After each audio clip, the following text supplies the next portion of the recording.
guess the places that I've been. You never guess the places that I've been.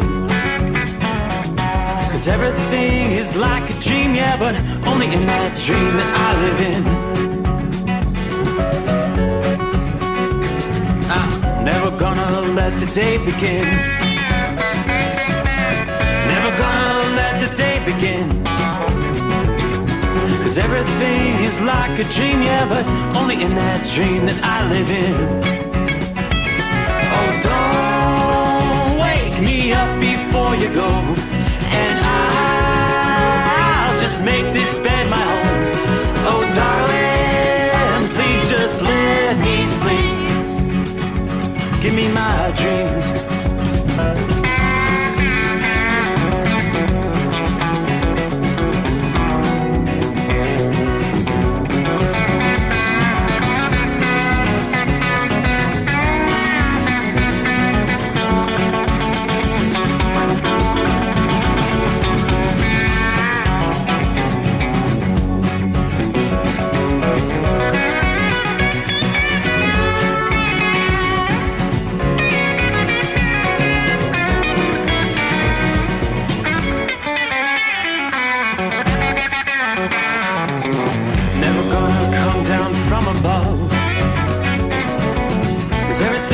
Better from above. Nothing's ever as it seems, yeah, except in that world that I dream of. Never gonna lose the ones I love.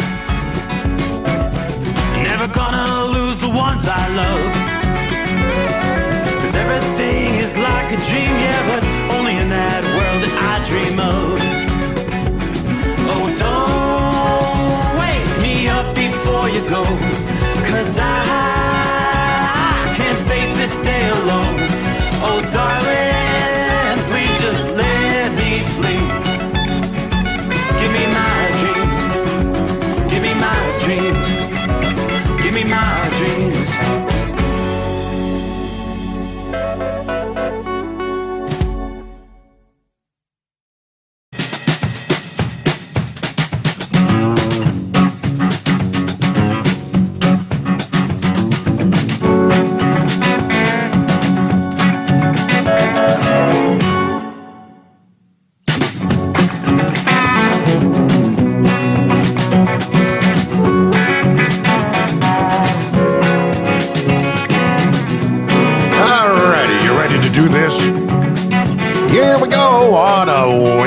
There we go.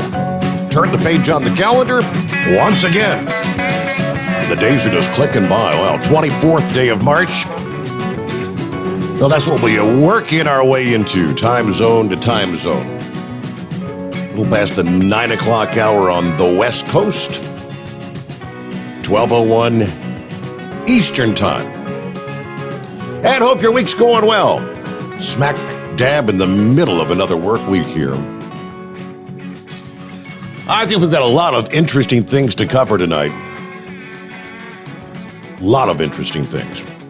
Where shall we begin? Well, we typically begin with a look at our traveler's weather, right? And there will be some issues tonight.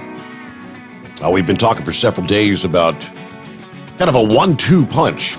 Storm systems that are going to bring lots of rain, especially to the southeast.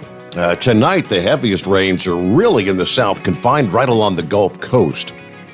As New Orleans, you've been locked in with heavy rains for several hours now. Most of the rain now just to the south and east of Hattiesburg, Mississippi. About the southern third of Alabama, you're raining. Rain from about Montgomery down to Dothan and on down to the Gulf Coast. Some heavy rains are going to be pushing into the Florida, western portions of the Florida Panhandle region as we make our way through the overnight hours.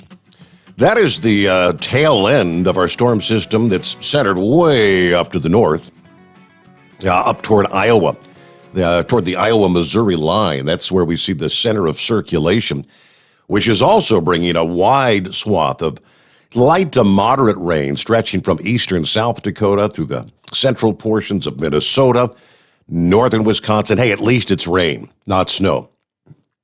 You've got rain then on back to the UP of Michigan, Yeah, a lot of spotty rain through much of lower Michigan, raining in Saginaw tonight. Then you get some light rain that extends all the way down to northwest Ohio and central portions of Indiana. Yeah, that's the outermost around the circulation. Much closer to the center of circulation, we see much heavier rainfall.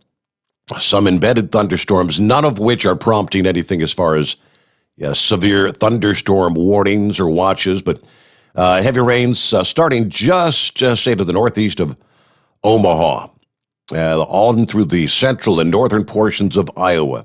Showers then sweeping back into northwestern Illinois. And a pretty decent line of thunderstorms then, say from just east of Galesburg down to just now to the east side of St. Louis, so right through the heart of Illinois.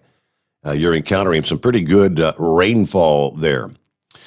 Oddly enough, the one area of concern as far as wintry precipitation tonight is going to be way down in the southwestern portions of the country, where we have winter storm warnings for a pretty broad area in New Mexico, believe it or not. Yeah, we'll break that down a bit more. It's going to be getting very dicey overnight tonight.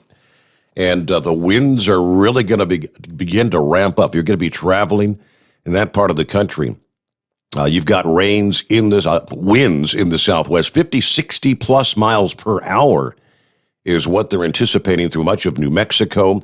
Then in Southern California, we've actually got a Santa Ana wind event that is going to be occurring overnight. But let's get back to our 1-2 punch of storms as that first storm encounters Gulf of Mexico moisture overnight tonight. Yeah, we'll see some of those gusty, locally drenching thunderstorms, some incidents of flash flooding along northern parts of the Gulf Coast. National Weather Service hydraulic data indicate that the Contraband Bayou near Lake Charles, Louisiana, rose rapidly to major flood stage Tuesday morning with some heavy rain. Flood stage at that site is 8 feet, but the level had reached 12 feet to start the day on Tuesday. Now, they say major flooding begins at 10 feet. More incidents such as this are anticipated in the coming days from the Mississippi River Delta region through the Tennessee Valley. Rainfall from the second of these two storms is going to arrive a day or two later, again impacting Louisiana, Mississippi, Alabama, Arkansas, Tennessee. That new surge of wet weather, according to forecasters, is going to be rather intense and persistent enough to raise the risk of flooding issues. We'll see even the major rivers rising. I-10, 20 on up to I-40 in the Mississippi Delta and lower Mississippi Valley region. They're talking a general 4 to 8 inches of rainfall through the middle and latter portions of the week, really from Wednesday into Thursday. So where the heaviest rain comes down persistently, we could see some areas approaching 10 to 15-inch rainfall totals. That's incredible numbers. All right, even though prevailing soil conditions were average to dry before last week's rain, we saw some flooding problems developing in portions of Mississippi, Alabama, Tennessee, and, of course, Arkansas. Looks like Birmingham, Huntsville, and Alabama, you're forecast to be in that zone for some of that really heavy rainfall here in the coming days. Both of those areas picked up about 4.5 inches of rain with last week's storm. So undoubtedly the ground is already saturated. So with a bigger rain forecast this week and roughly the same areas that were impacted last week, we could see some rather significant, more widespread problems due to flooding, according to our friends there at AccuWeather. Meanwhile, less than a week after we were talking about the severe weather outbreak in parts of the South, putting millions of people in danger, last night it was a seemingly minor night where we saw a few stronger thunderstorms and some strong winds blowing through parts of Texas. There were not tornado watches in place, but as they always say, it only takes one. It just takes one storm. Bertram, Texas, It was about the 11 o'clock hour last night, about an hour before we went on the air. I didn't even come across this until this past evening, where a very powerful storm ripped through, and they believe it was a tornado. They have yet to confirm that, but this storm ripping through Bertram. Now, whether it was a tornado or not, the damage left behind was rather shocking. Powerful winds scattering debris throughout Hill County, and multiple businesses left literally in ruins in the town, including one historic location, the Bertram Blend and Boutique, owned by Amanda Powell. She just opened this up like 2 years ago, but it's reduced to nothing but rubble. She says, what are we going to do? This is our business. I've built it from nothing. I've worked my butt off for it, but just like all these other places in Bertram, several local businesses. Next to her boutique, you've got the historic A.B. McGill and Company building, completely destroyed. This building constructed nearly 150 years ago, 1871, which actually predated the establishment of the town itself. Elsewhere in town, the area's library had all the windows destroyed. Many other buildings were damaged. One resident walking through the destroyed town late Monday night with a camera, kind of capturing some of the footage and narrating the destruction. It was almost a haunting Facebook Live kind of a feed. This is A.B. McGill's building, guys. You can hear her saying in the video, or what was A.B. McGill building. Just absolutely sickening. Bertram was the only area to see any extensive damage. There were other portions of Texas that did get some notable weather Monday night as well. In the western portions of the state, we had winds in excess of 75 miles per hour recorded in a number of areas. Reports of hail popping up in the central areas of Texas. According to the Storm Prediction Center, in total 30 hail reports were submitted. Golf ball size hail, denting cars, covering roads, breaking lights in numerous places there. So that was a little over 24 hours ago, but yeah, it only takes that one. Now let's jump back to the southwestern reaches of the country where I mentioned we've got winter storm warnings and winter weather advisories in a large portion of about the northern two-thirds of New Mexico tonight. Winter weather advisories extending as far south as Glenwood, and you get up into the heart of New Mexico, and that's where we've got our winter storm warnings, stretching from Jarma to Raton, Los Alamos. Albuquerque's kind of sandwiched in between the winter storm warnings and the winter weather advisories. It's areas east of Albuquerque that are looking for 55 to 60 mile per hour winds on the east side of the Albuquerque metro area. Starting with the quick synopsis, a potent winter storm will continue to move through the region tonight. Widespread precipitation is expected. Snow will be the dominant precipitation type across most of this area, with the exception being the lower Rio Grande Valley. In the far southeastern plains, snow will be moderate to heavy at times, especially across the higher terrain and the eastern slopes of the central mountain chains. And as I mentioned, additionally, the strong damaging winds developing in the middle Rio Grande Valley tonight. Again, 50 to 60 mile per hour, 55 to 60 mile per hour winds. So let me jump over, starting with the Weather Service office there in Albuquerque. High impact winter storm tonight through Wednesday. This strong storm system aloft and a backdoor cold front will be bringing periods of moderate to heavy snow to much of northern and central New Mexico through Wednesday. Highest accumulations will be the high peaks in the eastern slopes of the central mountain chain. Through the day Wednesday, we're talking 12 to 18 inches of snow, up to maybe 2 feet is possible. Strong winds in the wake of the backdoor cold front combined with that snow, creating significant reductions in visibility, blowing and drifting snow. Travel impacts will be major, especially in mountain passes and along major travel corridors, such as I-25 from Santa Fe to Raton Pass, I-40 from the East Mountain communities to Santa Rosa. And strong to damaging gap winds are expected late tonight through Wednesday afternoon in the Rio Grande Valley, especially in the Albuquerque metro area. So that's a lot of snow. And of course, elevation is going to determine the higher elevations, obviously picking up the heavier snowfall totals. They're talking, let me see here, 4 to 8 inches below the 7,500 foot level, 12 to 18 inches above 7,500 feet, local amounts up to 24 inches on the east-facing peaks and ridges in the Sangre de Cristo Mountains. Travel will be difficult to impossible. So that winter storm warning actually kicked in this past afternoon, like 3 o'clock, goes till 6 o'clock Wednesday evening. So some real travel difficulties in that portion of the country overnight tonight and really pretty much through the day on Wednesday. Now, I'm not seeing a whole lot being depicted on the radar at this point in time. Yeah, it looks like currently the temperatures are still a tad bit too warm from most areas from, say, Albuquerque on south, but that backdoor cold front's going to be coming in.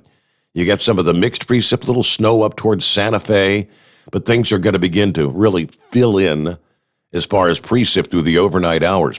Then I scroll on back into Arizona. We do not have the winter weather advisories and winter storm warnings. I'm going to do a double check, just a double check to make sure.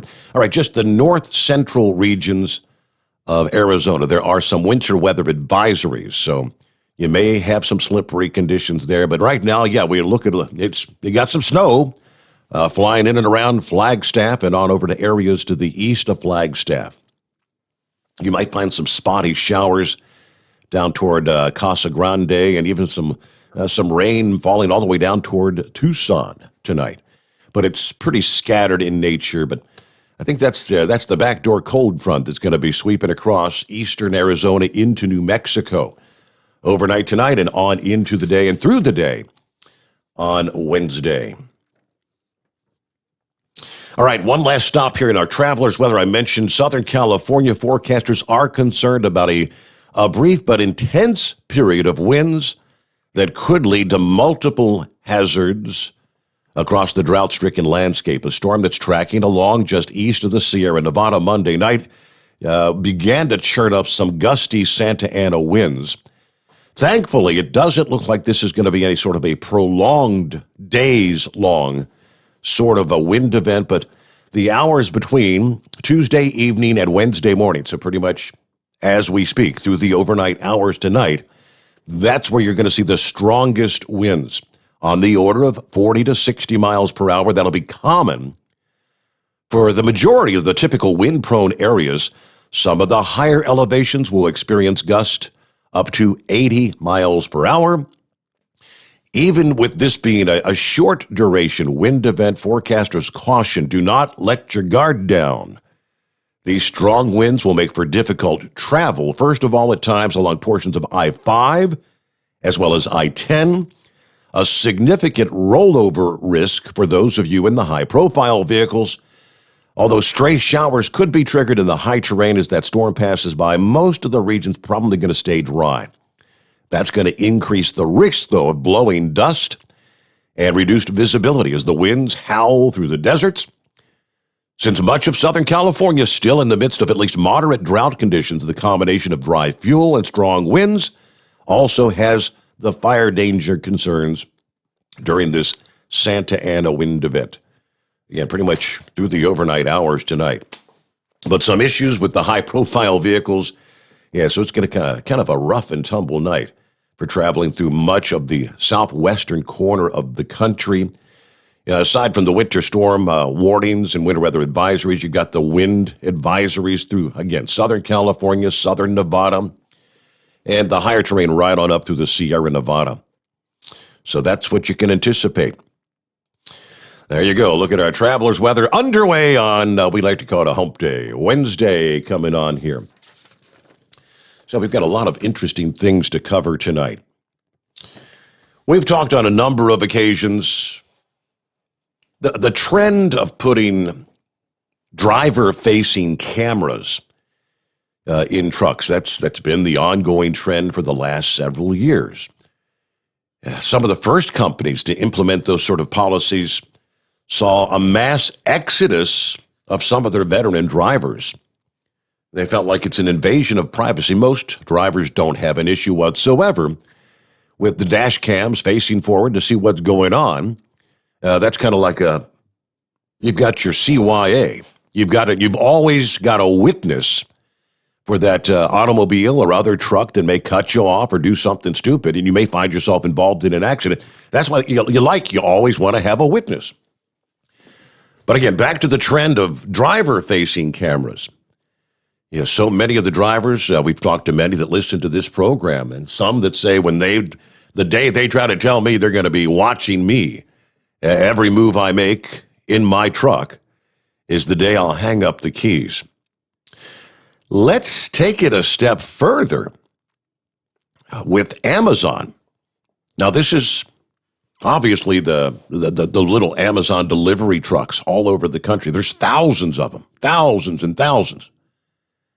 How would you feel if your company said you are going to sign this form, which is a biometric consent form this week, that will grant them permission to use artificial intelligence-powered cameras to have access to the driver's location, your movement, and biometric data? If the company's delivery drivers, which there's about 75,000 such drivers in this country, if they refuse to sign the forms, you're out of a job. The form requires drivers to agree to facial recognition and other biometric data collection in the trucks they drive. Amazon may use certain technology that processes biometric information, including onboard safety camera technology, which collects your photograph for the purposes of confirming your identity and connecting you to your driver account, according to the form. Using your photograph, this technology may create biometric information and collect, store, and use biometric information from such photographs. The form goes on to say this technology tracks vehicle location and movement, including miles driven, speed, acceleration, braking, turns, following distance. These are the conditions of the package deliveries from Amazon. You consent to the use of said technology. They've actually got the entire form here, which is 3 or 4 pages long. I'm not going to bore you with all that, but that's kind of the highlights. Back last month, Amazon, they announced plans to install these artificial intelligence-powered 4-lens cameras made by a tech company, Netrodyne. They're going to put these in all Amazon-branded delivery vans. Cameras are being used to improve safety and quality of the delivery experience. But a Reuters report earlier this month said, not surprisingly, some of these drivers are quitting their jobs because of privacy concerns. These cameras are able to sense when a driver yawns, appears distracted, isn't wearing a seatbelt. It monitors your body and facial movements. In other words, these things are watching you nonstop.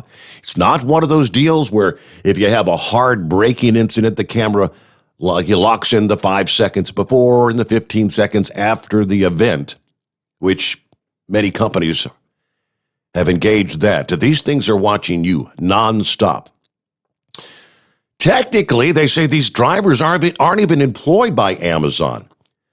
They're actually employed by roughly 800 companies known as delivery service partners that operate out of Amazon delivery stations. Still, though, Amazon controls many aspects of the driver's working conditions, from the training to the uniforms to their delivery quotas. The owner of one of these Amazon delivery companies in the Pacific Northwest spoke to the Motherboard. The story here is from Motherboard. He said, I had one driver who refused to sign. because he feared retaliation. Now, he didn't want to say who the driver was or what the business was, but he said it's kind of a heartbreaking conversation when someone tells you that you're their favorite person they've ever worked for, but Amazon is just micromanaging them too much. This policy has already received some scrutiny from Congress, they tell us. Last month, there were 5 senators raising concerns about driver privacy in a letter to Amazon. Amazon did not immediately respond to request for comment, but they told Reuters, quote, investing in safety across our operations and recently started rolling out industry-leading camera-based safety technology across our delivery fleet. This technology will provide drivers real-time alerts to help them stay safe when they're on the road. So making it sound like this is all about helping you, keeping you safe. I don't know about that. Boy, that's the next level of privacy intrusion, if you ask me.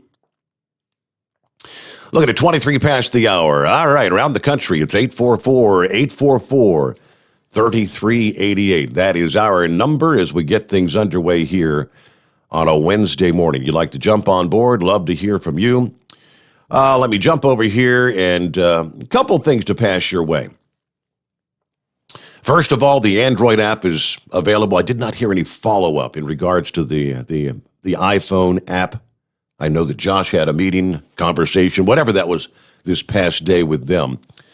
But the ways you can connect with the show continue to keep growing. The overnightdriveradio.com app is for the Android phone or tablet. That's a free download. You go to the Google Play Store and you just type in Overnight Drive Radio. Then, of course, our Pluto Duo Hotshot Secret Packages giveaway is back once again. Thanks to our partners at Stellar Electronic, grand prize winner received the brand new Pluto Duo Bundle headset. This headset provides premium sound quality using the Stellar Electronic Noise Armor technology, 99% noise reduction, 32 hours of talk time. You connect the Duo, that allows you full stereo conversation, but the Duo acts as a battery bank that extends your talk time up to 60 hours. And this thing comes complete with its own carrying case. The Pluto Duo bundle's a $200 value. That's what your Pluto Duo bundle looks like right there for those that are watching on YouTube or Facebook. And thanks to our friends at Hotshot Secret, of course, second prize winner gets the Semi-Prevention Pack bundle. Now, that includes a 64-ounce bottle of Stick Shit Eliminator and 2 64-ounce bottles of Hotshot Secret Diesel Extreme. Exactly what you need to clean and protect both the oil and fuel systems in your big rig. It's a $120 value. Third place, yes, we've got a third place for the next 4 weeks. You'll receive the Semi-Performance Pack, a 64-ounce bottle of FR3 Friction Reducer, and a 32-ounce Everyday Diesel Treatment, $78 value. You can register to win each week by going to overnightdriveradio.com, click on the contest tab, then you just enter your email address. That's it. You'll also you can get additional entries into the drawing by sharing the contest on social media. You can like, you can follow, you can subscribe to the Overnight Drive social media pages. And we'll, of course, be announcing our winners as we did with the first round of giveaways on our Friday morning program. I typically like to hold off to like the 1 o'clock hour to let a majority of the audience get on board. All right, so there you go. A couple of things we wanted to throw your way. Our number again is 844-844-3388. Before we get to our calls, I see we're only about 2 minutes away from news break at the bottom of the hour, so I'll hold off on that because I don't want to cut somebody with 2 minutes of talk time and put them on hold. We did learn a bit more this past day about, of course, one of the big stories, the suspect involved in the killing of 10 people, including a police officer there in Boulder, Colorado. I'll be honest, what about you? When I saw the photographs that were released, police that were escorting this guy out of that store in handcuffs, the blood flowing down his leg, apparently he was indeed shot by police before he surrendered. But turns out, it looked like a white guy to me. That's what I thought, yeah, like a young white guy. Turns out 21-year-old Ahmed Aliwi Alisa. Oh, no. That doesn't fit the profile of your Trump supporters. Oh, no. Dusty Rhodes. People in Cincinnati are familiar with Dusty Rhodes. You used to work with him many years ago in the radio biz, and he actually did overnights on our previous location, playing the oldies music for many, many years. This past morning, Dusty says, well, the media had planned to spend the rest of the week talking about the Boulder shooting. But now they're going to have to find something else to talk about. Because turns out the shooter is a Syrian immigrant named Ahmad Aliwi Alisa. Meanwhile, the state of Colorado has everything that the lefties and the gun grabbers have been asking for to begin with. You may have caught Joe Biden this past day. In light of the shooting in Colorado, we must immediately implement some more gun controls. Well, lo and behold, Colorado has universal background checks. Colorado has red flag gun seizure laws. Colorado has high-capacity magazine bans. Colorado has a passing gun control grade from the Giffords Courage. Remember the Kathy Giffords, I believe it was, which was the name of the Giffords girl that was shot. They've got their whole, they look at state by state, who's doing a good job of gun control measures. Well, Colorado has a passing grade. But all those laws in place didn't stop the thug, Ahmad Alisi, from killing Americans. There you go. Apparently he lives in a Denver suburb known as Arvada. The affidavit shows law enforcement shows Alisa purchased a Ruger AR-556 pistol. They say that's a weapon that kind of resembles a semi-automatic rifle on March the 16th. Yes, last week. 6 days before the shooting. And yes, they've got the universal background checks, as I said, in Colorado. His sister-in-law told police Monday evening that he had been playing with the gun that she described kind of resembled a machine gun. He had been playing with it a couple days before the attack, and he was actually upsetting family members. Obviously, we've got a guy with some real mental issues. Now, police and FBI say it's premature for us to draw any conclusions about a motive at this time. The last news briefing from the FBI field office in Denver, he simply said, yes, too early to draw any conclusions. What was this? What was this? Oh, but the narrative of talking about what they hoped would be, your typical white Donald Trump supporter. Another attack. Yeah, that went out the window real quick like. All right, news break. The Steve Sommers Overnight Drive live from the Hot Shot Secret Studios. USA Radio News with Tim Berg. Boulder, Colorado police are identifying the alleged shooter who they say took 10 lives at a grocery store. This suspect has been identified as Ahmad Alisa, 21 of Arvada. He has been charged with 10 counts of murder in the first degree and will be shortly transported to Boulder County Jail. Maris Harold, police chief in Boulder, Colorado. Alisa, born in Syria and said to also have ISIS sympathies. Witnesses say he didn't say anything before he opened fire on shoppers. Former CDC Director Dr. Tom Frieden says the coronavirus vaccines have already saved thousands of American lives.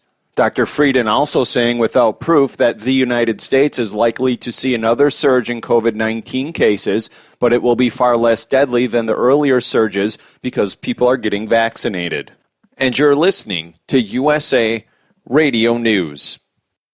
America's founders knew power corrupts, and ultimate power corrupts ultimately, and absolute power corrupts absolutely. That's why they built in checks and balances to prevent any one group from seizing all power. And that's why our president is elected by a college of electors to protect the rights of little states like Delaware and Wyoming against giants like New York and California. After all, our country is a republic, the United States of America, not the United State. Our states are independent, sovereign powers who created the federal government, not the other way around. And that's why all power ultimately lies in we the people and the states, not a central dictatorship of cronies. Did you know that? Thank God for the U.S. Constitution. Find out more how our amazing Constitution and Bill of Rights protect us, the citizens, against power-crazed politicians in Washington. Help us take back America. Go to ouramericanrights.com. Brought to you by the American Media Council.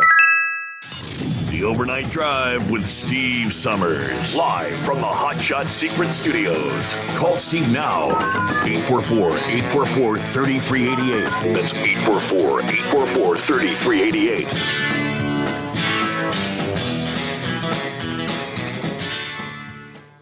Attention all truckers, Dean Michael, the tax doctor here. I want to talk to you about those dreaded tax problems. I know you want to keep on trucking and not even think about them. Well, let's face it, they're not going away all on their own. You need professional help. I've been helping truckers put their tax problems in the rearview mirror for years. I can help you too. Call me for a free consultation at 888-632-4506 or go to mytaxhelpmd.com. It's like I always say, keep your eyes on the road, I'll keep mine on the IRS. 888-632-4506. Pure Flow Air Dog, your leader in fuel air separation system technology. Our systems filter out water, particulates down to 2 micron, and remove all of the air out of your diesel fuel. This allows for nothing but pure, clean diesel fuel to reach the expensive injection system equipped in your vehicle. Not only do our fuel systems protect, they also come in a variety of flow rates to meet your performance needs. Our systems are compact and use OEM-style fittings for easy installation. Learn more about our product at www.pureflowairdog.com and be sure to follow us on Facebook and Instagram. Protect your investment with Pure Flow Air Dog. Drivers, you demand that your equipment's reliable and dependable, and that also applies to your headset for communication. Well, our friends at Stellar Electronic have you covered. The Pluto Duo headset bundle is the best communication headset you can find in the industry. No matter the challenging environment you're driving in, the Pluto headset will make you sound crystal clear all the time thanks to their 99% noise cancellation. And the Duo's not only a stereo converter for the headset, but also a power bank so you can charge as you go. Learn more at StellarElectronic.com or visit them on Facebook. At Hot Shot Secret, we share the science behind common diesel problems. For example, ultra-low sulfur fuels. Fuel has 2 purposes, combustion and lubrication. Ultra-low sulfur fuels have diminished the fuel's ability to lubricate. Hot Shot Secret Everyday Diesel Treatment with LX4 restores lubricity, protects your engine, and optimizes performance. Everyday diesel treatment is available at truck stops, Tractor Supply, O'Reilly's Auto Parts, and online at HotShotSecret.com. Hot Shot Secret. Powered by science. And now, back to the Steve Sommers Overnight Drive, live from the Hot Shot Secret Studios.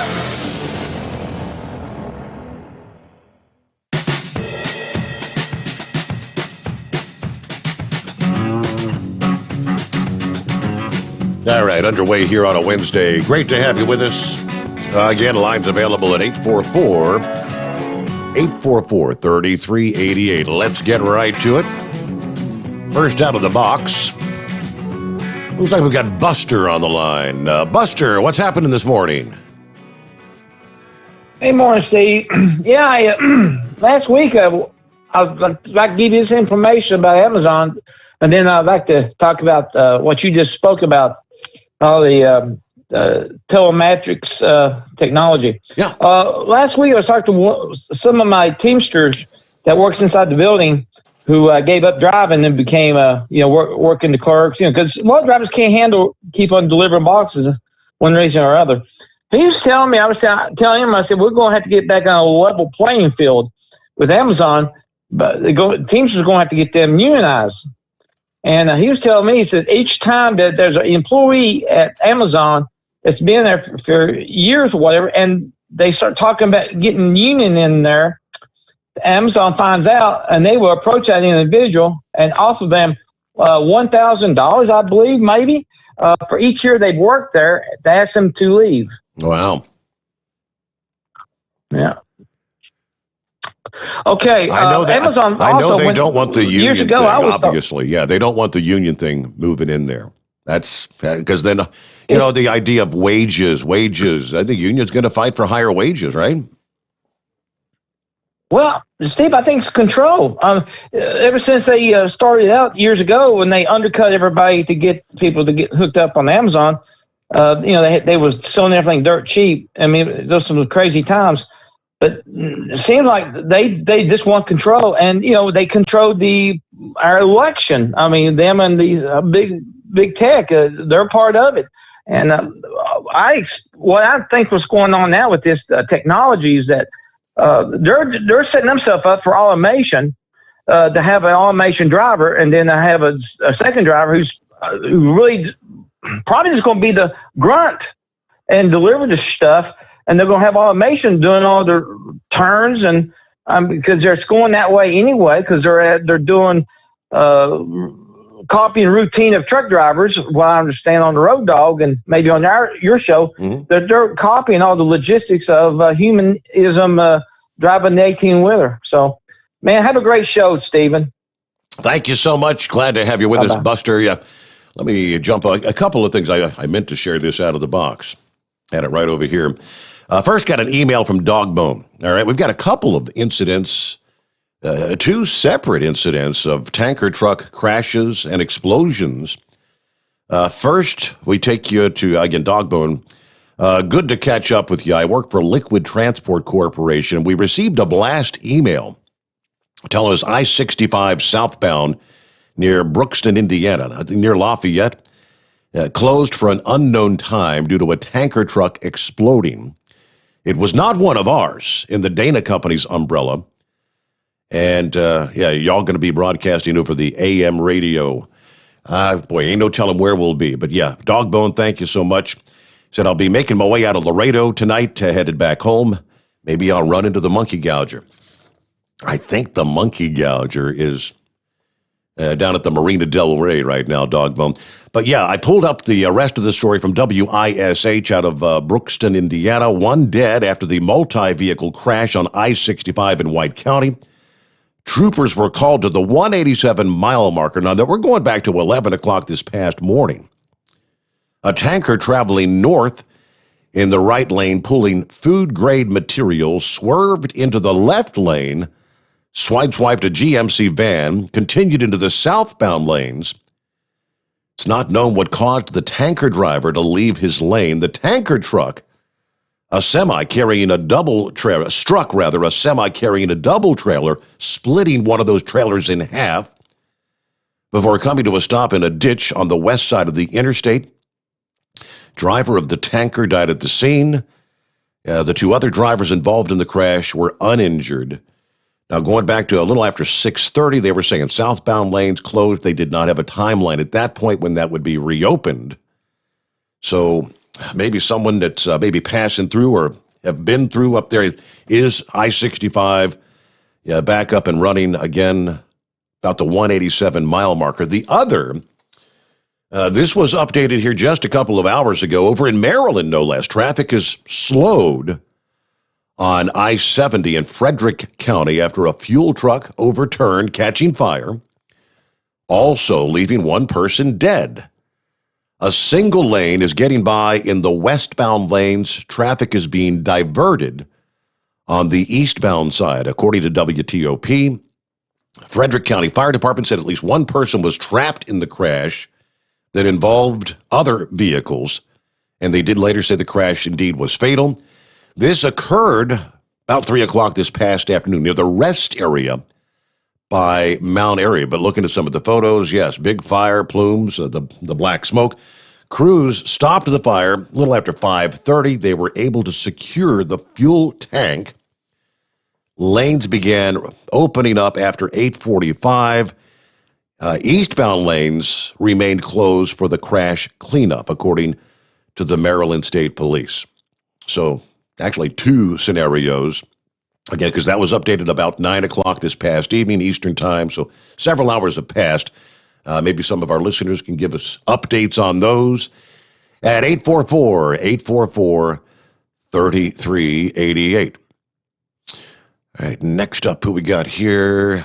I'm not sure what the name is, but wanted to talk about... It ain't Fred, Steve. Oh, okay. Hello, Red Mule. Hello. Man, I don't know what to do about this thing. Hey, Steve, on this deal about them Amazon drivers, if the ACLU was really about American Civil Liberties Union, wouldn't they be filing a lawsuit on behalf of those Amazon drivers? You'd certainly think, yes. I mean, I don't know. Somebody help me out here. Does Amazon, do they have cameras in their warehouses where they're watching all the people work in there? Is that what's going on? And they just say, well, if we can watch them, then we can watch our drivers. Is that their line of thought? I'm all but certain they've got cameras watching everything that goes on in the warehouses. I mean, I guess for liability concerns or whatever, if something happens, I'm sure they're watching every move people make. I would think so. Anyhow, Steve, I was going to call you about dash cameras tonight. Have you still got connections over at Beltronics or Cedar Electronics or whatever outfit? You still talk to anybody over there? It's been a long time. No, Cobra pretty much bought everything out. Cobra is now, they've got the Cobra detectors. They own Beltronics. They own Escort. It's all pretty much under one roof. Right. Yeah, I knew that. Well, I've called this show for 15 years and done nothing but praise that STI Magnum. I've had a Cobra 29 CB radio in here from the days when I used to listen to Bill Mack overnight, so that's got to be 20-something years ago. I've had 2 Cobra dash cams, and the first one I wasn't too happy with. Second one I really liked, had it for several years, and it was kind of acting up on me, so I went and got another one. And Steve, I sent him an email because I'm not going to put this thing in my truck. I guess I can give me my money back. Great. If not, they say don't take this back to the truck to the store you bought it from. Contact us. Well, I've tried to call them twice and they don't answer me. And I emailed them and told them what I thought of them. And of course, they didn't answer that either. So I just thought maybe if you had somebody over there that you had some contact with. Steve, the second one I got was HD series. And I didn't like that first one because, I'm not computer savvy. And I never could make a darn thing do anything. Well, the second one, it was a good one and it worked real good. And had buttons I could understand and everything. And so I said, well, I'll buy another one. And this is upgraded. And I imagine, Steve, for some computer geek, I imagine it's top of the line. But Steve, when you connect up with the dang thing, it says format the card. Well, I couldn't figure out how to format the card. On the other one, it says format the card. You push the button, the card's formatted in 30 seconds or whatever you get to go. This and it took me an hour and a half. I finally figured out how to format the card. Now, Steve, this has got a GPS system on it, and the cord running to the dang thing is what do you call that, Steve? Mini UBS or whatever? Mini USB, correct? Yes, USB port. It's got 2 of those ports on there, and GPS system hooks up magnetically. If you want to look this thing up, Steve, it's model SC200, and so the GPS system hooks up magnetically, and it's got one of those ports on there, and then there's another port on there. And so I plugged into that thing and kept saying format card, and I kept pushing the buttons and combinations of buttons, everything, and it didn't work. Got out there, quick start guide, nothing in there about that. Went online, couldn't find anything. I got messed around with it, and I finally put the cord in the other port, and then everything worked fine and I could get it done. But it just so dang complicated. And then here's the other thing I just really do not like about Steve. Now, the HD system that I've got, it's got the suction cup thing that you put up there on the window, and it holds up pretty good. Now, it'll hold up for 4 months or so, and then park in the sunlight, and it'll get hot and fall down. You put it back up again, no big deal. This has got the adhesive on it, like, you know, a windshield mirror. Yes. And so once you put it in there, you can't do anything with it. I mean, I couldn't take it out and put it in the RV. Some of these guys have slip seat or whatever. They can't switch from truck to truck. You know, every 4 or 5 years, I end up replacing my windshield. Well, if that happens, I'm up the creek. So I don't know, Steve. I just, if somebody's looking at one, knows that I'm sure it's a good camera, but I'd give it second thoughts myself. Yeah, I'm looking at it here. It's the configurable camera. Emergency Mayday alert, cloud video management, real-time driver alerts. I guess it's supposed to have all the bells and whistles, whatever, but... Well, it does for somebody who knows what they're doing, but somebody ignorant like me. Yeah. You know, it's just, you know, they have that G factor on there, G spot or whatever you call it, that thing, which is great, except for having it in a semi truck and the thing, you know, every bump you hit sets the darn thing off and locks in your screen there, which I don't want, so I turned that darn thing off. But it had the lane avoidance, or lane, what do you call it, wandering out of the lane thing, and all that stuff. Well, shoot, that'd be a pretty good deal. Got a bigger screen on it and everything. And I thought that'd be pretty good. So I don't know, Steve, I'm just going to say, if you had somebody over there talk to you, you know, you might call and say, hey, I got this loudmouth truck driver that's about one of your products and he ain't happy with it. And he'd like to run his mouth about it. You know, if there's something we could do about it, I'd give you a chance to, I don't know if you could pick them up as an advertiser or not, but anyhow. Steve, I'm going to stop and get some beauty sleep up here, so if anybody has any suggestions, you know, save them for another time, and I only listen to you about 1 or 2 nights a week, so I'll catch up with you later. All right, well, thank you for listening in whenever you can there. Red Mule, have a safe night, about 10 before the hour. Yeah, it's a Cobra. Yeah, looking at, you know, the reviews, it's got 2.5 out of 5 stars, so, yeah, I mean, maybe Red Mule's not alone. Maybe just, you know, a little bit too technical for some reason. Let's see here. All right, this guy says, easy to install, works like a charm. This guy says, dash cam itself takes great video when it decides to record. It doesn't turn on automatically. It turns off while going down the road. When you review the footage, it's only about 30 minutes worth. The GPS feature does not stamp on the video. I've contacted customer service twice now, and one of them was over a week ago. Haven't heard back from them. Okay. And let's see. Camera does not work properly. Customer service won't reply. Red Mule, these aren't all you. No, that's not his name. Okay. Camera only records the last hour of travel, doesn't power up when you start moving, even though it's on the most sensitive setting. All right, camera shuts down after a couple hours when it's on. I've called customer service, had to hang up due to extended wait times. All right. Maybe that's why it's only got 2.5 stars. Maybe you have some input. Our number is 844-3388. Well, this past day, police in Texas sharing dramatic dash cam footage of a deputy's close call with a truck near El Campo. Video captured on northbound US 59 about 5:30 Tuesday morning as Wharton County Sheriff's deputy responded to a previous single-car crash. In the video, yes, it is rather harrowing. You see the deputy approaching the damaged car. It appears to be taken completely by surprise when a semi-truck hits the guardrail and comes to a sudden stop, just barely missing him. It was that close. Thank goodness, no injuries reported there. But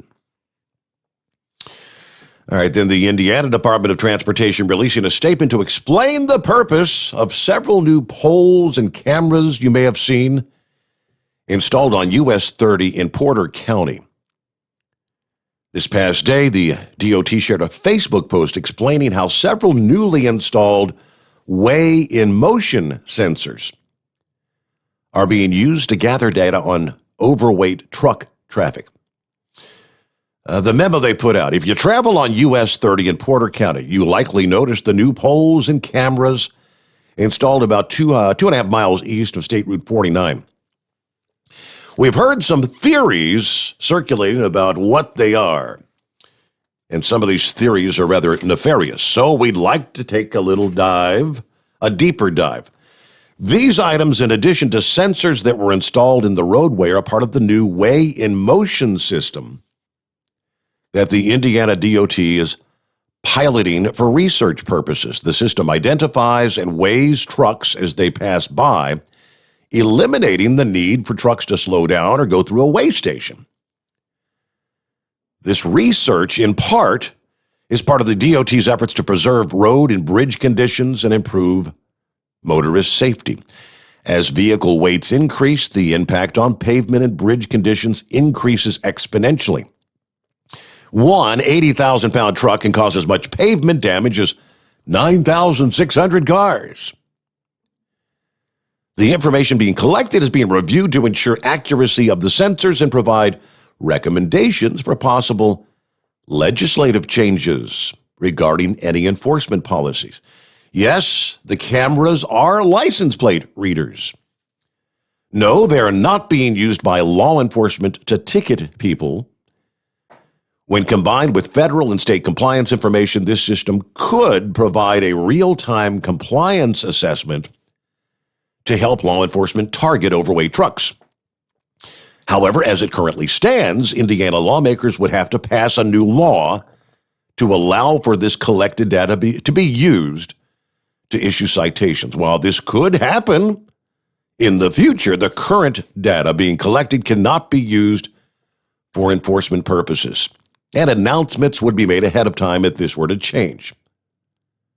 A similar system is being installed on I-94 near Charleston in Porter County. So long story short, to sum it up, the weigh-in-motion sensors right now are for research purposes. They're not being used for law enforcement purposes. And you could underscore yet. No doubt, that's the ultimate goal at some point in time. All right, but the legislature's going to have to act. There's the rest of the story. Back to the calls here. It's 844-844-3388. Hey, good morning, Eagle. Yeah, okay, how you doing tonight? Got a lot of stuff to talk about tonight. You gave a little bit of information about this guy in Colorado. News media is trying to keep it away from the American people, it looked like. But didn't I tell you this, Steve? I told you this last week. I told you it's not a matter of if we gonna have a terrorist attack, it's just a matter of when. And that's exactly what happened. This guy here was a individual that I think he said that some people were saying that he's follows these radical groups, and this guy had problems to begin with. Mm-hmm. And his family, they said that the guy was playing with a gun 2 days before the shooting. Well, why didn't his family turn him into the police? Why does he have to kill somebody for the family to say to determine that this man had a problem? Well, I could only assume no one anticipated he was going to do something like this. I mean, if family members, you never expect your family members going to be the one to just go out and start, blasting people without reason. But yeah, I understand what you're saying. But when they said the man purchased a gun and he was acting real radical, and his family, they should have informed the authorities that something wasn't right with this guy before two people had to lose their lives. But, it's the same old story again, Steve, in the U.S. Anytime we have a shooting, Joe Biden, he already running his mouth talking about gun control laws, taking guns away from people. Well, I'm going to tell you the same story that I tell you every time we had this type of deal going on. The gun is not the problem, because I know you're going to have some people call in tonight and say they want guns off the street, that the guns are the problem. The gun is not the problem. I'm going to explain this to these people one more time. You can take a gun right now, whatever you got, 45, 9mm, AR-15. You can lay it on your table in your kitchen right now. And I promise you, when you wake up in the morning, that gun will still be sitting on that table when you walk into your kitchen. The only way that gun goes into a grocery store and do what that guy did, or go into a massage parlor, is if somebody carries it in there and pulls the trigger. Now, you can't explain it to these people no better than that. The guns are not the problem. The problem is the individual behind the gun. We need to come up with laws. If you have a mental history, you should not be able to purchase a gun. If you have a felonies, if you have prison criminal records, that should disqualify you from purchasing guns. There are ways to stop the bad people from getting guns, and we need to do that. But you cannot take the guns away from the good people, the innocent people that just want to protect their family. It's simple as that. The gun is not the problem. The individual is the problem. Now let's talk about this situation, Steve. I just seen some more disturbing video today about the conditions of what these kids are living in these buildings. They're being housed by Joe Biden. They're living in sales type situations. The kids say that they can't take a shower, they can't go outside and play, not getting hot meals, they sleeping in these full type bags. From what I've seen, the conditions are terrible. And Joe Biden, he refuses to allow the news media, like I told you last night, to go in and check out the situation. And the reason why he's doing that is because he knows that the conditions are not what they should be. And it's not even about that, Steve. The fact is, the kids shouldn't even be there to begin with. The kids should be in their home, where they come from. Joe Biden, he is the one that opened the door. We didn't have this problem when Trump was in the White House, because Trump made it real clear that those people were not going to come in here and bogart their way into the country. And Joe Biden is refusing to do that. And so the longer he keeps his mouth shut and doesn't say anything, the more people that's going to arrive at the U.S.-Mexican border. And more and more, you know something, Steve. They said that they even putting these people in hotel rooms. I think you said the other night I think it's $80 million or something nonsense they spending on hotel rooms, on food and clothing and all this. It's just got ridiculous at this point. Like I said, Joe Biden. This guy here, it's obvious. I said that before he even got in the White. The guy is not qualified to be president. You saw that when he walked up the steps of that airplane. I've never seen, in the history of the United States, I've never seen a man, president of U.S., fall down 3 times going up the flight of stairs to an Air Force plane. The man has problems. The man has not mental problems, but memory problems, and he really doesn't need to be in that position. And now we got even more dangerous news out there, Steve. And I knew this was going to happen. Now you could probably touch on this. The North Korean guy, he's surfaced his ugly face again. Now they said that over the weekend he released 2 missiles. He's back to testing his missiles now because he knows that Biden is not going to do anything about it. So now not only do we have to worry about this guy, we got to worry about the China man, and we got to worry about Iran. So this guy, Joe Biden, all hell is broke loose, and he's only been in the White House 3 months, and now the whole United States is turned upside down in less than 3 months, him taking over the deal. And you still got these clowns talking about Joe Biden is doing a good job when we have all hell like this breaking loose, because this man in North Korea is a dangerous man. And if Joe Biden doesn't put his hands on this guy will get a nuclear weapon, and I promise you he'll use it. And I thank you for taking my call tonight. Yeah, there's old Kim Jong-un. Indeed, that is one of the stories we were going to touch on. Yeah, we will get to that. Yeah, so he's 100% correct. You've got China, you've got Iran, you've got Kim Jong. We've been saying this for months. We knew with the new administration, all these foreign countries are going to test the waters. How far can we push Sleepy Joe? All right, we've got wide open lines. It's 844-844-3388. News update, the Steve Summers Overnight Drive live from the Hot Shot Secret Studios. USA Radio News with Tim Berg. Boulder, Colorado police are identifying the alleged shooter who they say took 10 lives at a grocery store. This suspect has been identified as Ahmad Alyssa, 21 of Arvada. He has been charged with 10 counts of murder in the first degree and will be shortly transported to Boulder County Jail. Maris Harold, police chief in Boulder, Colorado. Alyssa, born in Syria and said to also have ISIS sympathies. Witnesses say he didn't say anything before he opened fire on shoppers. Former CDC Director Dr. Tom Frieden says the coronavirus vaccines have already saved thousands of American lives. Dr. Frieden also saying without proof that the United States is likely to see another surge in COVID-19 cases, but it will be far less deadly than the earlier surges because people are getting vaccinated. And you're listening to USA Radio News. Hi, this is Wayne Allen Root. Choosing a healthcare program is one of the most important decisions you'll ever make for your family. That's why I want to tell you about Liberty Health Share. I canceled Aetna health insurance 5 years ago. Then I found Liberty. It was the best decision I've ever made. It's not health insurance. It's an alternative to health insurance. It's Christian healthcare sharing from a nonprofit ministry. You can start at any time, 365 days a year. There are no contracts. It's month to month. There's no networks. You choose any doctors or hospitals you want.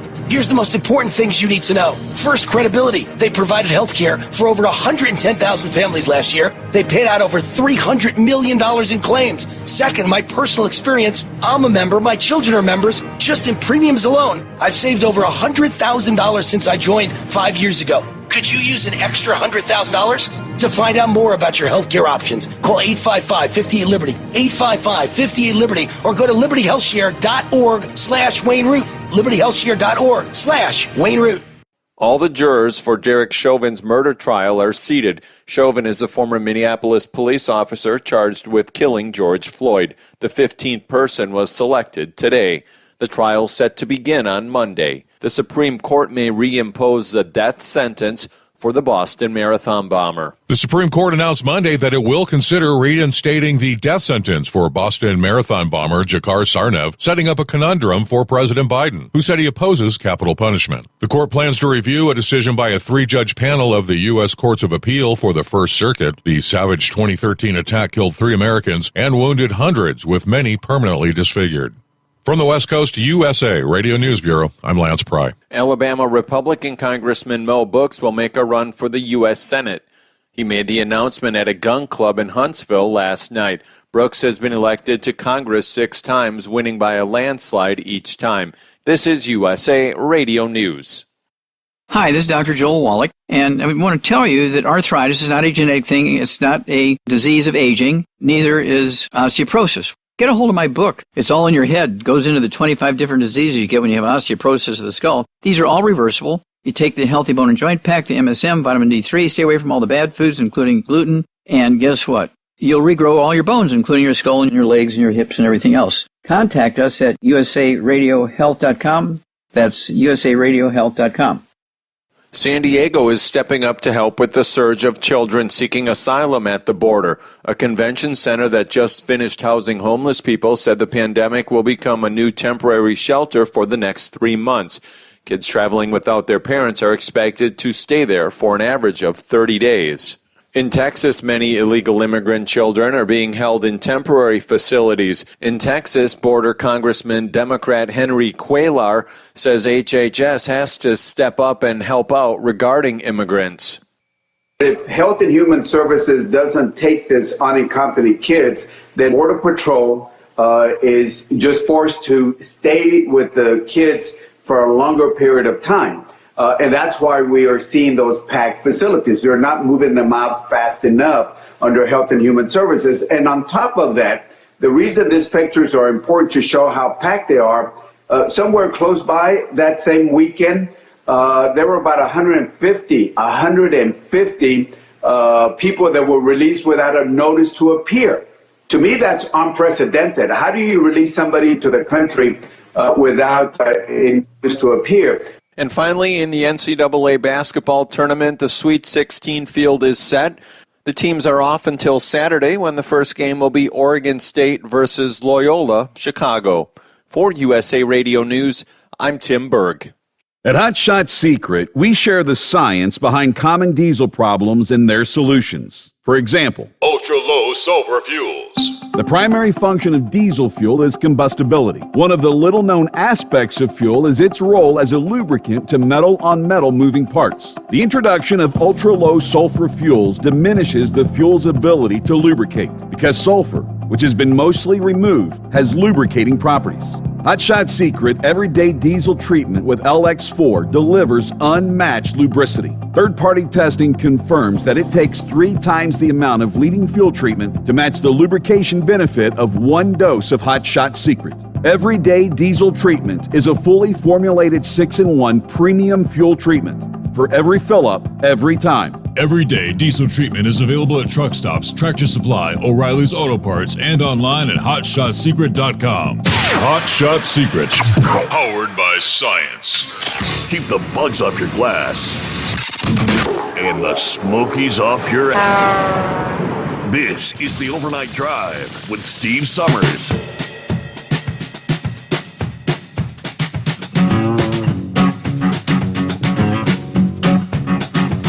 I shared the little post from Dusty Rhodes this past morning. He was pretty much spot on, wasn't he? The gunman that opened fire in Boulder, as we now know, identified 21-year-old Ahmad Al-Alisa. Came from Syria to the United States when he's about 3 years old. All right, as we just heard, charged now 10 counts first-degree murder. Lived in Arvada, Colorado. Victims between the ages of 20 and 65 years of age, including a 51-year-old police officer, an 11-year veteran there of the Boulder Police Force. Here's the interesting part. When this horrific story broke Monday night, Twitter exploding with left-wing commentators claiming this maniac was an angry, white, Make America Great Again supporting right-wing radical. Based on the blurry photo that was initially released by Boulder authorities. As I said, when I first saw that photo, I thought it was a young white guy. That's what it looked like. The blue check Twitter crowd was wrong. As we have learned, the suspect is a devout Muslim from Syria who believed in anti-Muslim conspiracy theories. He hated Trump, and he supported the left-wing cause of welcoming more Muslims into the United States. Internet sleuths were quick to learn more about the background and the ideology based on social media posts before big tech went to work removing every trace of this guy. Facebook has removed all access to the Facebook profile believed to have belonged to him. Screenshots of the Facebook page taken by Twitter users revealing that Al-Isa was a devout Muslim. He believed in conspiracy theories. His profile was abruptly removed from the website. Internet archive websites, including the archive.is and Wayback Machine. They've got all these archive places. Things that are on the internet, really, they never go away. And Google's cache all disappeared nearly simultaneously. Going back to last week, oddly enough, the day that he purchased the gun, March the 16th, he shared a conspiracy theory that there was more than one shooter involved in the horrific Christchurch mosque shooting that occurred in New Zealand. Similarly, he believed he was under attack from, quote, racist, Islamophobic people who were hacking his smartphone. Yeah, if these racist, Islamophobic people would stop hacking my phone and let me have a normal life, I probably could, was another post going back to June of 2019.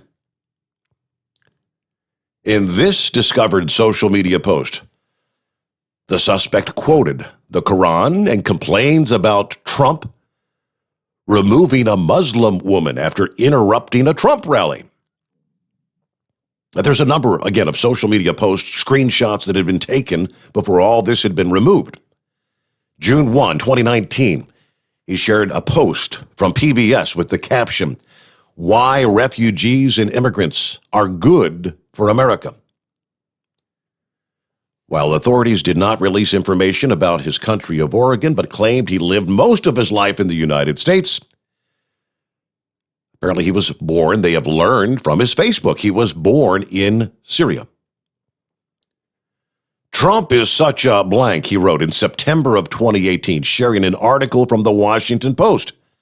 Later that same day, he shared another article, this time from The Intercept, and wrote, "Trump inherited a growing economy, and the unemployment rate was low. The economy was on an upward spiral. He won because of racism." Interesting to notice, as soon as the suspect name was released by legacy media, the story instantly stopped trending on Twitter, as the progressive woke predictions of a sex-starved, MAGA-crazed white guy who was angry that Trump lost turned out to be embarrassingly incorrect. Yeah, that's the scenario, according to the U.S. Sun, the newspaper. There's a suspicion he was having issues with his family. His mental health is being looked into. Well, no kidding. Law enforcement was seen entering the 21-year-old Elisa's $800,000 family home in Colorado this past day, 30 miles from where he's believed to have opened fire with the AR-15 style rifle. A young woman at the address told reporters to just please leave the property minutes after 3 detectives left, having spent about 90 minutes inside the home. They say a small child, about 2 years old, occasionally came to the window to wave at reporters while the detective spoke with the family. The house has an array of solar panels on the roof. It's believed to be where several members of the family live.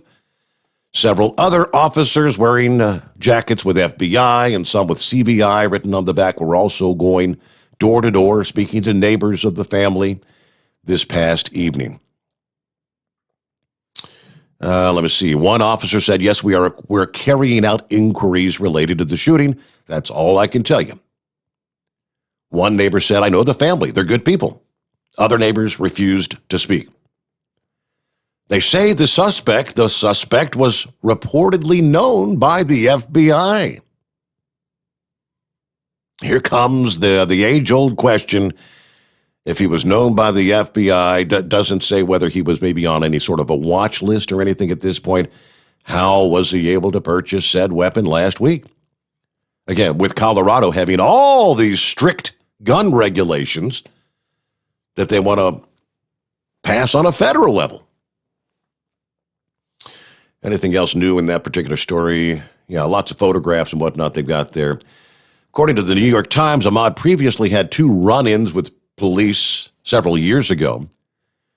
One on a report of third-degree assault, a misdemeanor, one criminal mischief. It's not clear if he was convicted of a crime. Law enforcement officials also say that Ahmaud was known by the FBI because it was linked to another individual under investigation by the Bureau.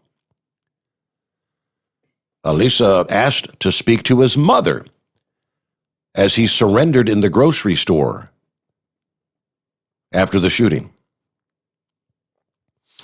One of his brothers, 34-year-old brother, said that he was a very antisocial kind of guy. During high school, he would describe being chased and feared that someone was behind him or looking for him.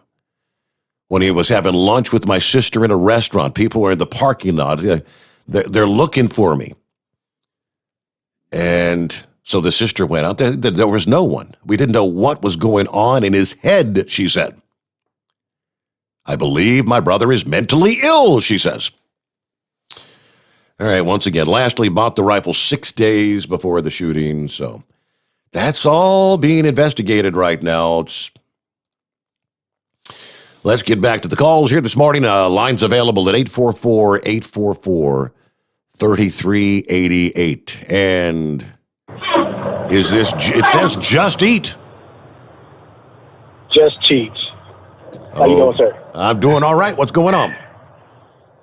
Hey, man. I love trucking news, but but politics is so funny, man. You got your MAGA craze, Trump supporter, but it turned out to be a crazed left winger. Man, that's amazing.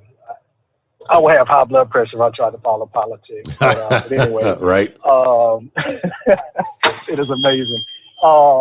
My company, man, LTO company, is going with one of these products called Samsara, and Samsara is going to have the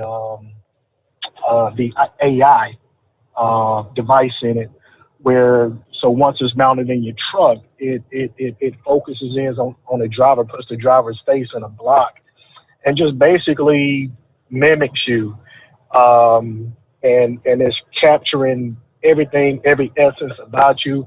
And it's very similar. You know, there's a big race now. If anybody is following the tech industry, especially for investing, you're really trying to follow the company that's gonna meet the race and is gonna get to this AI technology. Right now, Amazon is leading because they're able to collect and store so much data that you almost have to. It's almost like they're gonna win the race. But it's amazing, man, that, you would think guys would quit trucking. When you read the piece about the, what was it, at the, at the weigh station, the devices at the weigh station, nobody is going to quit trucking because now your company is going to be fined just by writing a ticket because you came across the weigh scale and the artificial intelligence picked you up. So I think we need to kind of be at ease and give it a break with the technology and trucking. Because look, man, we're so disciplined here. What we do, we have the cameras in the truck. We have all kinds of sensors. It gives you data on everything. But Steve, when I see a guy come by me tailgating another truck or another car, basically pushing them off the road, we have those set speeds on our trucks. Then, and you see the discipline that we have to have, you almost can't wait for that technology to kick in. But I always say that if we would take the technology that we have and just improve on it, I think the cameras would go away by themselves. Really? When you look at insurance claims, that heavy, what do they call those big heavy fines now that the lawyers? Nuclear verdicts. Yes, sir. So they're almost justifying it. So, but just wanted to chime in with that little bit that Steve, this technology is they're going away from Lucid, the LiDAR technology right now, which is the ones that would, sort of like the radar that tracks you. And all this technology is moving to AI. I read an article a couple of years ago that says, look, man, the limits to technology and the things that we can do with technology is unheard of. So just like that weigh station technology, those sensors, my theory, I have a theory that I've had for a couple of years, man, that I believe eventually in your vehicle, you're going to be able to write your own ticket based on what cameras and sensors pick up. If you're tailgating, if you're speeding, you're going to be able to write your own ticket, and they're going to mail it to you. And don't worry about your camera not being calibrated. They'll send you and make you have your vehicle inspected so you can calibrate it. So these things are on the way. Follow some of these companies. Follow some of these tech company guys. Some of these companies that are coming up and trying to get investments. Follow them. Follow what the analysts say about them. I was following a guy the other day. I'll say this real quick and I'll let you go. I was following an interview the other day, and I couldn't even finish the interview because he was talking about technology in the cars, but the guy began to talk about gene editing. and I had to jump off and go learn about gene editing. So gene editing, the same people that's giving you AI and intelligence, these are the same folks that are telling you, hey, man, we can eventually eliminate cancer and ALS with gene altering or gene editing devices. So everybody's going to like that. Everybody's going to like a pill that you can take because they just gene alter you and now you won't age. So if you're going to like that, you're going to have to take the AI and all the technology that comes with it. Always enjoy the show, Steve. Just teach. As always, we'll talk at you. Just teach. Thank you so much for checking in. Have a great day. Be safe out there. Yeah, there was actually a Drudge had a link this past day to saying, modern technology. Memories are tricky. The headline itself almost sounds, remember the movie, what was it called? Total Recall with Arnold Schwarzenegger. I know they did a remake several years ago, but yeah, the original Total Recall, where he goes into this company where they can implant memories in your head, and you can take a vacation. You think you're actually out there doing whatever, having a good time, and it's all just being implanted in their head. It's not reality. It's, I don't know, if it's virtual reality? According to the headline, scientists can place memories in your head and or remove memories. Our minds can make memories out of stories we've heard or photographs we've seen, even when the actual recollections are long forgotten. New research suggests this can happen even when the stories are not true. Okay. The author of a study released on Monday, the Proceedings of the National Academy of Sciences, that examines false memories and what can be done to reverse false memories. False memories, according to the study, are more than unsettling when they take root. They can disrupt a courtroom. They can impact the fate of the individuals there. False memories. They go on. It's really deep stuff, but that's another topic for another day. But yeah, I believe, would that be brain dead? Well, good morning, Steve. That's the first time you've called in since we got the new platform, isn't it? What the hell? How the hell you been? This is scary, dude. I was going to call that 1888. The ATN line. I'm like, wait a minute, Steve's on the other one. Oh, I got to look at YouTube because Dean told me. Did you not realize we were back up and running? Did you not know? Well, I had a brain fart there for a minute, though. I knew you had switched over, but I didn't know you was taking phone calls. And then I had to call Dean Michaels because one of my roommates is in what's the word I'm looking for? Deep doo-doo with the IRS. Oh. I talked to Dean the other day. He's like, "Oh yeah, Steve's taking phone calls." I'm like, "Oh, maybe I need to give him a call one night when I get off my bed." And there you are. I've been wondering where you've been. We, early on in particular, people were asking, "Are you guys still going to do your Dumbass of the Week nominees on Friday mornings?" I said, I haven't heard from Brain Dead. I don't know. Yeah, I mean, we can definitely fire it up. Not this Friday, which would be, we can try next Friday, which would be April the 2nd. Sure. The day after April Fool's Day, we'll fire it. Let's fire it back up, get it started back again. Of course, we're going to be rebidding at our yard next week, I believe. So I might be able to catch you more on the overnights because, as you know, with LTL, everything's based on seniority. So as far down the totem pole as I am, I'm hoping I can catch this overnight bid, but it's all to be determined. Because it has been really insane the month of February. Really? Around here. My house, we had 14 inches of snow, Steve. And I live just outside of Memphis, Tennessee. So that's like Armageddon, you know. I mean, I went to the Walmart, our local Walmart. I was able to get out like a Wednesday or Thursday. Literally, there were no shopping carts. People were using boxes of whatever they could find to get whatever groceries was in the store to get out. I mean, it was crazy.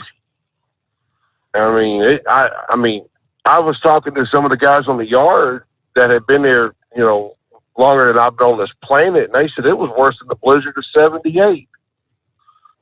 So much for that global warming theory, right? Yeah, right. Yeah, I know it got rough down there. So, 14 inches in Memphis. I felt so bad for the people down in Texas with all the pipes bursting and all that. What a mess.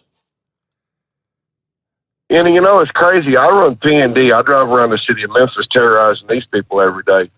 But there when we got back that Monday after the snow, we were doing business as usual for the first, like Monday, Tuesday, Wednesday. And then Thursday, they says, no pickups, just do deliveries only.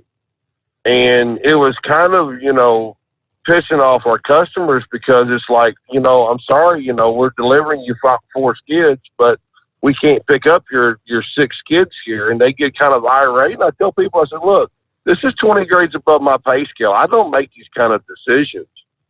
And I think just here recently, like in the last week or two, we're somewhat back to normal. Well, you know who I work for. It's not anything's not normal around this company. But yeah, I won't buy this one. But anyway, but yeah, it's slowly getting back. I mean, we were going to customers that would normally having 1 trailer a day we would pick up at. And we're picking up 2 and 3 trailers, and we just it was overwhelming. Well, you know, there's one other person I have not yet spoke to on the program, and he knows darn good and well we're here. There was one night he called in and he helped for about 5 minutes and disappeared, and that is that horrible crustacean lobster. Oh, let me tell you. Oh, have you heard what he's up to these days? I have not spoke to him. Like I said, I haven't spoke to him since we've been on here in nearly 3 months.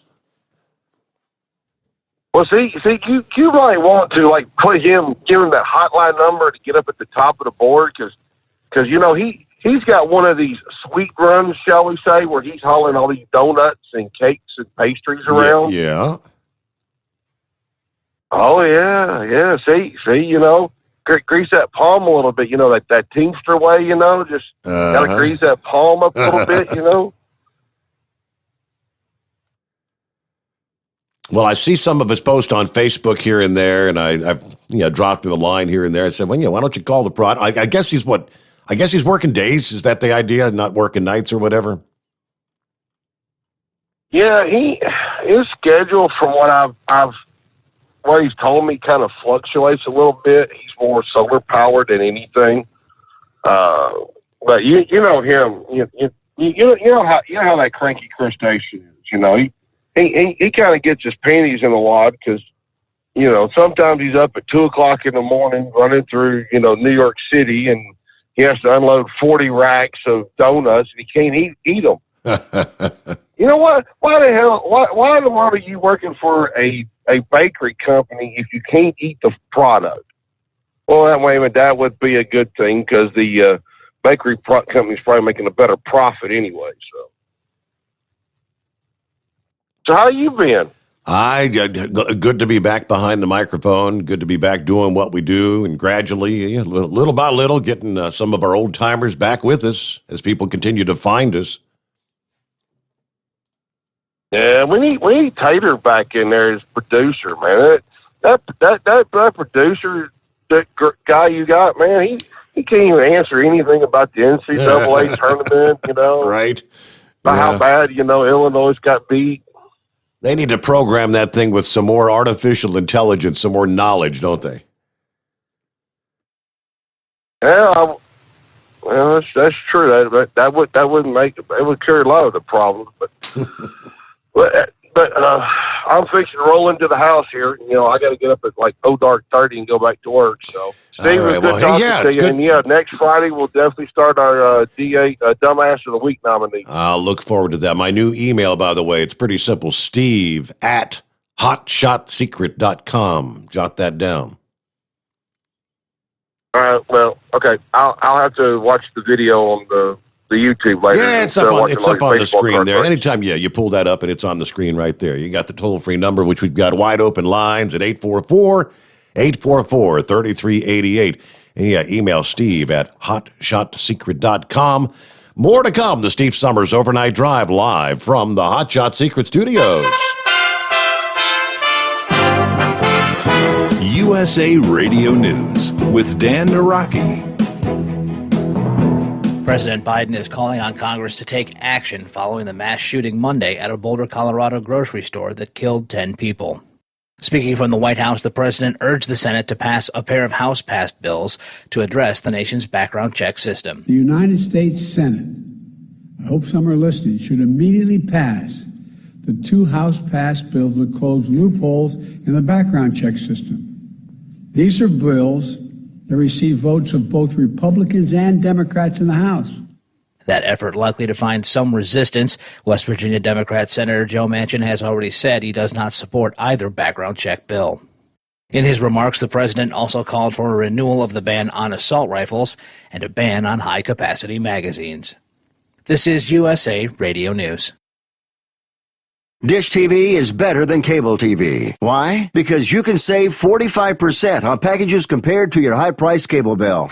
Wow. Take those giant scissors out and cut the cable and save with Dish TV. Plus, you get a free DVR upgrade to record your favorite shows and free installation. And with Dish Anywhere, you can watch TV for free on your mobile device. Act fast. You can save hundreds of dollars. Does your cable company do that for you? I don't think so. Get all the best TV programming at your fingertips at a fraction of the price of cable TV. So say adios, arrivederci, goodbye to the high cable bill and save up to 45% on Dish TV packages today. These are limited time offers and can change at any time. Call fast. 800-610-5739. 800-610-5739. 800-610-5739. That's 800-610-5739. 5739. Live from the Hot Shot Secret Studios, the Steve Sommers Overnight Drive. Dean Michael, the tax doctor here. Are you tired of those tax problems following you around like a dark cloud, always in the back of your mind, losing sleep at night? Call me now and get your life back. 888-632-4506 or go to mytaxhelpmd.com. Pretending they're not there won't make them go away. The IRS isn't going to forget. They will levy your bank account and garnish your wages. Don't wait for that to happen. I'm not telling you these things to scare you. I'm telling you so you can benefit from my years of experience. Now is the time to act. 888-632-4506. For anything diesel, take it to Shy Diesel. They provide a wide variety of services and diagnostics to determine what the problem is with the latest technology. From simple oil changes and preventative maintenance to fuel system diagnostics and repairs, engine rebuilds and cylinder head repairs, and rebuilds with our in-house machine shop. They also have on-site DPF cleaning for exhaust issues and DOT inspections. If your diesel is asking for some attention, Shy Diesel has the specialist you need for anything diesel. Located in Terre Haute and Lafayette, Indiana, and Effingham, Illinois. Shy Diesel has you covered. Getting a good night's sleep while on that long haul can be quite the challenge. That's why Commercial Vehicle Group has partnered with Serta Mattress to bring you the Bostrom plus Serta Mattress for the best night's sleep possible while you're on the road. The Bostrom plus Serta Mattress, manufactured with Serta's patented Cool Gel Memory Foam, acts to dissipate body heat and eliminate pressure points, which reduces the tossing and turning that can be so disruptive to your sleep. The Bostrom Serta mattress comes in 2 thicknesses, 7 and 10 inches, offering support to drivers of all shapes and sizes. The mattress comes in the standard 80-inch length with 4 widths, 32, 36, 39, and 42 inches. For more information on the mattress or where to buy, call us at 800-459-7328. That's 800-459-7328. At Hot Shot Secret, we share the science behind common diesel problems. For example, Fuel additives. most fuel additives either impact performance or provide protection. Hot Shot Secret Everyday Diesel Treatment provides both performance enhancement and fuel system protection. Everyday Diesel Treatment delivers a 6-in-1 premium fuel treatment for every fill-up, every time. Everyday diesel treatment is available at truck stops, Tractor Supply, O'Reilly's Auto Parts, and online at hotshotsecret.com. Keep the bugs off your glass and the smokies off your ass. This is the Overnight Drive with Steve Sommers.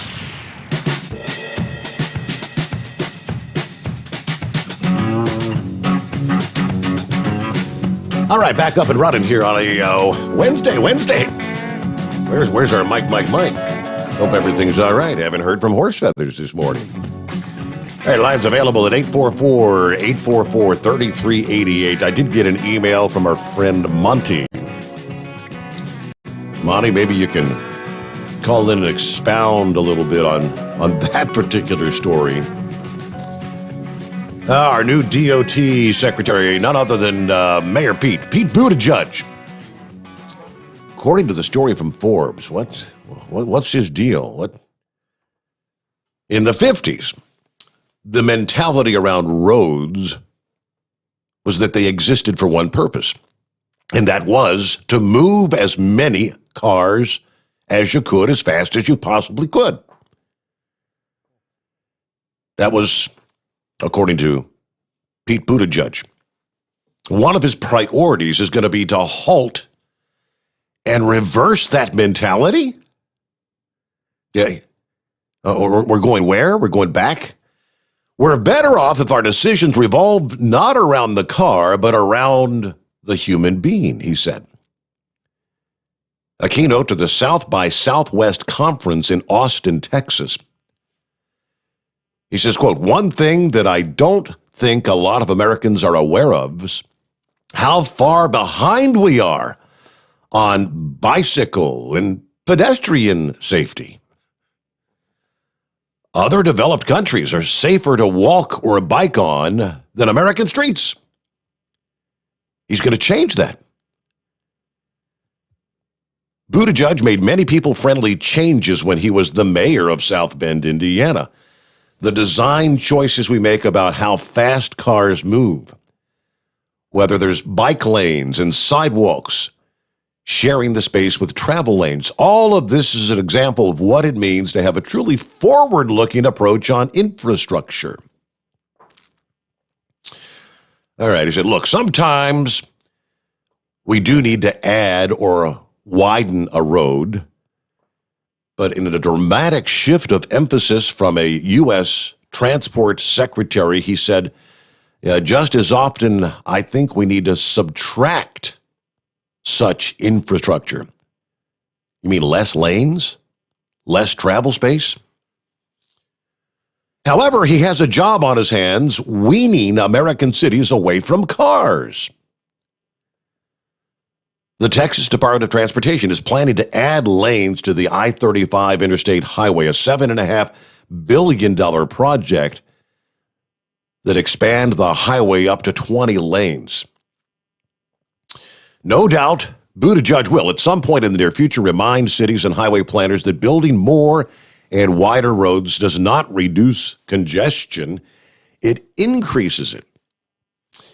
Elsewhere in Texas, Houston's Katy Freeway was expanded to 26 lanes between 2008 and 2011 at a cost of $2.8 billion to alleviate severe congestion.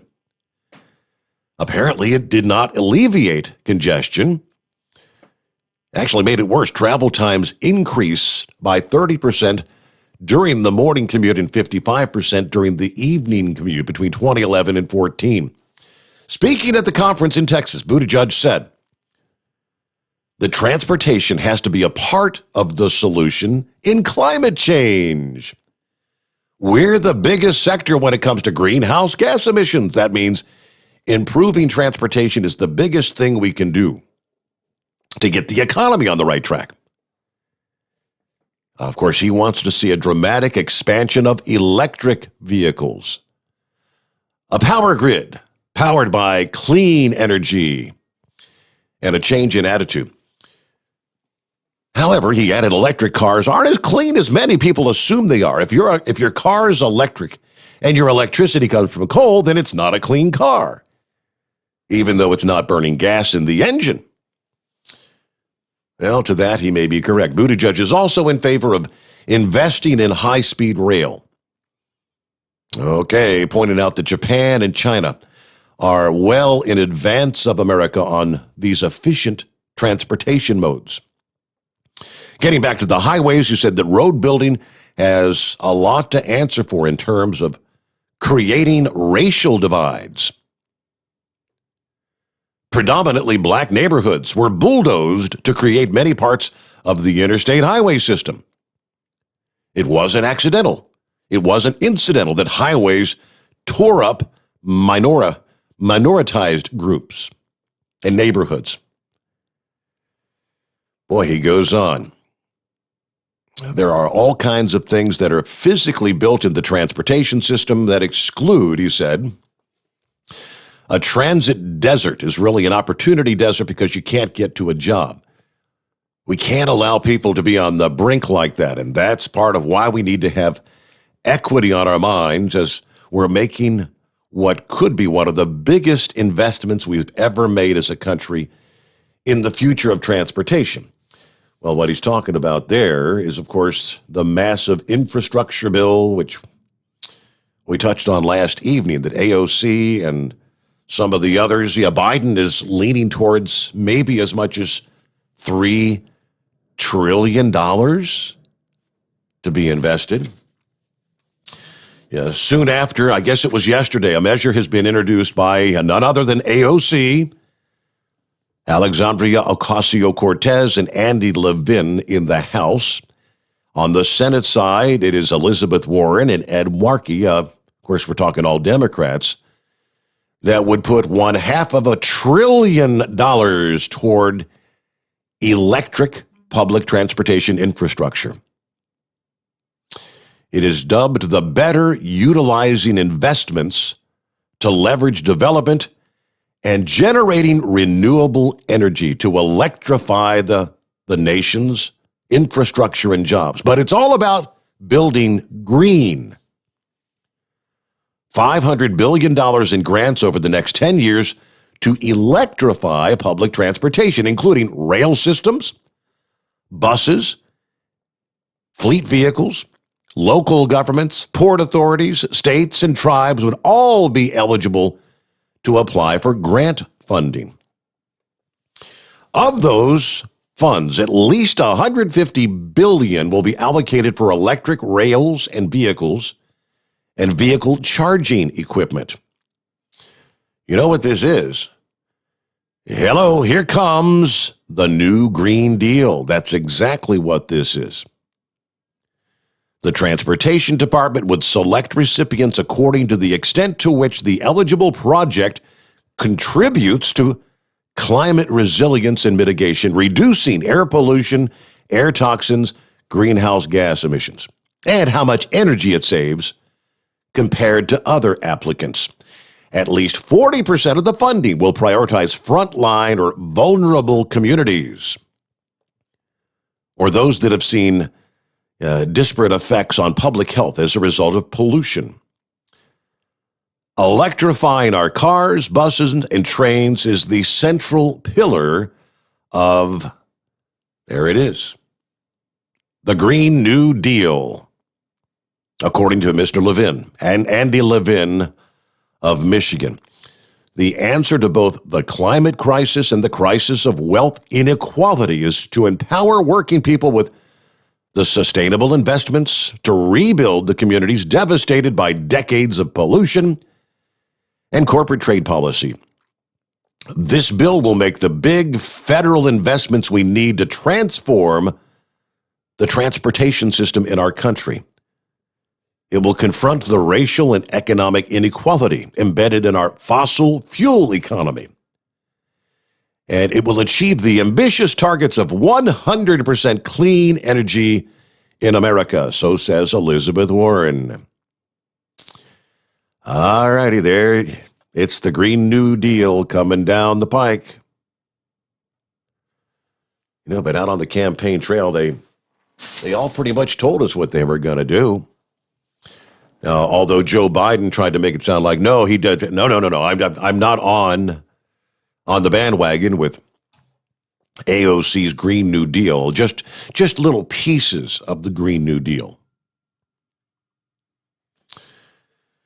All right, let's see. Mike checking in. He says, Steve, sorry, my email's not working, but I'll tell you this. Pete Buttigieg has a long way to go to get Americans to give up freedoms like cars. Most communist countries have mass transit. Well, that serves to reason, doesn't it? That's the direction they'd like to take America. Lines available. It is 844-844-3388. A tad quiet on the phones again this morning, so jump on board. Well, hey there. What's going on this morning? I guess we should start out saying, hey, Mike, what day is it? What day is it? Well, hump day. There it is. Sorry, Your Honor. I was trying to talk through a situation with these new electronic devices. Not that I'm any good with them myself, because I'd rather just take them and set them on the ground and smack them with a sledgehammer and run try over to use them. Yeah. So that's usually my way of wanting to fix them. What were you trying to help set up? I was trying to help Red Mule a little bit out there with his camera and stuff there. Really? Okay. All right. So, any success? How'd that go? I'd heard his plea, and so we were just talking about it. He was still riding down the road, so when he gets stopped and parked sometime there, we're going to try to talk through a little more. Maybe we can figure out something more with it. I don't know. Might be just set it on the fence post and shoot it with a 12-gauge shotgun. See how that works out for it. But I don't know. As I tell him, I kind of these things were all kind of starting when I was going in school and that got into high school, and I don't know where you were. If you were still maybe a year or two ahead of it, or if it was just starting to come along. But we had the Apple computers, and you had the beginnings of video games. You had the Atari systems. Now, did you have the old Atari, or did you get the old 2600 there to get moved up to the high class 2600 Atari? I'm trying to remember. I remember being in math class, and there was one computer in the math class, and each student got throughout the week you'd get like 1 hour on the computer to start trying to learn. Yeah, it was before the whole internet thing even existed. It was like, I think it was what was it? The Radio Shack TRS-80. Was that the original computer thing? And you had that, and Apple had their Mac out, which was a one-piece unit. The whole little monitor, like a little 9-inch monitor, and the CPU and the floppy drive and all that was one unit, and you had the keyboard. And then Apple came out with those other ones. They called them the 2C and stuff like that were the hard drive and the keyboard looked like a typewriter thing, and then the monitor was separate. You had external floppy drives. Yep. That was kind of where I was at. And we did, they were trying to teach us computer programming to make it so you could make a little green thing. You could make a man walk across the screen or something. That's it. Looked kind of like an oscilloscope. Everything was X's and O's. Ones and zeros, dots. X's on the screen. So anyways, that's kind of where I started. That's about as far as I ever got. And then you had your Commodore 64. Yeah. Commodore 64. My uncle had one of those, and that was the first iteration of video games that were so much better than the old Atari Pong games and whatnot. Yeah, exactly. So anyways, I don't know. I probably should have tried to learn more than that, but so now I'm here. I got a Apple Smarter Than Me phone that I despise, and you got to use these electronic logs apps on them, and you got GPSs, and And as you say, the dash cameras. The dash camera we got here that this guy has for me is one called the Blackview, BLACKVUE. It's about a $400 camera. I mean, it does everything but pretty much wash your clothes. Wow. And it's got the GPS in it. It probably keeps somewhere around 2 months of backup before it overwrites. I think it's got an internal memory, a hard drive internal memory, but it's all Wi-Fi. You Wi-Fi it to another device, to a tablet or whatever, and download. Then you can see through. But the quality of the camera is unreal. It has probably 170 degrees of camera span. So I got it mounted in the center of the windshield, and I pretty much see from the left mirror to the right mirror. And I've downloaded videos where the person next to me on either side, you can read the name on the door of the vehicle and the phone number, and as they get past you, you can look at the rear license plate and zoom right in on the license plate. And it's a good setup. How Red Mule was talking, it's got the self-adhesive thing that holds it to the windshield. But the thing about this is it's a cylinder. It's about 4 inches long, and it looks kind of like a pistol scope is what it kind of looks like. So it's got a round band that this mounts into, and then the round band actually mounts with the adhesive on the windshield. So if you want to carry it from vehicle to vehicle, you can get the mounting for it and put that in all the different vehicles and actually disconnect the camera from the mounting device, that circle band that it mounts in, and carry it from one vehicle to another. So, if you slip seat it or, you want to take it out and put it in your RV or your car or whatever, as long as you had other mounts for it, you could just move it from one vehicle to the other without too much trouble at all. But I'm pretty happy with it. It does a good job, and it records everything, and it has the GPS on it, and it shows the speed you're traveling at whatever time that it's recording, and it'll do audio recording inside the vehicle if you want it to, or you can shut it off. The driver has the option to have either the internal microphone on or not. So if people want to hear me singing, then I can have it on, and when I'm playing my old country music, 6 days on the road and I'm singing along to it, people want to hear that. Well, more power to them, right? Exactly. But anyways, but as I say, it's a little unit called the Blackview, Blackview, VUE. VUE. Okay. Yep, VUE. Yep. So actually, they'd probably be good people to get a hold of. See if they want to help sponsor. Yeah, that's an idea. Just put a free ad out there for them. No doubt. Jeez. So anyways, but I don't know. What do we got going on for you? Hey, there's a wreck on 95. Can you imagine that?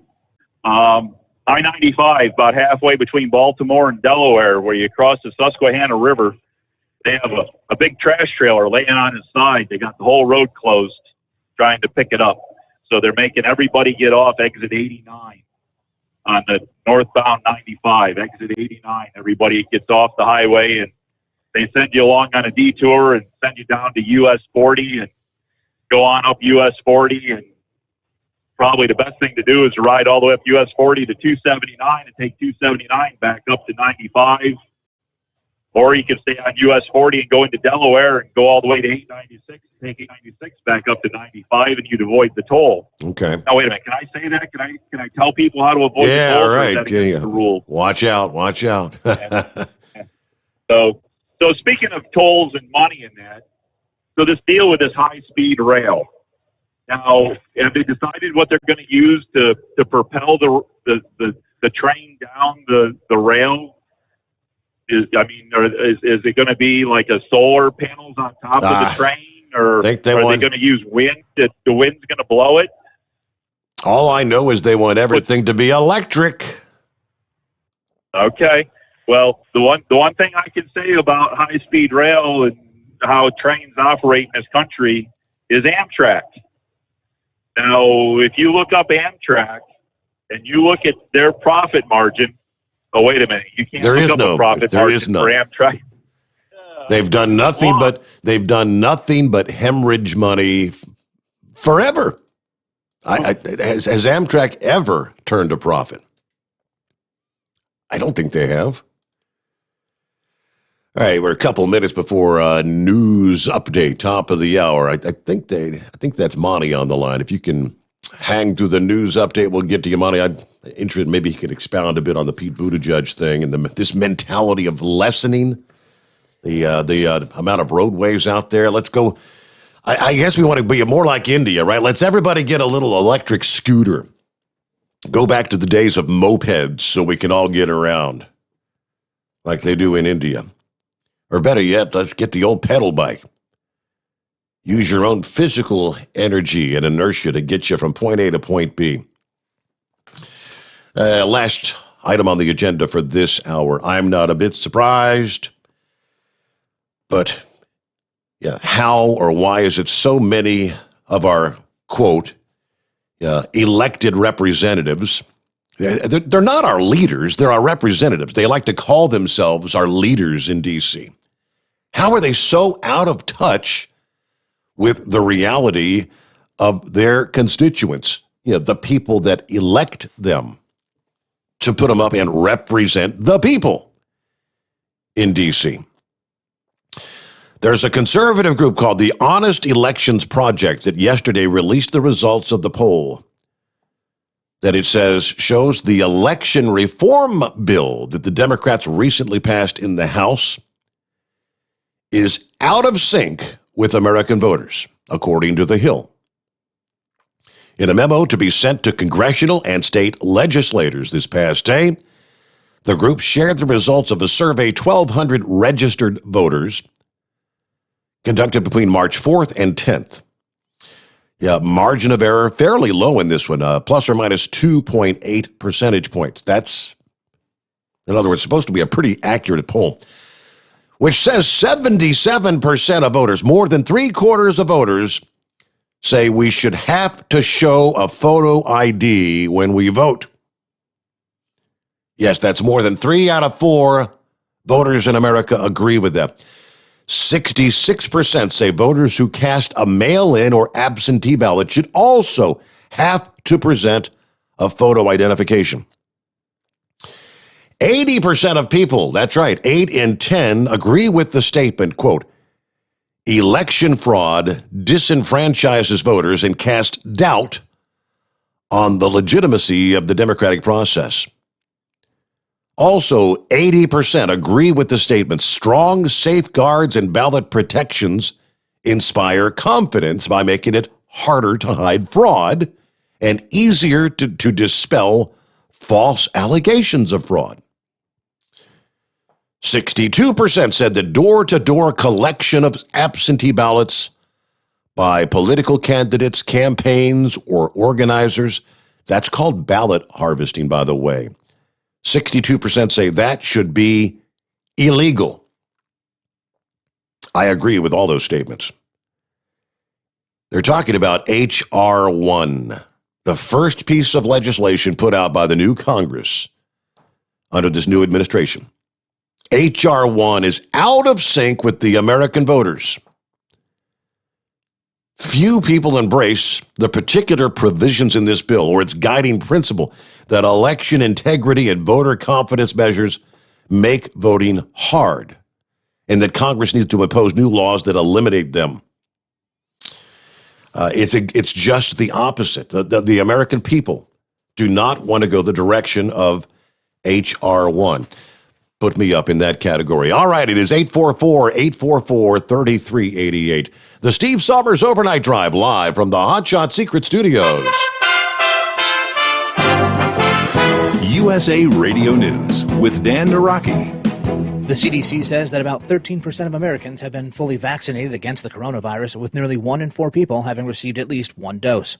The U.S. has been averaging about 2.5 million shots administered daily. On Tuesday, Texas, Indiana, and Georgia all announced that eligibility would be opening up for all adults in the coming days. President Biden has said that he wants the vaccines available to all adults nationwide by May 1st. With more vaccines available, more people are hitting the road. The Transportation Security Administration says it screened more than 1.5 million people on Sunday, the largest number since the pandemic began a year ago.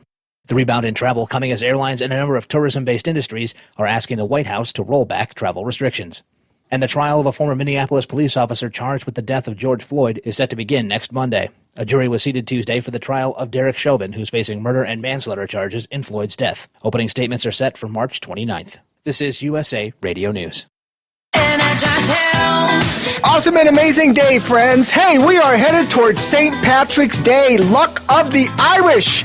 And I want to give a great shout out to one of the greatest coaches of all time, Lou Holtz, who gave me his permission to use his name and his likeness when I used to be in the banking world. But you don't need luck this year to get healthy. You don't need luck to lose your fat. You don't need luck to get off all those medications. No, all you need is to use those hands and log on to EnergizeHealth.com or call us at 888-444-8895. Friends, you've heard Wayne talk about his amazing transformation, and you know Wayne is a crusader of truth and only speaks the truth. He would not be endorsing this protocol if it hadn't changed his life. You need to log on just to see that. So log on today to EnergizeHealth.com or call us at 888-444-8895. President Biden's next major legislative push is expected to be a $3 trillion spending plan aimed at improving the nation's infrastructure. But that package is also expected to contain the first major tax increase in 3 decades, raising the corporate tax rate, the marginal tax rate for higher earners, and changing the way capital gains are taxed. Senator Steve Daines says tax hikes like that would damage the recovering economy. The Montana Republican tells Newsmax TV that the best way to grow an economy is to allow people to keep more of their income. Remember, you go back in history. John F. Kennedy cut taxes, Ronald Reagan cut taxes, President Trump cut taxes, and each time they cut taxes, it unleashed the economy. You kept more money in the pockets of small businesses to invest, hire more people, expand. That's how you grow an economy. The Democrats, they're really good at raising taxes. They got to pay for all this or try to pay for part of all this incredible spending, which they can't do. They can't raise taxes high enough to pay for all this spending. What's going to happen, it's going to slow down the economy. This is USA Radio News. Hi, this is Wyatt Cox. Each and every day, the USA Radio Network produces 3 hours of the greatest radio programs of all time. Comedies, drama, suspense, it's all there. Classic radio theater. Now, if your radio station doesn't carry the program, you can find them anywhere podcasts are served, including iHeartRadio, Spotify, Spreaker. Just search for USA Classic Radio Theater. Find it. USA Classic Radio Theater. You'll love it. Police in Boulder, Colorado have identified the 10 people killed Monday in a supermarket shooting. Lance Pry reports from the USA Radio News West Coast Bureau. 10 people were killed in a shooting at a grocery store in Boulder, Colorado on Monday, including 1 police officer. Boulder Police Chief Maris Harold reads the names of the victims. Denny Strong, 20 years old. Nevin Studinsky, 23. Ricky Obbs, 25. Trelona Barkonoviak, 49. Suzanne Fountain, 59. Terry Leiker, 51. Officer Eric Talley, 51. Kevin Mahoney, 61. Lynn Murray, 62. Jody Waters, 65. Our hearts go out to all the victims killed during this senseless act of violence. Colorado Democrat Governor Jared Polis. We will hold the evildoer responsible to the full extent of the law for his actions, and we will always remember the victims of the King Soopers shooting. And the airport in the capital city of Guatemala has been temporarily closed because of falling volcanic ash. The Paquea volcano, about 30 miles away from Guatemala City's La Aurora International Airport, has been active in recent weeks. Unfavorable wind conditions Tuesday sent ash towards the airport, covering buildings, planes, and runways. Civil aviation authorities say they hope to resume normal operations at the airport as soon as possible. For USA Radio News, I'm Dan Naraki. At Hot Shot Secret, we share the science behind common diesel problems and their solutions. For example, ultra-low sulfur fuels. The primary function of diesel fuel is combustibility. One of the little-known aspects of fuel is its role as a lubricant to metal-on-metal moving parts. The introduction of ultra-low sulfur fuels diminishes the fuel's ability to lubricate because sulfur, which has been mostly removed, has lubricating properties. Hotshot Secret Everyday Diesel Treatment with LX4 delivers unmatched lubricity. Third-party testing confirms that it takes 3 times the amount of leading fuel treatment to match the lubrication benefit of 1 dose of Hotshot Secret. Everyday Diesel Treatment is a fully formulated 6-in-1 premium fuel treatment for every fill-up, every time. Everyday Diesel Treatment is available at truck stops, Tractor Supply, O'Reilly's Auto Parts, and online at HotShotSecret.com. Hot Shot Secret, powered by science. Because Channel 19's a little congested.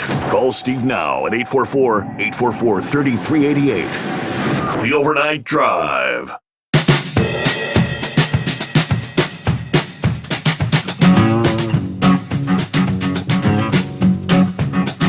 All right, let's jump right back into it here. Our number, again, plenty of room for you. It's 844-844-3388. As we make our way into a midweek Wednesday coming on here, thanks for spending some time with us on the Steve Sommers Overnight Drive. Now, let me jump right back to the calls. Monty been hanging in there. I believe it's Monty. Would that be you, Monty? Good morning. Negative, Mr. Steve Sommers. How are you tonight, sir? That would be Pappy. Oh, it is Pappy. All right. Yes, sir. It didn't show the name. So what's going on, Pappy? Yeah, man, I got a rant, Steve. Sorry, babe. I got to let it out. Listen, man. I think you've seen it in the air the last couple of nights. People are starting to really kind of get worked up. I really started to get wound up, and then I kind of realized, man, it does no good to go into panic mode. We all knew that they were going to do what they're doing. It's not no surprise what's going on up in D.C. This craziness, not to mention the infringements being imposed upon us, is out of control. But, Steve, here's the deal. I don't really care what some buffoon writes down on a piece of paper up in a white building and runs around the playground telling everybody what they need to do. There's these things that exist. 2 things that exist, Steve. Certain and unalienable rights. Yes, sir. Certain as in you have them certainly.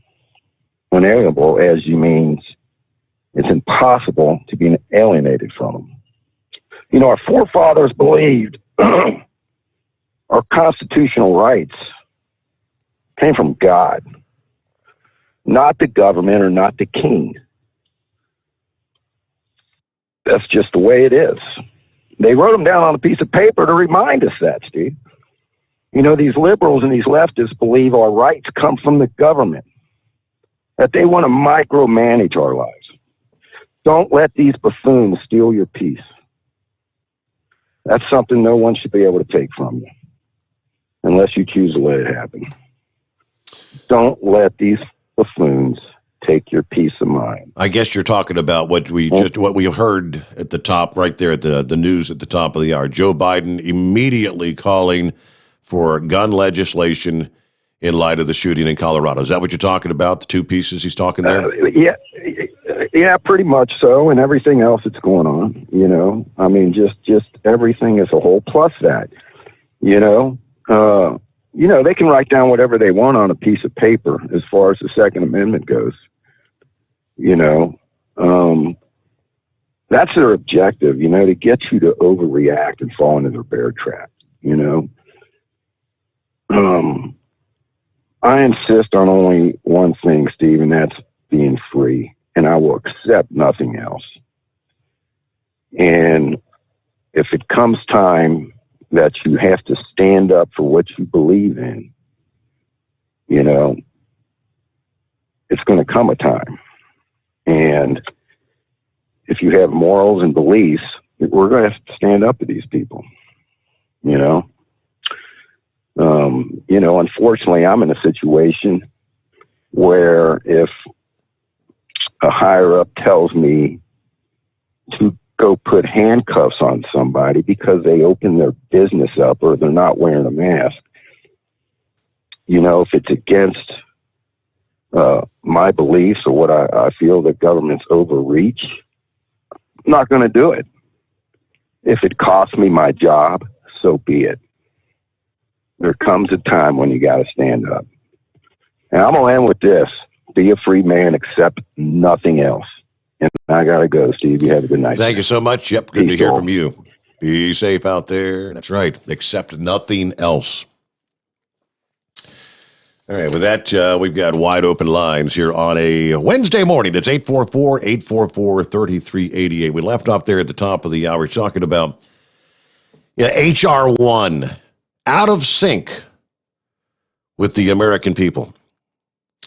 The House Elections Project executive director shared in the memo. It goes on to claim that the 2020 election was, quote, marred by confusion, haphazard changes to voting laws, a progressive legal blitz that used the courts to undemocratically weaken voting safeguards and skew the rules for partisan advantage.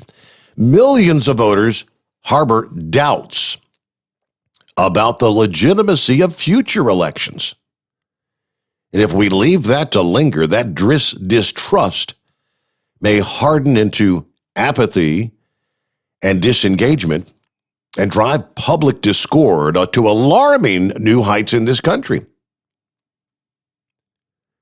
Now, Joe Biden said after the House passed H.R. 1 that it's especially necessary following the unprecedented assault on our democracy. Talking about the Capitol assault back in January. The right to vote is sacred and fundamental. It's the right from which all of our other rights as Americans come. He's referring to it as landmark legislation, H.R. 1. Urgently needed to protect that right. Now, despite the House passing the election reform bill, the Senate seems less likely to pass their version, which is S1, Senate Bill 1. Chuck Schumer said this past day, or I guess maybe last week, make no mistake, reform is going to be a top priority of this Congress, and we're going to put S1, the For the People Act, on the floor of the Senate. S1 is going to be the top priority for this Congress, he says. We're going to fight and fight and fight to get this done. Failure's not an option, he says. There was one unidentified Democrat Secretary of State that told Politico last month, hey, the devil is in the details. There are aspects of H.R. 1 that, if they went into effect, would not necessarily affect states like mine. We've got to make sure, though, that we're not creating unintended consequences and less opportunity. Those of us that are in support of H.R. 1, we've got to work closely to make sure that the states that have very accessible election systems in place, that those are protected, and that those that aren't are unintentionally altered in a negative fashion. But the discussions of H.R. 1. Alrighty, on to other industry headlines as we roll on into the early hours of a Wednesday. Way too many of these incidents where vehicles are failing to move over out on the highways. California Highway Patrol reminding drivers the consequences of failure to move over for emergency vehicles after a multiple fatality crash that occurred early Tuesday morning. About 2:30 a.m. near Lodi, California.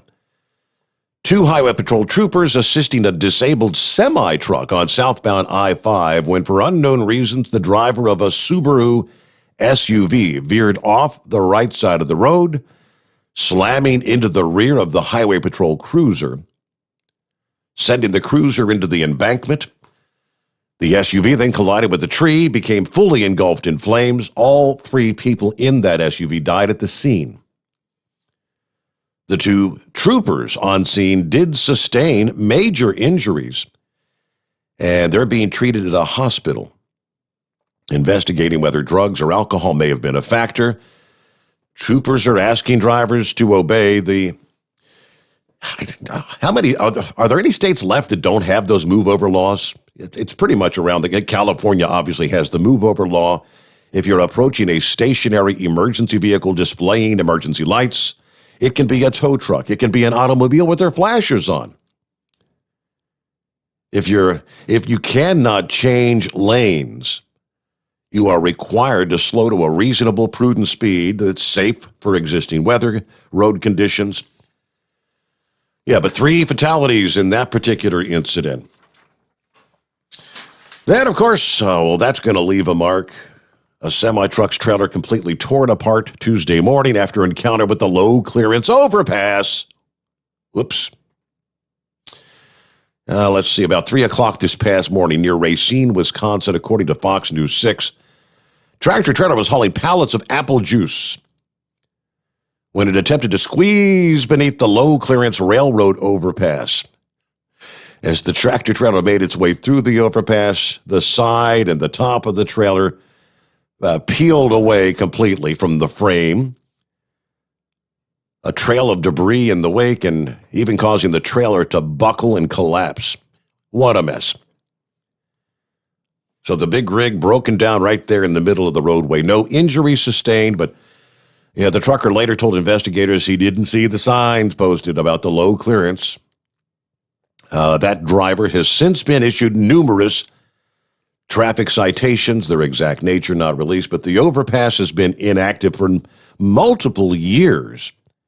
It is not currently being utilized by any railroad companies, but they did or were investigating the structural integrity of the overpass. So, that happened at 3 a.m.? They were still cleaning that wreck up at 10 o'clock this past morning. What a mess, what a mess. Yeah, that's going to leave a mark. And that was a very costly mistake. Then one last tidbit before we get back to your calls. Again, open lines at 844-3388. A truck driver being hailed as a hero in Vermont this week after his quick thinking during an emergency situation. This was on Monday in Vermont. 71-year-old trucker Paul Connor was headed down a hill on the 2A towards Interstate 89 when his brakes failed. Now, as he barreled toward the stoplight intersection, he realized he had to make a split-second decision or risk plowing through a line of stopped traffic at the intersection. Thinking quickly, he veered to the right onto the exit 12 on-ramp, causing the rig to overturn, spilling some of its load of grain. Connor sustained only minor injuries in what could have been a major wreck, probably involving fatalities. No other people or vehicles were damaged, but given the situation, coming down into a heavily occupied intersection at a high rate of speed, your choice, either contact those vehicles or essentially using the bailout to try to avoid and sacrifice your own well-being for the safety of others. That is truly heroic. That was the statement from the Williston fire chief. So kind of accolades for the trucker that made those split-second decisions. Yeah, it's a tough call to make, isn't it? We're rolling up on 20 past the hour as we make our way through the late night, early morning hours, and room for you at 844-844-3388. And let's check in with the Chevy guy this morning. Hey there. Yeah, well, we can't blame the FBI too much. They're all running around trying to track down anybody that was down at the mall on the 6th and trying to make a case because the Democrats in Congress is pushing them to get these all these Trump supporters, round them up and charge them with insurrection. So I guess they're not really paying attention to all this other stuff going on. Thinking about it, Biden just relaxed or changed the relationship on immigration from these countries that have Islamic extremists. Now, this is what we get. This is a reward that we've gotten. You got Omar up there, and it was heavily populated with Somalians, and it was war-torn and heavily Islamic. They come in, and their Sharia law is above our Constitution. That's all there is to it, because their Sharia law is their basic Bible. now all we get is Obart telling us that we're all a bunch of racists and hateful, and I don't know what they plan on doing with all us, old white guys. They don't say about that, but anyway you look at it, we're still 65% of the population. And then now you got this old boy here at 21. I mean, I'm sorry, well, he ain't got nothing going for him. Pot-bellied, bald-headed, 21. I can see why he's upset. He's already said that he's ISIS, and he's Syrian. Well, obviously, Syria, we opened up our arms to accept Syrian refugees, and apparently not all of the refugees disagreed with ISIS. So it's just amazing to me.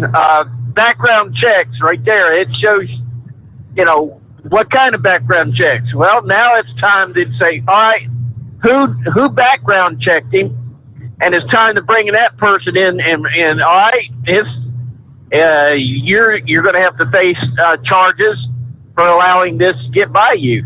I mean, do your job, government. That's all we're asking. Do your job on all these background checks, including the young man in Georgia there. I mean, come on. I mean, his own dad, his own parents had a tracker on his car because they knew he had troubles. I don't have an answer why they let these guys have their guns in the family, but it just family don't want to deal with family, I guess. Right.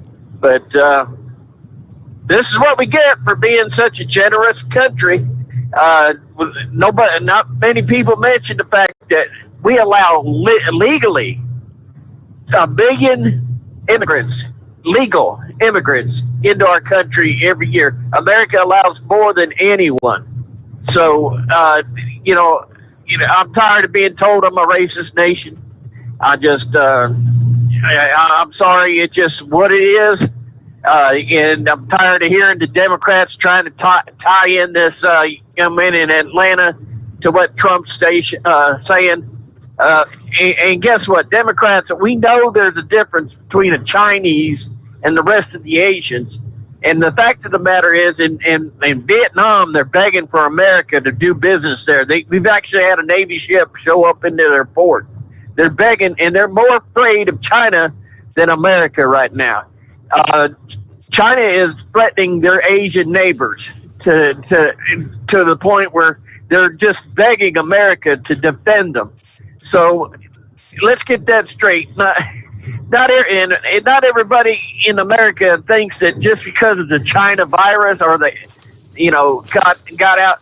We don't all look. At least Trump supporters don't look at it, and we're educated enough to know that not every Asian is Chinese. And we definitely know that if you know anything about China, no Asian, no Chinese has control over their government. Absolutely. That's the key right there, Chevy Guy. How could anyone try to blame the people of China for it's not the people, it's the government.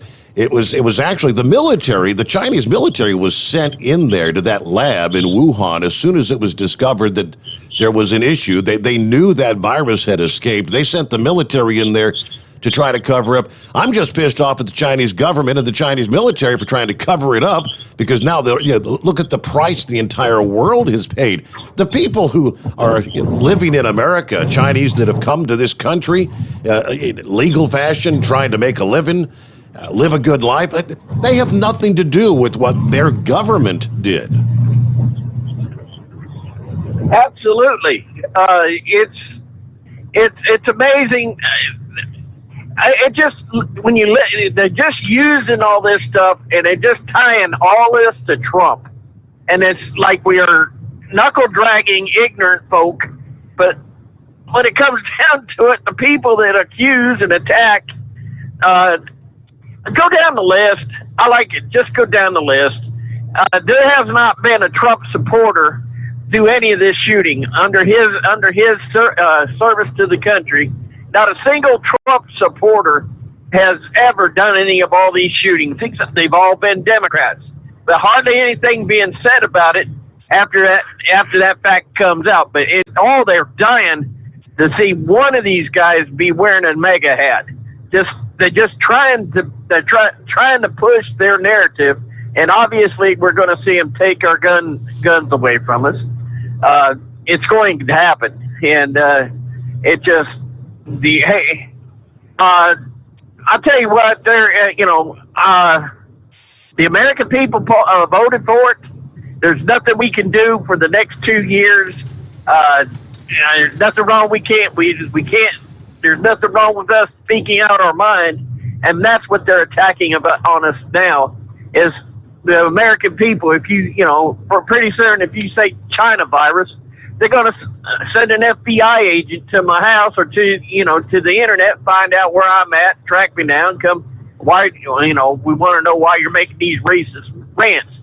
And don't be surprised, because China's invested heavily in Facebook, YouTube, and all these media companies, and they're heavily invested into our president. So it's a crazy ride. Just sit back. I pray for my country.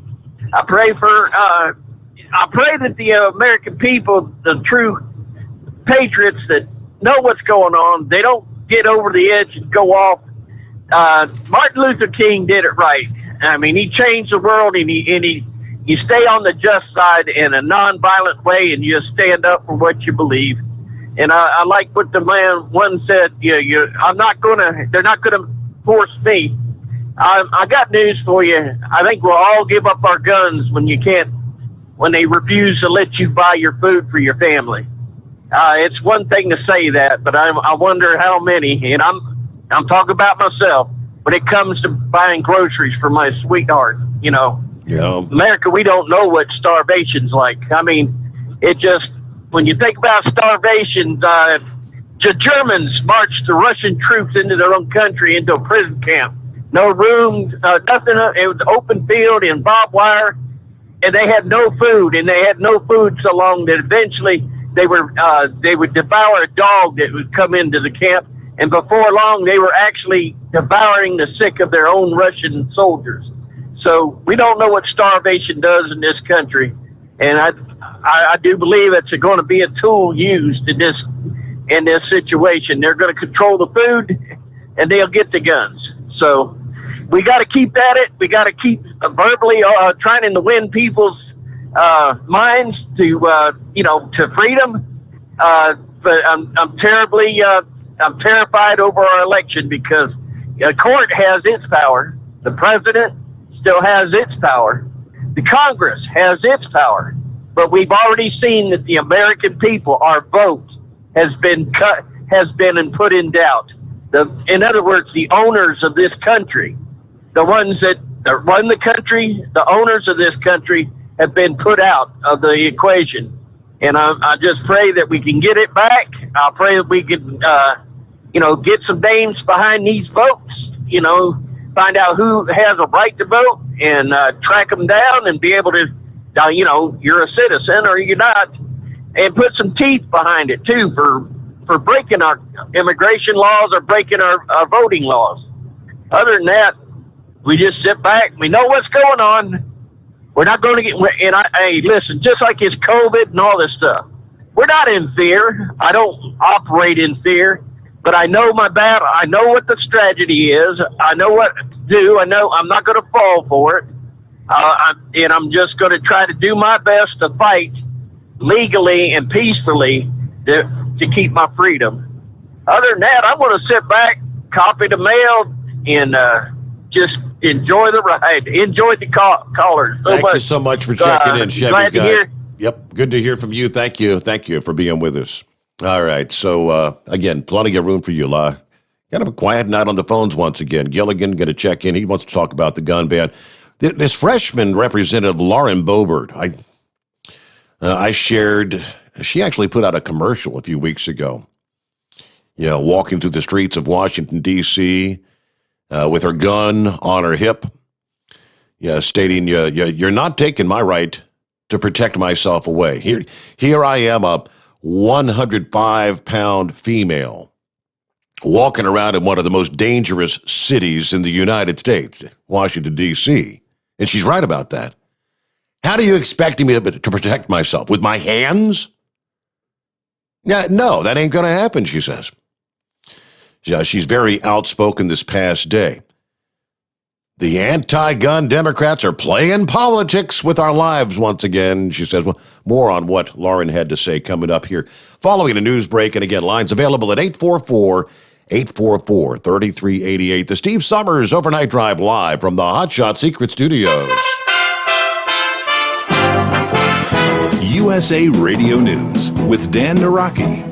President Biden is calling on Congress to take action following the mass shooting Monday at a Boulder, Colorado grocery store that killed 10 people. Speaking from the White House, the president urged the Senate to pass a pair of House-passed bills to address the nation's background check system. The United States Senate, I hope some are listening, should immediately pass the 2 House-passed bills that close loopholes in the background check system. The president also called for a renewal of the ban on assault rifles and a ban on high-capacity magazines. Senator Ted Cruz says those are always the solutions that Democrats push after a mass shooting. The Texas Republican tells Fox News those measures don't work, and he laid out ideas that he says will stop the next tragedy. The way to do it, what works, is you target the bad guys. You'll go after violent criminals, you go after felons, you go after fugitives, you go after those with serious mental illness, you stop them from getting guns, and when they try to illegally buy a firearm, you lock them up. This is USA Radio News.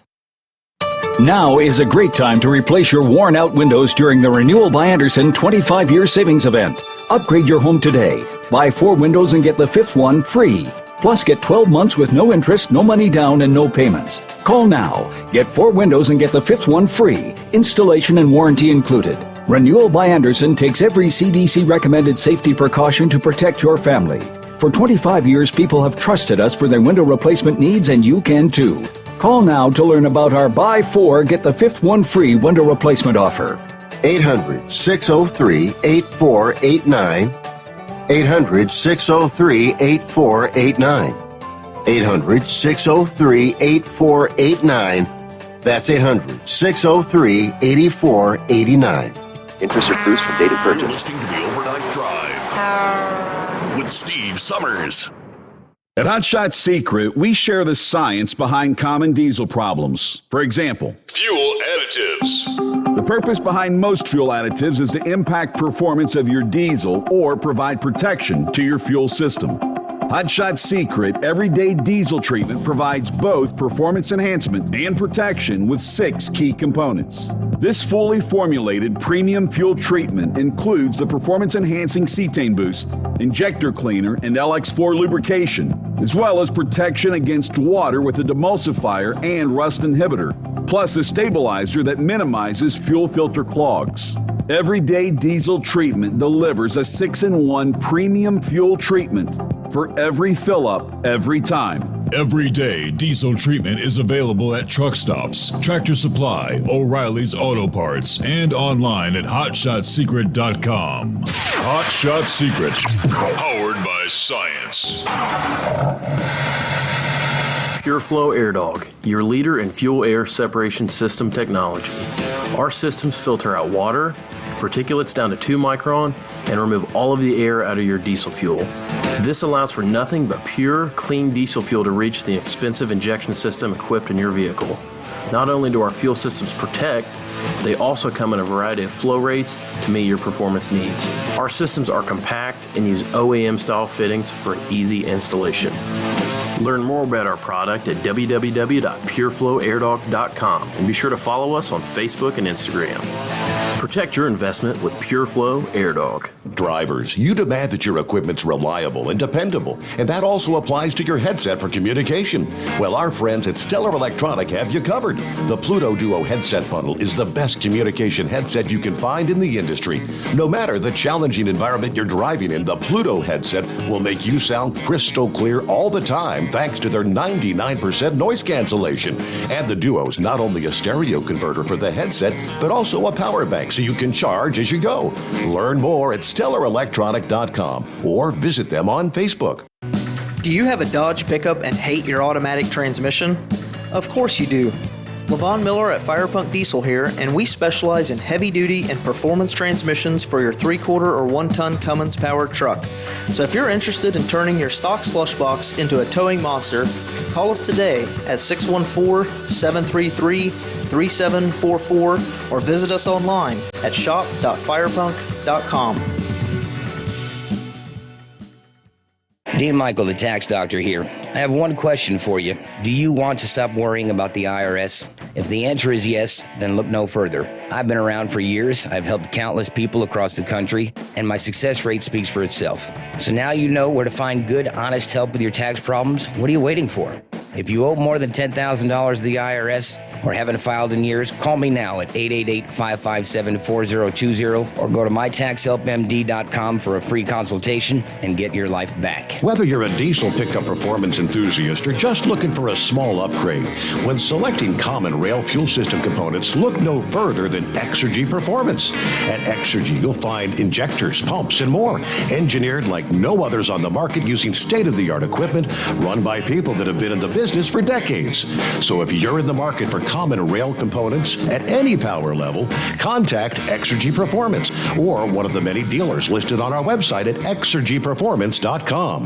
At Hot Shot Secret, we share the science behind common diesel problems and their solutions. For example, ultra-low sulfur fuels. The primary function of diesel fuel is combustibility. One of the little-known aspects of fuel is its role as a lubricant to metal-on-metal moving parts. The introduction of ultra-low sulfur fuels diminishes the fuel's ability to lubricate because sulfur, which has been mostly removed, has lubricating properties. Hot Shot Secret Everyday Diesel Treatment with LX4 delivers unmatched lubricity. Third-party testing confirms that it takes 3 times the amount of leading fuel treatment to match the lubrication benefit of 1 dose of Hot Shot Secret. Everyday Diesel Treatment is a fully formulated 6-in-1 premium fuel treatment for every fill-up, every time. Everyday Diesel Treatment is available at truck stops, Tractor Supply, O'Reilly's Auto Parts, and online at hotshotsecret.com. Hot Shot Secret, powered by science.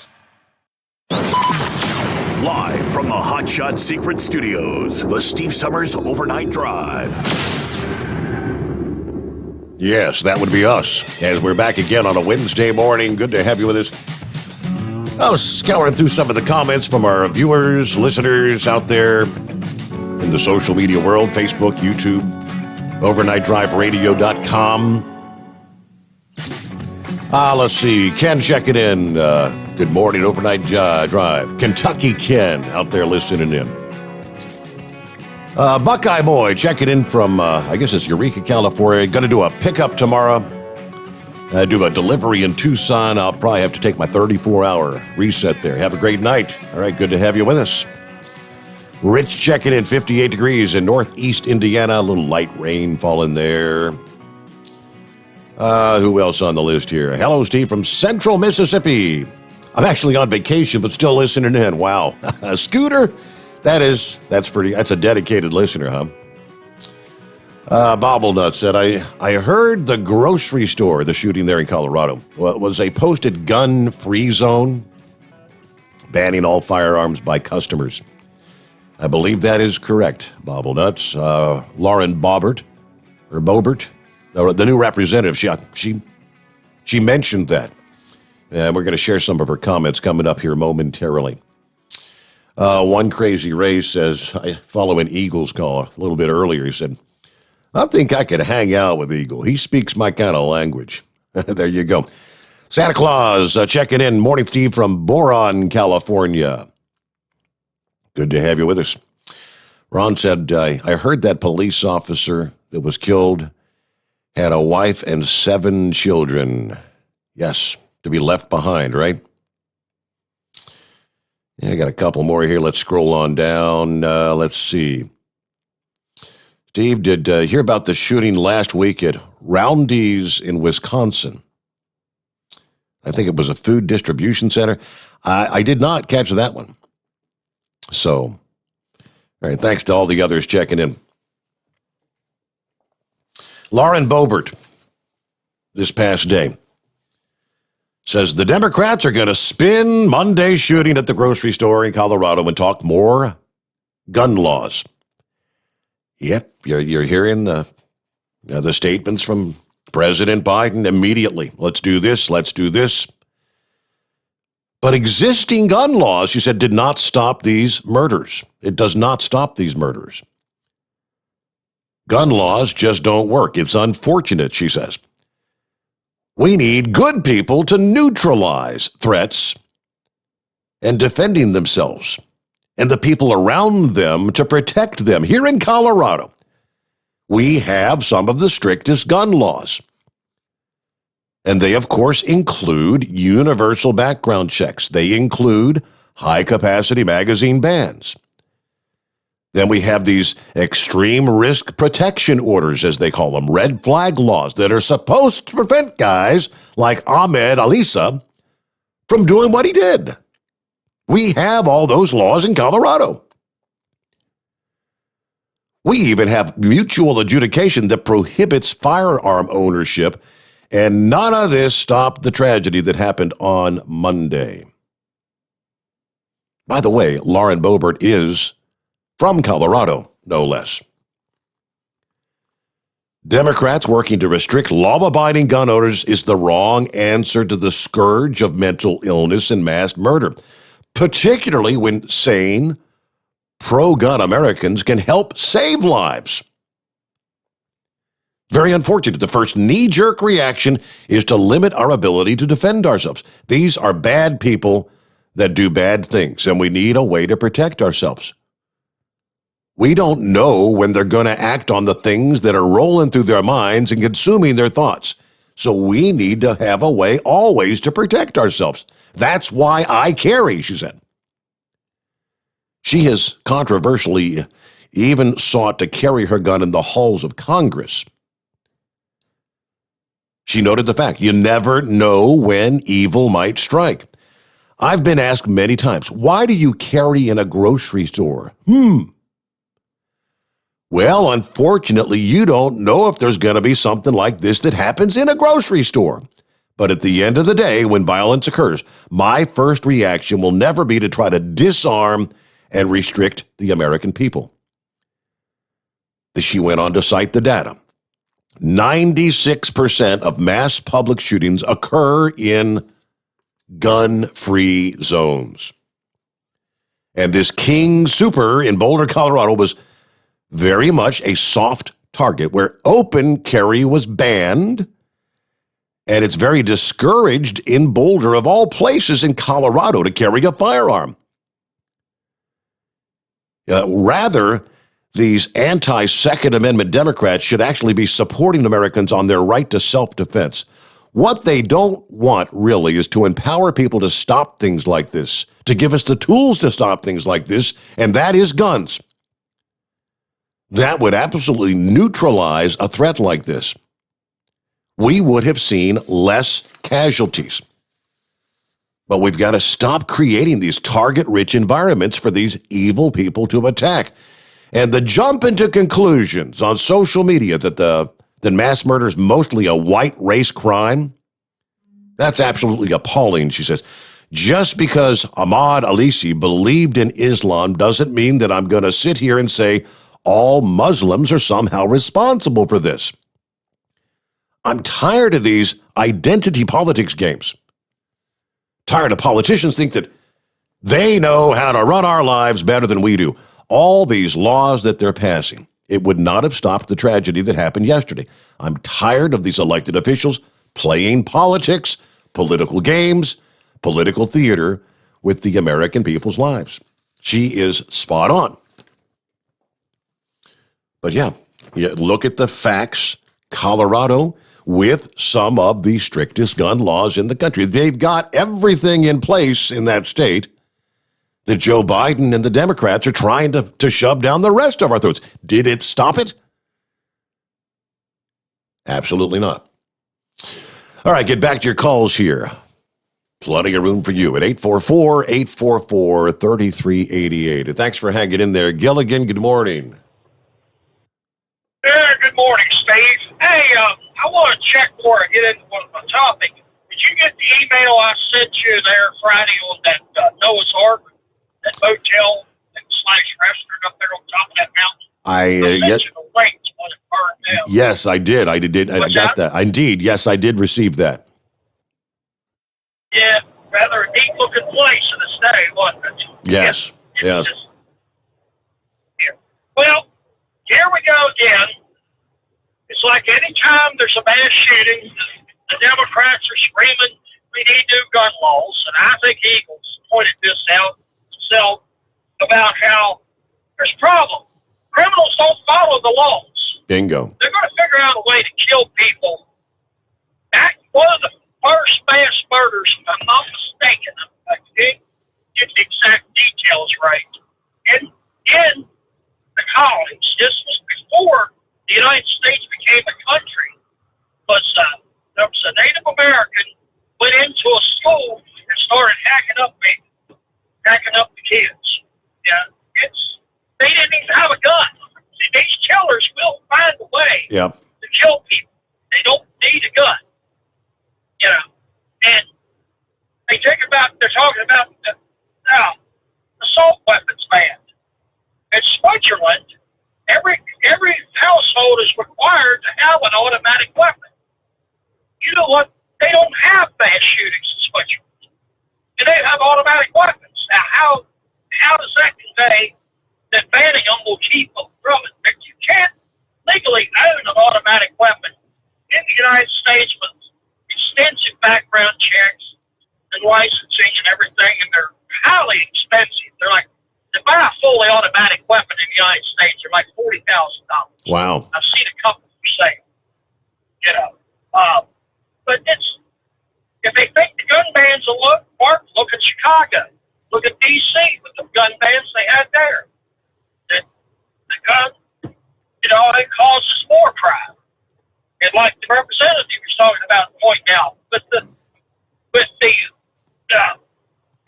no firearms allowed, in these places. I've seen them signs. I refuse to frequent them places for that very reason. Because to me, they're taking my life at risk. They're putting my life at risk. I'm a concealed carry holder. I've carried for years since they first passed the law. Well, not soon after they passed the law in West Virginia. I mean, but then again, I'm ex-military. I worked as an armed security guard for several years. And, signs growing up around firearms. Now, I believe that I'm beginning to believe more that people need to be trained on the proper use of a gun if they're going to buy a gun. But I don't know how to go about that. The government's involved in enough stuff. But I guess they would have to be involved in that to get something like that. Right. Anyway, take care. All righty, Gilligan, thank you so much. Now, there's a question that was asked. Let me see here. Yeah, what is the headline? Could the United States ban guns? Well, Australia tried something pretty close. Were you aware of that? Let me share the rest of the story here. American supporters of gun control point to Australia as a fine solution to stop mass shootings, gang violence, or even suicide. Firearms are strictly regulated in the land down under. All firearms license applicants are required to take a safety course. They must also show a genuine reason for owning a firearm. Oh, and self-defense is not a valid reason. Australia instituted these strict laws following the April 1996 mass shooting at Port Arthur, where the gunman took the lives of 35 people with an AR-10 semi-automatic rifle. Motivation was reportedly based on the failure to buy a bed and breakfast property, but also to become notorious. The nation was outraged. Soon, Australia introduced comprehensive gun control led by the Australian Prime Minister at the time, John Howard, who had only taken office 6 weeks earlier at the head of a center-right coalition. Howard came to the decision that firearms were simply too easy to obtain, and there were just too many of them. We have an opportunity in this country not to go down the American path, he said. And he radically changed Australia's gun laws. According to supporters of gun control, those efforts rid the country of gun violence on a large scale. All right, it was less than 2 weeks after the massacre that all 6 Australian states agreed to enact the same sweeping gun legislation that made it far more difficult for prospective gun owners to obtain a firearm, including a 28-day waiting period. The law also banned all semi-automatic rifles and semi-automatic shotguns. Australia instituted a nationwide mandatory buyback of all guns that were banned. A market value benchmark was determined to compensate the owners for the loss of their property. It was so radical that even Prime Minister Howard wasn't certain the buyback would be accepted. During an address to gun rights supporters, he reportedly wore a bulletproof vest for fear that the event could turn violent. Turned out the meeting went off peacefully, and the first buyback, about 650,000 legally owned guns, were handed in and subsequently destroyed. According to the academic estimate, the buyback took in and destroyed some 20% of all privately owned guns in Australia. Additionally, in the years since the buyback, Australians did not purchase new and legal firearms to make up for what was banned. But it's likely that many feared they faced a similar ban. Since the passage of that legislation, gun control advocates have pointed to Australia, calling for similar measures. So could such a system work in the United States? The answer is likely no. There's several reasons. As the New York Times reported, Australians on the whole were happy to give up their guns and accept the new restrictions. Americans who, unlike their Australian cousins, have a Second Amendment, provided the right to keep and bear arms that's been in place for nearly 240 years. Also, Australia may have had its own history of hunting and sport, but it has always been far smaller and less significant than the one in the United States. Another factor is Prime Minister Howard was able to get all 6 Australian states to agree to pass uniform sweeping gun control legislation in 12 days. The United States would have to get all 50 states on the same page. That would likely never happen. And it surely ain't going to be a quick thing. Then there's the issue that Australia bought back 650,000 guns. The United States government would likely have to buy back hundreds of millions of firearms. Also, the United States would also have to address the fact that they would put dozens of small to mid-sized companies that make firearms out of business. Even larger manufacturers would find themselves in dire straits if the civilian market were to suddenly disappear. The other consideration is whether gun violence would diminish were the United States to institute such strict gun control. The vast majority of shooting deaths are not from the handful of tragic, high-profile mass shootings. Most gun violence in the United States involves criminals using illegal guns, which would not be impacted by a ban. What about the criminals? Of course, the biggest hurdle would be whether a ban would actually get guns off the street, like the supporters of gun control claim it would. Or would it just create a huge black market? It's not hard to believe many Americans would just ignore the ban and risk becoming a criminal by hiding away their firearms. Many might simply sell their guns, no question asked, on a future black market at a profit, which that, of course, would keep the gangs and the criminals well armed for years or even decades to come. It is true that the number of mass shootings did all but cease in Australia following the ban. there's been just a single mass shooting since Australia banned the weapons. That's a point worth considering. Yeah, how could any mass shootings occur?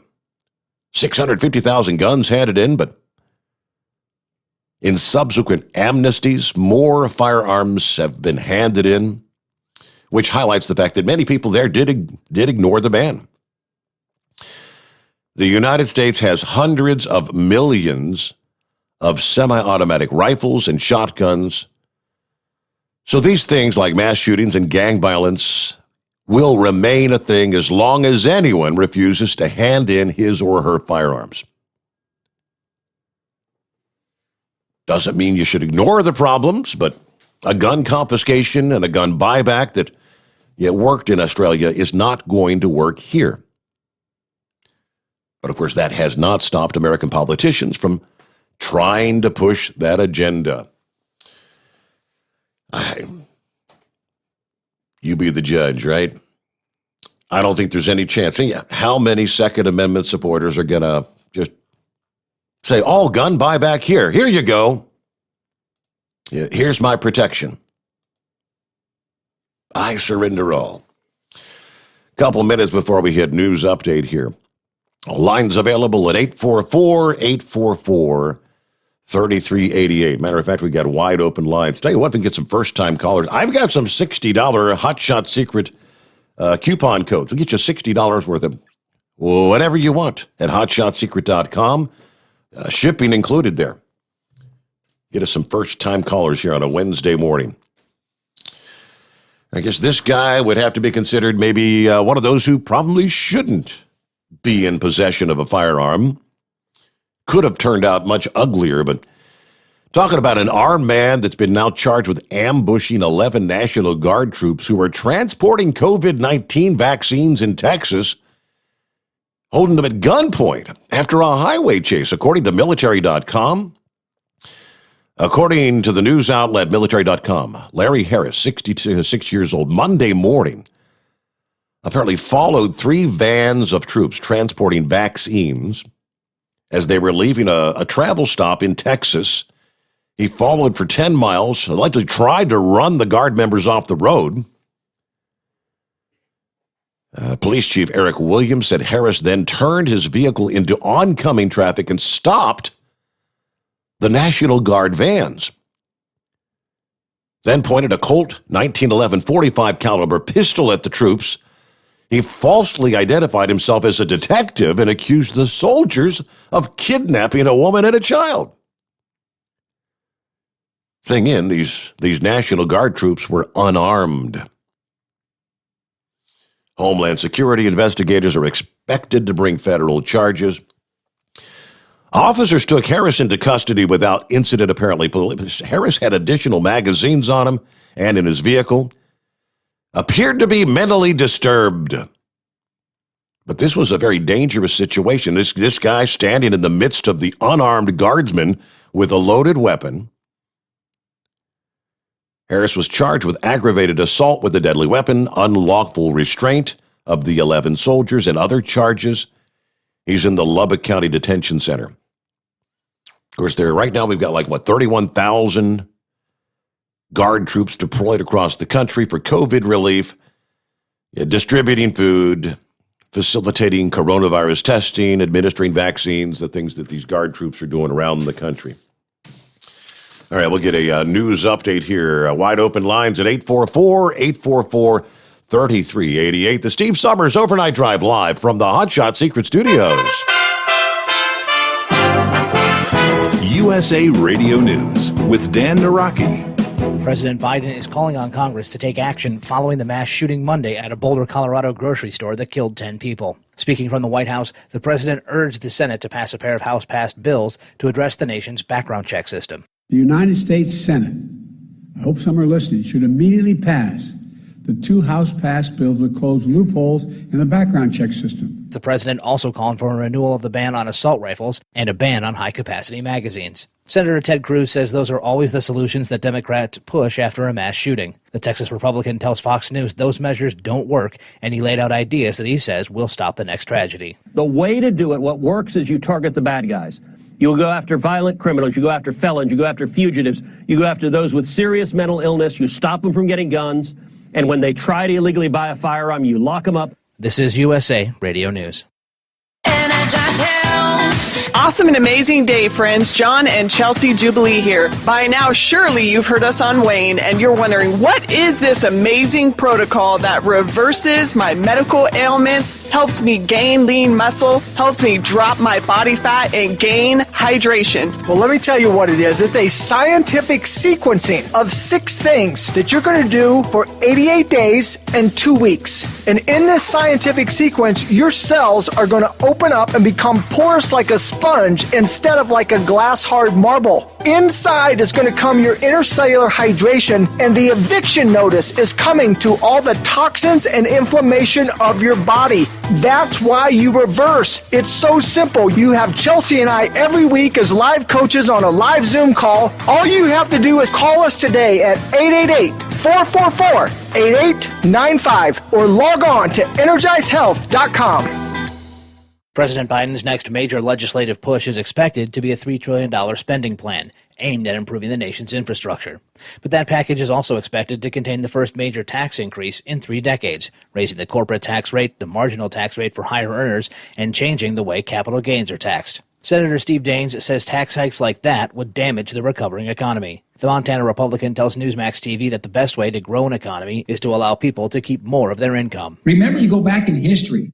John F. Kennedy cut taxes, Ronald Reagan cut taxes, President Trump cut taxes, and each time they cut taxes, it unleashed the economy. You kept more money in the pockets of small businesses to invest, hire more people, expand. That's how you grow an economy. The Democrats, they're really good at raising taxes. They got to pay for all this, or try to pay for part of all this incredible spending, which they can't do. They can't raise taxes high enough to pay for all this spending. What's going to happen, it's going to slow down the economy. This is USA Radio News. You've heard me talking about MyPillow for 3 years, folks. It's the truth. I get the best sleep of my life with a MyPillow. You can do it too. 60-day money-back guarantee, 10-year warranty, made in the USA. You'll sleep well or you'll get your money back. Go to MyPillow.com, click on the radio listener special, use my promo code USA, get 2 MyPillow premium pillows for the price of one, or call 1-800-951-8175. Get the best sleep of your life and do it now. Officials on the southern border say the immigration crisis is starting to affect the flow of trade between the U.S. and Mexico.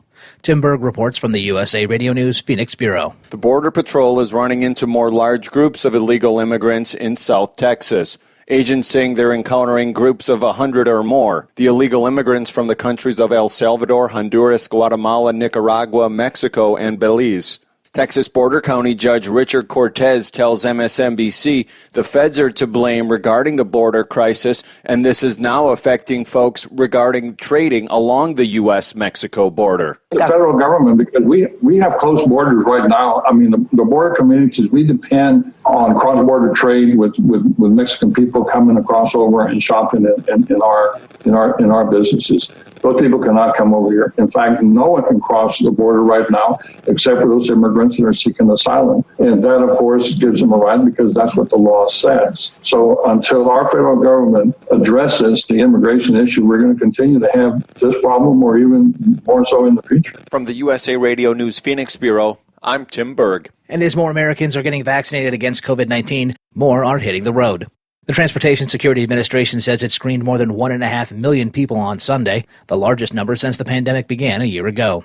The rebound in travel coming as airlines and a number of tourism-based industries are asking the White House to eliminate travel restrictions. For USA Radio News, I'm Dan Naraki. At Hot Shot Secret, we share the science behind common diesel problems and their solutions. For example, ultra-low sulfur fuels.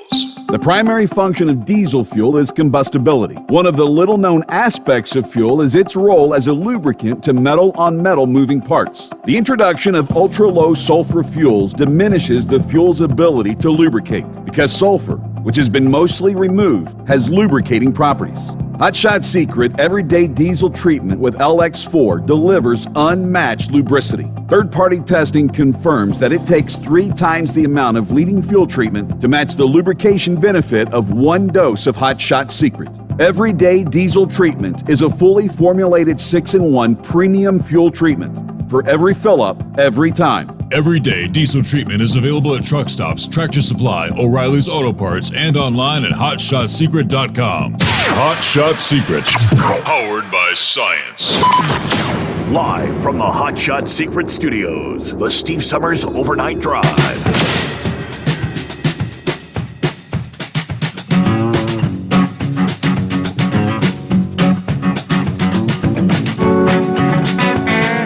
Come back on a hump day. What's up? It's on your mind. It's 844-844-3388. Okay, under the industry headlines from our friends at OOIDA, here comes the vehicle miles traveled tax. It's surfaced again. Possible funding mechanism to prop up the Highway Trust Fund and potentially contribute to funding for much-needed infrastructure projects. However, new report from the American Transportation Research Institute has said the VMT would be very costly and very complicated. Kind of surprised to hear that from the ATRI. A couple days ago, they released what they called the practical analysis of a national VMT tax system. They looked at the technology that would be required, what the cost of implementation on that sort of a system would be. It is clear a VMT tax is way more complicated and costly for the fuel tax than anyone really anticipated. If a system like this is going to work for everyone, many years of thoughtful planning and federal leadership is going to be needed. Well, we know, when it comes to the feds, that's laughable. Everything they control turns into a debacle. Of course, the VMT, that's a tax on your per mile charge for all vehicles. It's been tossed around as an option to help maintain the highways.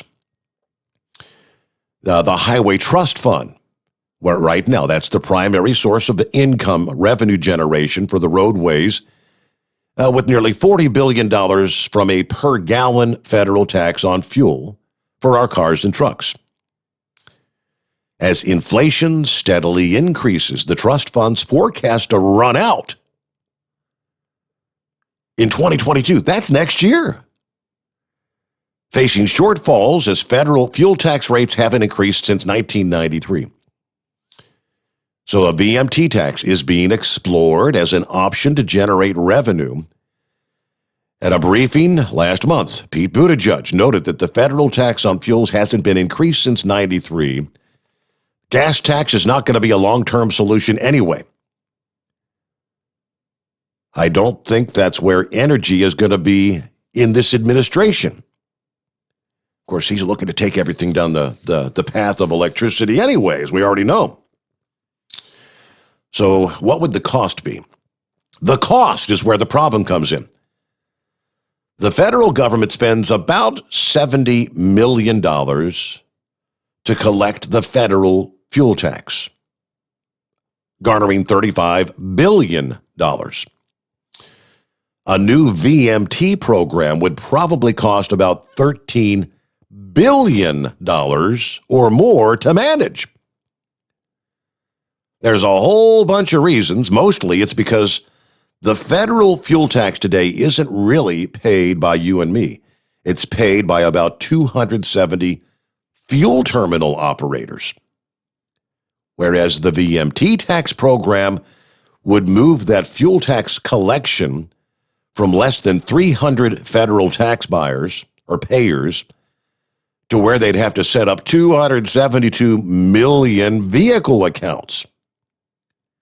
Each account would have to transfer from individual bank accounts to the federal government. So you're going from a cost of collecting your revenue of $70 million to a cost of $13 billion or more.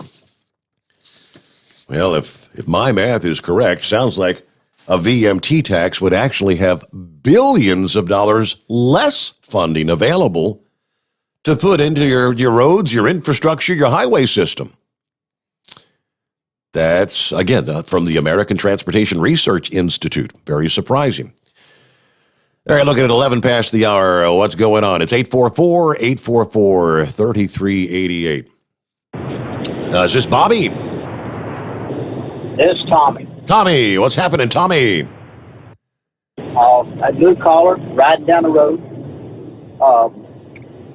The Hot Shot Secret 6 and 1 works great. So, which one? What did you try? The 6 and 1 for the fuel. Okay, you got the stiction eliminator, or the did you say the fuel additives? So you're talking about the diesel extreme, I guess? Yeah, the fuel. Yeah, diesel extreme. There you go. Yes. Yeah. But, and to horse thunders, the Black View, I also have one, and I love it. It's great. Okay, I saw several people, when we talked about that, I saw several people in the comments said that they love the Black View camera. Right. It takes great pictures. It works really well. Very good. It is pricey. But anyway, I know you're having it's kind of a very quiet night on the phones. Well, I've took your number down here, Bobby, first time caller, so I'm going to get you one of those coupon codes. How's that sound?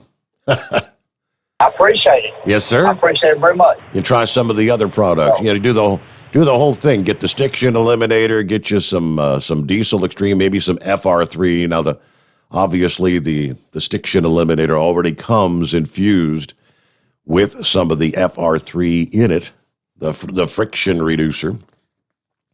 But yeah, you don't use the stiction eliminator every time. So, all right, moving on to another topic. From the Twilight Zone, maybe. A former top intelligence official raising expectations on Friday for a forthcoming U.S. government disclosure of what it knows about UFOs. John Ratcliffe, who served as Director of National Intelligence under the Trump administration, was asked by Fox News what he knows about unidentified flying objects that have captured people's imagination for generations. To which he said, there are a lot more sightings than have been made public.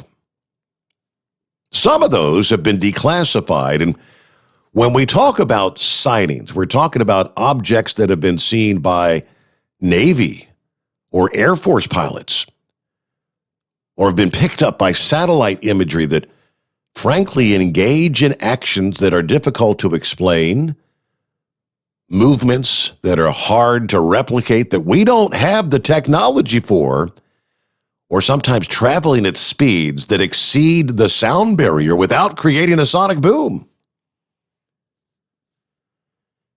After saying there have been sightings all around the world, he insisted that reports of unidentified aerial phenomenon already in the public eye is really just a small part of the bigger picture, as he called it. What is the bigger picture?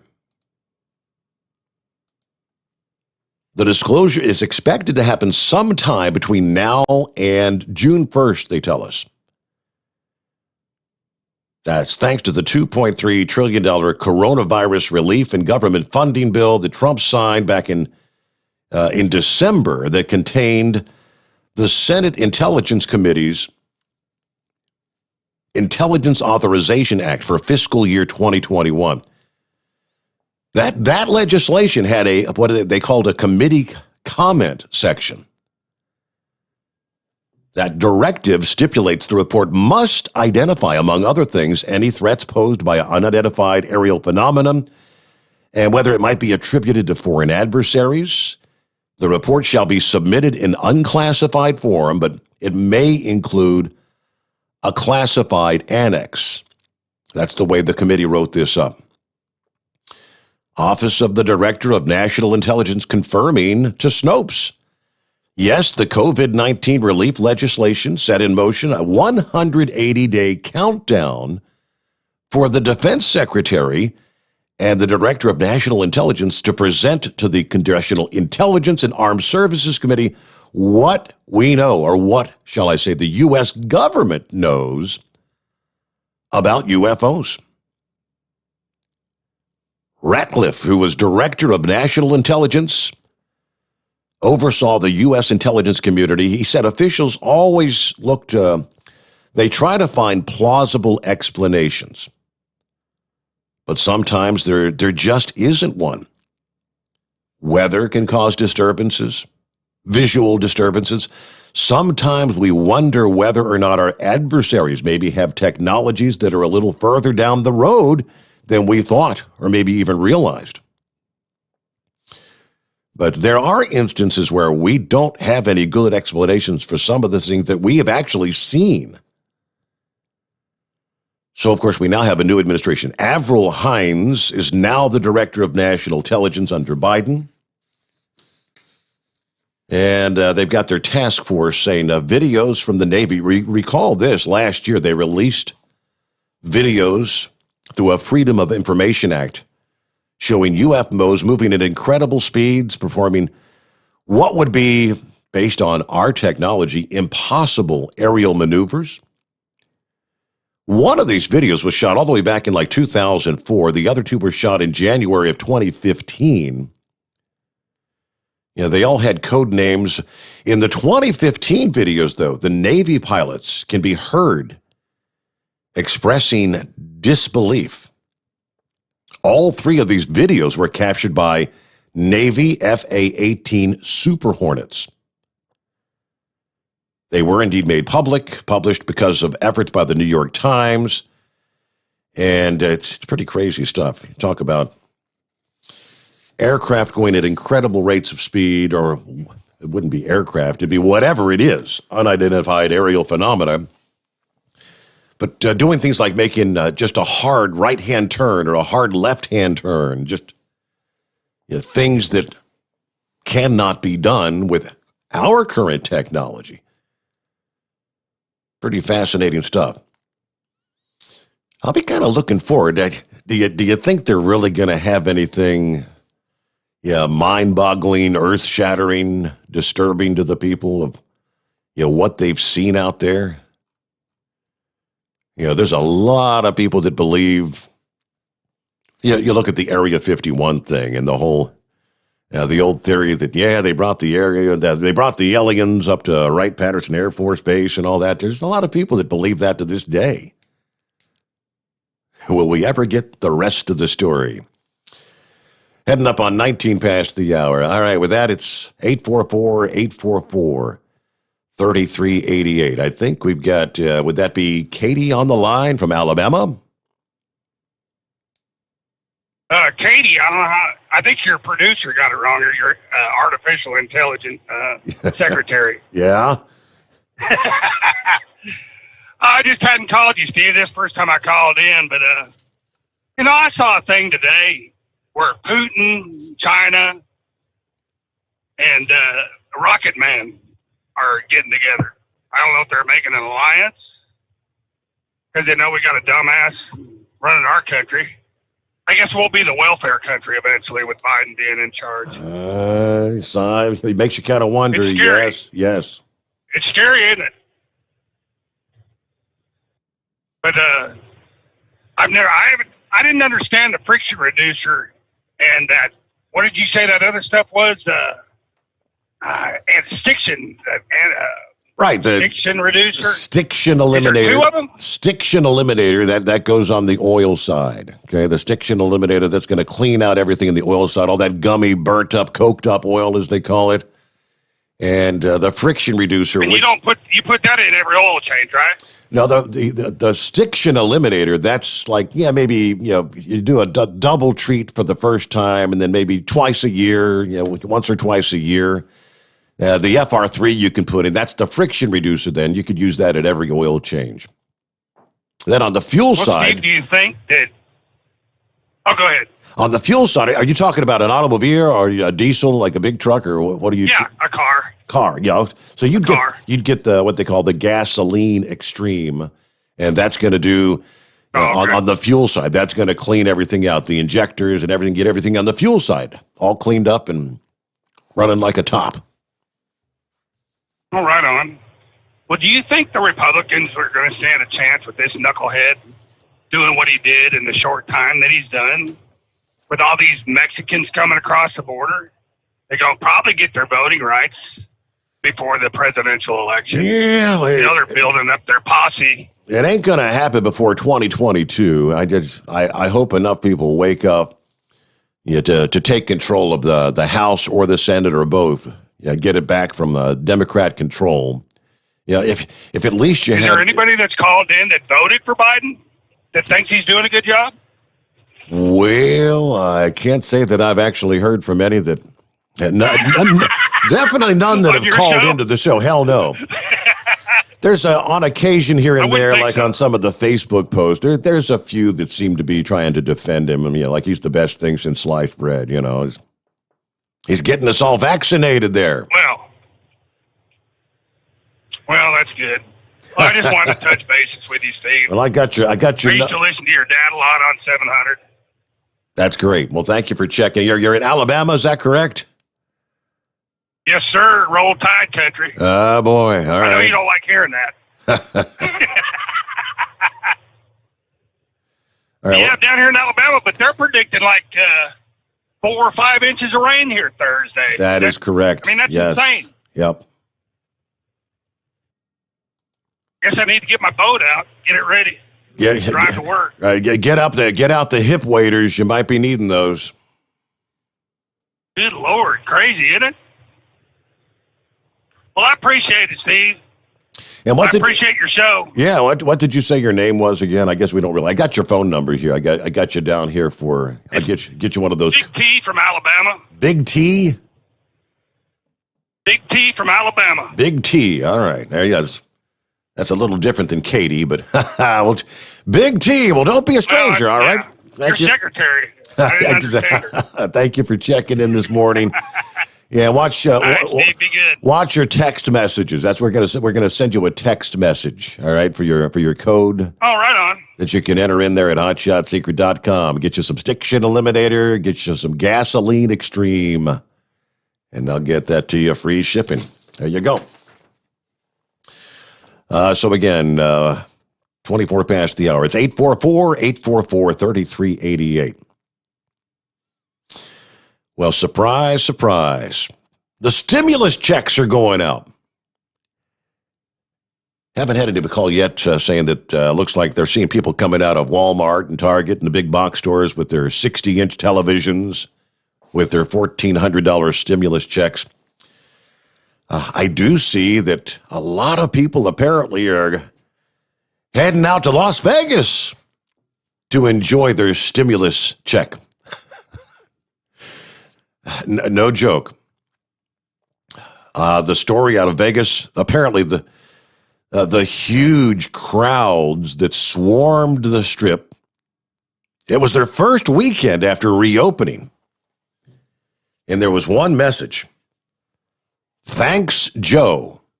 And no, they're not referring to Joe Biden. They're referring to the governor or the governor. And thousands of people descending on Sin City as they relaxed the stay-at-home order, allowing bars and restaurants to reopen at 50% capacity anyway.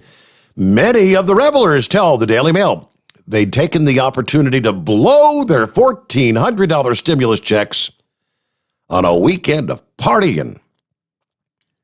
Hotels took advantage by jacking up their hotel rates to the pre-pandemic prices. Saturday night, the Strat was offering rooms at $179 a night compared to $50 a night last summer. The Cosmopolitan had hiked their prices to $610 a night. Paris, Las Vegas, which offered rooms last July for the bargain basement price of $55, they're now selling beds for $284. at the neighboring Bally's Hotel and Casino. Prices shot up to $269 a night, while drink prices were also hiked, with Dos Equis beers selling for $13 a bottle. Are you kidding me? A Dos Equis, $13? One restaurant worker, 37-year-old from Las Vegas, said people are just totally out here blowing their stimulus checks. The crowds are huge. It's very different than usual. I'm a bit surprised to see this many people because COVID is still a problem, especially all the people that aren't wearing masks, she said. 30-year-old Mary from Atlanta, Georgia, was in town to celebrate her friend's 30th birthday. She tells the Daily Mail, yep, we're absolutely here to spend our checks. I love it here. Vegas is something else. I'm not totally surprised by how busy it is because right now, really, you got spring break going on. You got March Madness going on. I was kind of expecting it to be a little busy, but not like this.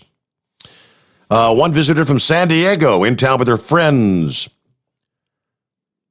Yep, not expecting it to be so busy, but people got their stimulus checks. They've been sitting at home for such a long time. They want to get out and spend that money. And they interviewed one of 21-year-old Manny Easter from Contra Costa County, California, said, yep, she admitted, I'm in Vegas for my 21st birthday celebration. And yes, indeed, the stimulus check. My stimulus check got me here. So I guess we're definitely stimulating the economy in Las Vegas. There you go. All right, looking at 28 past the hour. Lines available around the country at 844-844-3388. There's a guy, if my auto screener got it correctly, we haven't talked to this guy since, this will be the first we've heard from Charlie since we moved to our new gig.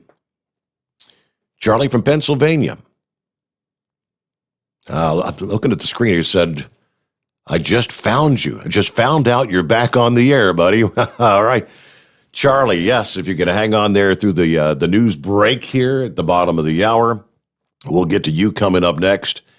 Yeah, after which, yes, room for you at 844-844-3388. Thomas sent me a link to a story that maybe we'll get into that because we're a lot of talk about, of course, the shooting in Colorado, gun control measures, and this, what is coming up next. According to the Highlander, ammunition control? That very well may be the future of the Second Amendment discussions. This has been bandied around for several years. And quite honestly, for months and months and months now, there's been an ongoing, what the gun owners and people looking to purchase ammo say is an outright shortage. Yeah, gun store after gun store that are out of numerous types of ammunition, questioning what's going on and how long is that going to continue. And the more you hear about gun control legislation, that prompts more people to immediately run out, stock up on more ammunition in the event that some of these control laws actually get passed in Washington, D.C. Yeah, that's what they call the unintended consequence. You should talk about gun control laws. Yeah, the people traditionally go out and buy more guns, buy more ammo. They sure as hell have no intention of turning them in or selling them back with a gun buyback program. All right, news break time. It's 844-844-3388. The Steve Sommers Overnight Drive live from the Hotshot Secret Studios. USA Radio News with Dan Naraki. The CDC says that about 13% of Americans have been fully vaccinated against the coronavirus, with nearly 1 in 4 people having received at least one dose. The U.S. has been averaging about 2.5 million shots administered daily. On Tuesday, Texas, Indiana, and Georgia all announced that eligibility would be opening up for all adults in the coming days. President Biden has said that he wants the vaccines available to all adults nationwide by May 1st. With more vaccines available, more people are hitting the road. The Transportation Security Administration says it screened more than 1.5 million people on Sunday, the largest number since the pandemic began a year ago. The rebound in travel coming as airlines and a number of tourism-based industries are asking the White House to roll back travel restrictions.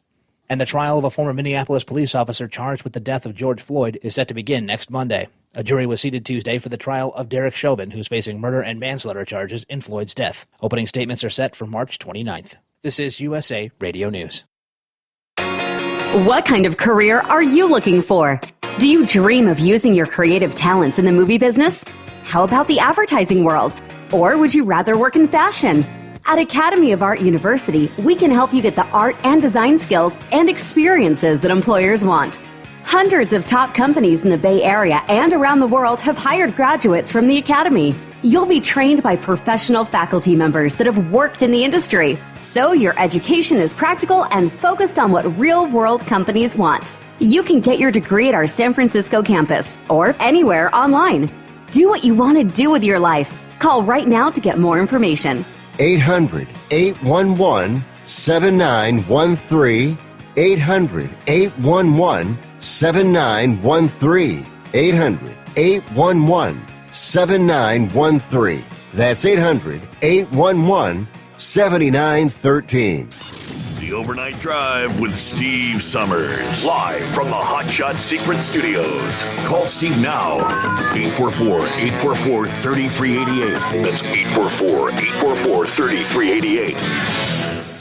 At Hot Shot Secret, we share the science behind common diesel problems and their solutions. For example, ultra-low sulfur fuels. The primary function of diesel fuel is combustibility. One of the little-known aspects of fuel is its role as a lubricant to metal-on-metal moving parts. The introduction of ultra-low sulfur fuels diminishes the fuel's ability to lubricate because sulfur, which has been mostly removed, has lubricating properties. Hot Shot Secret Everyday Diesel Treatment with LX4 delivers unmatched lubricity. Third-party testing confirms that it takes 3 times the amount of leading fuel treatment to match the lubrication benefit of 1 dose of Hot Shot Secret. Everyday Diesel Treatment is a fully formulated 6-in-1 premium fuel treatment for every fill-up, every time. Everyday Diesel Treatment is available at truck stops, Tractor Supply, O'Reilly's Auto Parts, and online at HotShotSecret.com. Hot Shot Secret, powered by science.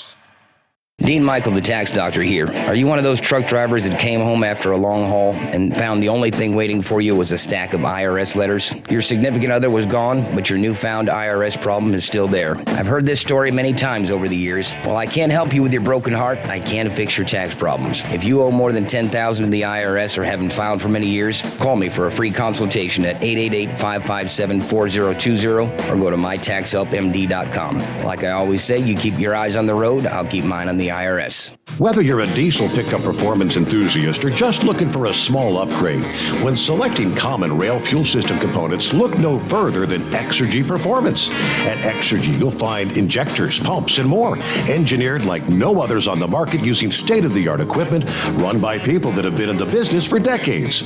So if you're in the market for common rail components at any power level, contact Exergy Performance or one of the many dealers listed on our website at exergyperformance.com. Do you have a Dodge pickup and hate your automatic transmission? Of course you do. Levon Miller at Firepunk Diesel here, and we specialize in heavy-duty and performance transmissions for your 3-quarter or 1-ton Cummins powered truck. So if you're interested in turning your stock slush box into a towing monster, call us today at 614-733-3744 or visit us online at shop.firepunk.com. Getting a good night's sleep while on that long haul can be quite the challenge. That's why Commercial Vehicle Group has partnered with Serta Mattress to bring you the Bostrom plus Serta mattress for the best night's sleep possible while you're on the road. The Bostrom plus Serta mattress, manufactured with Serta's patented Cool Gel memory foam, acts to dissipate body heat and eliminate pressure points, which reduces the tossing and turning that can be so disruptive to your sleep. The Bostrom Serta mattress comes in 2 thicknesses, 7 and 10 inches, offering support to drivers of all shapes and sizes. The mattress comes in the standard 80-inch length with 4 widths, 32, 36, 39, and 42 inches. For more information on the mattress or where to buy, call us at 800-459-7328. That's 800-459-7328. At Hotshot Secret, we share the science behind common diesel problems and their solutions. For example, Hotshot Secret Stiction Eliminator. Stiction, that sticky friction, undermines the performance of diesel engines and is difficult to remove from the oil system. Hotshot Secret Stiction Eliminator is a powerful synthetic cleaner that targets stiction, contains no harmful solvents, and is formulated to be left in the engine to safely dissolve stiction for thousands of miles. It works as you drive. Our proprietary carbon nano lubricant is blended with Stiction Eliminator, filling in microscopic irregularities inside your engine, providing a smoother surface for enhanced lubricity, reducing friction and wear. Third-party ASTM testing verifies that Stiction Eliminator removes 2 times as much stiction than any alternative on the retail shelf. Use Stiction Eliminator to solve an existing problem or as a preventative maintenance. Hotshot Secret Stiction Eliminator, available at truck stops, Tractor Supply, O'Reilly's Auto Parts, and online at hotshotsecret.com. Hotshot Secret, powered by science. And now, back to the Steve Sommers Overnight Drive.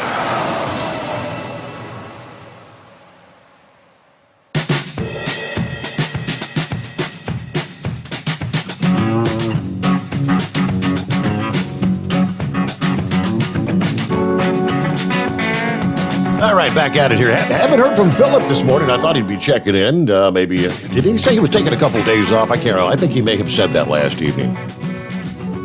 Knuckle Buster taking a few days off. Monkey Gougers at the Marina Del Rey. I know that. I think Heat Waves at the Hacienda. I don't know where the hell Big Ed is. Oh my! But yeah, here a little less than an hour from now, SpaceX is expected to launch their next Starlink satellites, 60 Starlink satellites from Cape Canaveral. Looks like the window is at 4:28 a.m. Eastern time here. Like I said, a little less than an hour from now. If they can't successfully launch this morning, they've got a backup opportunity for Thursday morning at 4:06 a.m. So there you go. Another launch coming up here in the darkness. So, yeah, if you're rolling around down there in central or eastern Florida, I guess you might be able to catch that.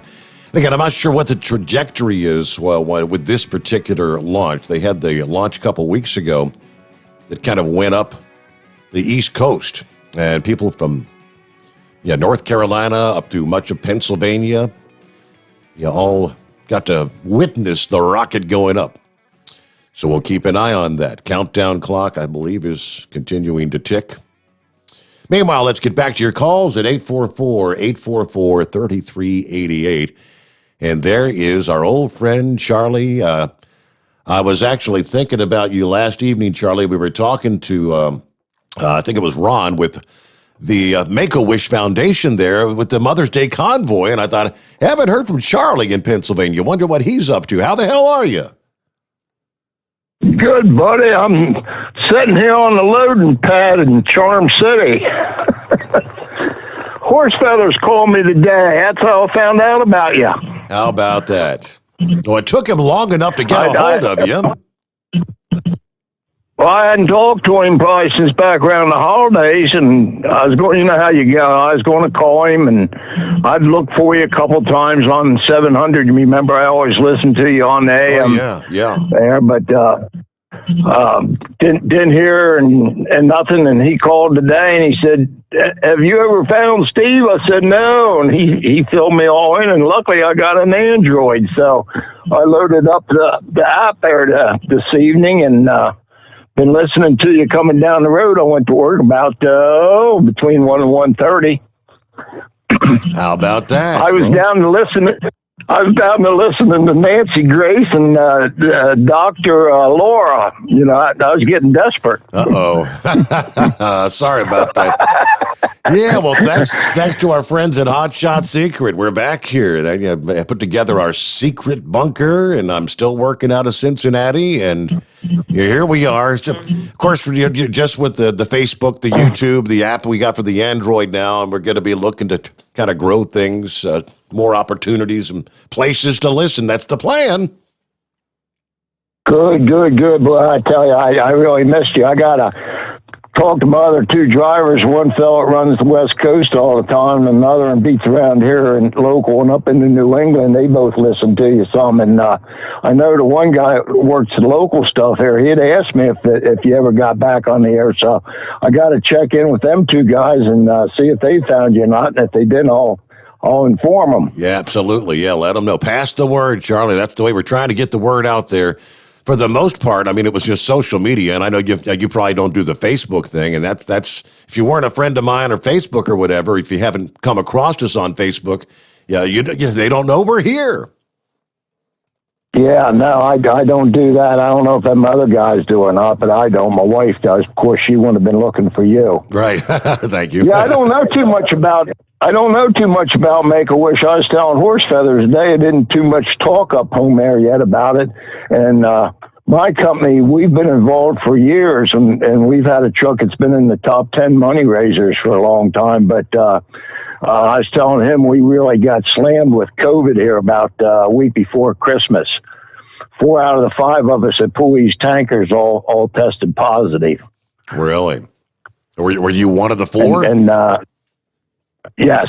Wow. But I had a very mild case. Lost my sense of smell and taste, and mild diarrhea for 2 days, and that was it. And I still haven't got my sense of smell and taste completely back. But I quarantined for the 14 days. My wife had it. My youngest daughter. It goes right through the family like a flu or a cold. Yeah. Wow. But we got one driver got hit hard. He's been in the hospital since January 24th. Still there. Really? Wow. That's not good. Yeah. Have they had to put him on a ventilator or anything? He hadn't been working. He hadn't been working. He was off for a couple of weeks with back issues. So, and then his wife's our dispatcher, and she never got it. She got her shots now. How about that?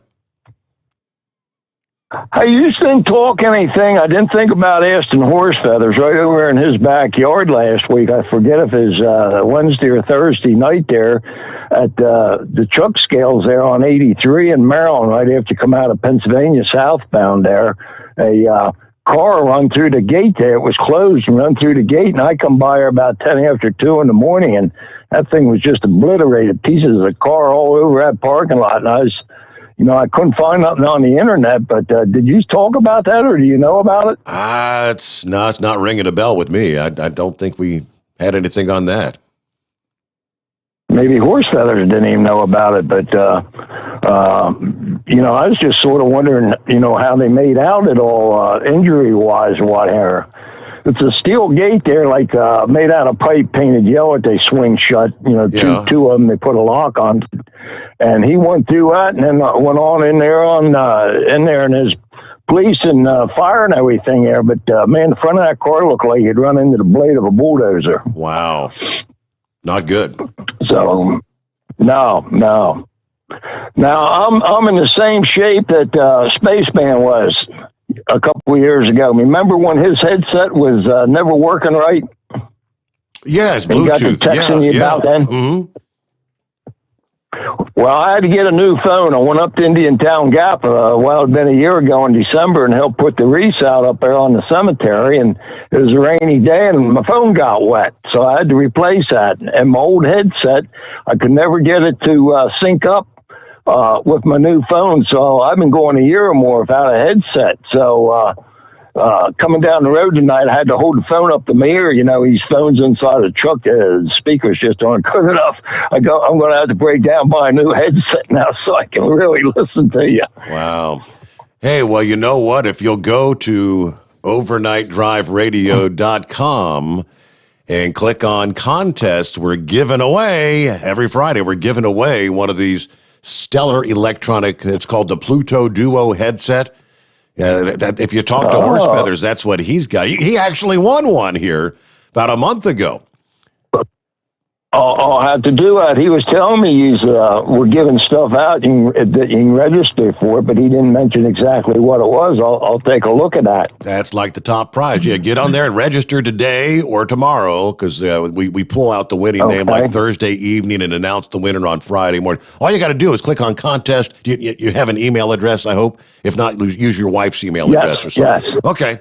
I have email. Put your email in there, and then we got first prize is the Pluto Duo headset. Then we got like a second and third prize products from Hot Shot Secret, some goodies, and each of the next 4 weeks we'll be giving one of those away. You might get lucky, Charlie. You never know. Yeah, it'd be the first time in a long time. Hey, does Spaceman still call you? Once in a blue moon, we'll hear from Spaceman. He's like he always was. It's just you never know when you might hear from him. And typically, he tries to wait till like 3 minutes before the show ends when he tries to call in, Well, that was always typical, too. That's the way he did it. Yeah. I know he'd gotten away from calling in as much and was texting you a lot or sending you emails there. Yeah, I got a birthday coming up here in about 2 weeks. I'll have to call you and let you sing happy birthday to me.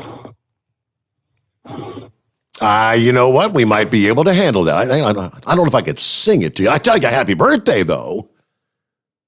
Coming up on the big 7-0. I never thought I'd have still been out here pushing these smokers down the road at 70, but I still enjoy it. Oh, boy. And that's the only reason I'm here. And that and the company can't find drivers, so I'm helping them out. All right. Well, I just got an email from Dave, and he said, you were asking about the guy that ran through the scale house or whatever. He said, Horse Feathers. Yeah. He said Horse Feathers was actually on the phone with you that night, the car that went through the scale house, Steve. So my memory has failed. Did they say how bad the person was hurt or anything? No, I didn't. Nothing about that. But okay. Well, I'll let you go there, buddy, and I'll get in there and take a look at it and put my email in there and everything. Maybe I'll get lucky, like you say, and win that headset. There you go. OvernightDriveRadio.com. That's where you'll find us. I guess you've already figured that out because you got the app downloaded on your Android. So.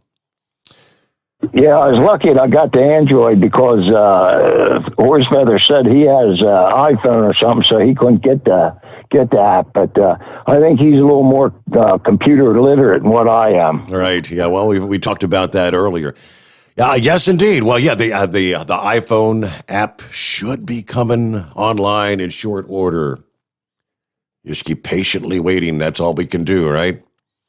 Let me see who's next up here. What? It says Teen. Who we got on the line? It is Gene. Gene. Okay. What's happening, Gene? Well, I forgot, like you, I forgot that Philip was on vacation the rest of the week. I was going to tell him about that Buc-ee's. He was talking about no trucks in the parking lot. They don't allow trucks in the parking lot. Oh, really? They say they're a travel stop, but not a truck stop. Oh, okay. Everything else he said about it was, he was spot on.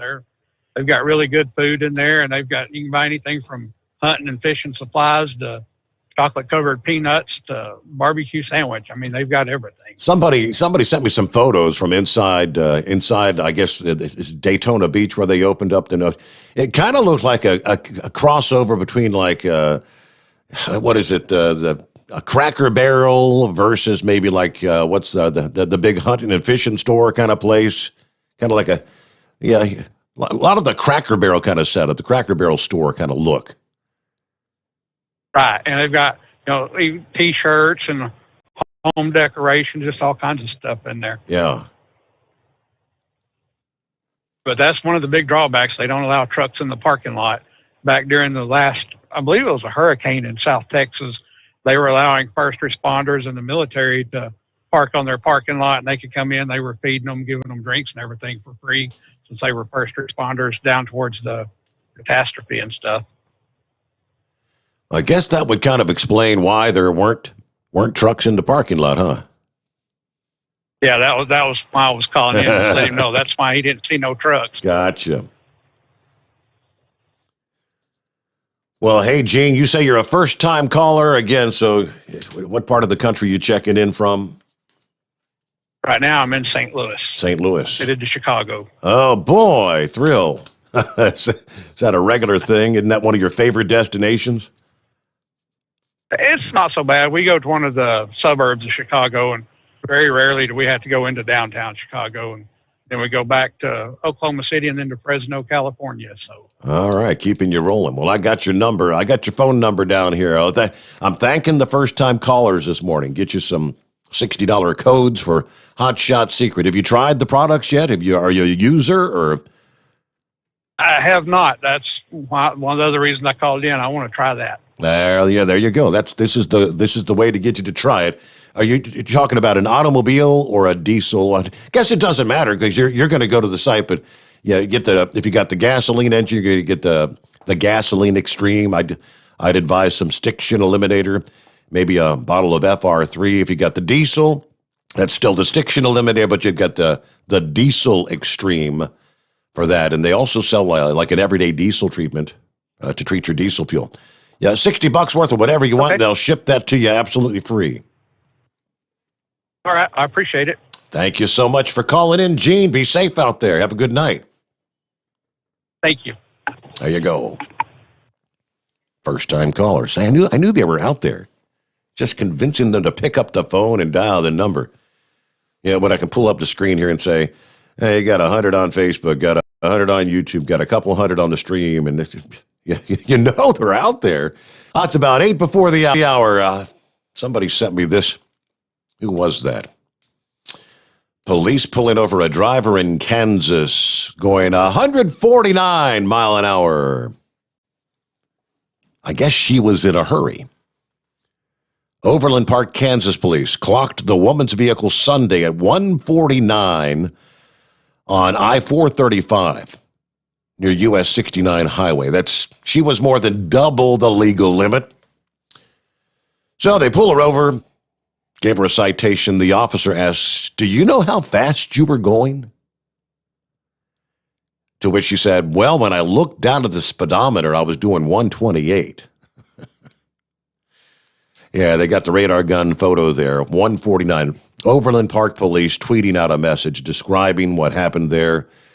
Warning drivers, please, for the love of God, slow down.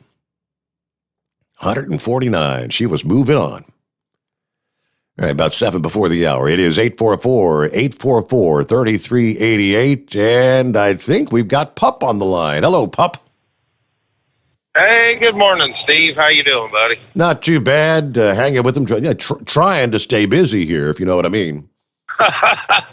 Yeah, I got that sense, so I figured I'd call in and tell you hi. Thank you. Hey, I tell Charlie, I'm not sure what kind of truck he's driving, but the newer radios, they've got a jack on them, and he can get an audio jack for his Android phone and plug it into the jack on that. It's called like a front auxiliary. And then he could listen to you on the stereo on the truck. It sounds way better than on the headsets, not to put down your sponsor. Sure. But yeah, it comes through the speakers like, just like you were listening to the actual AM, FM, satellite, whatever, right? Right, yeah, but it comes in just like FM stereo, so I was just going to let him know that. So. But you was talking about that ammunition thing. I think that's the way they're going to try to go about, because like you said, there's no way in this wide world they're ever going to get all of our guns. So, but the ammunition department, that might be a different story. Yep. But I don't know. These daggone states have to, well, like Georgia and some of them others, they are going and revamping the way they vote, and where they can't change it even though there is a pandemic going on. But, hey, I know you like the weather and stuff. Did you happen to catch last week when they had that outbreak of tornadoes?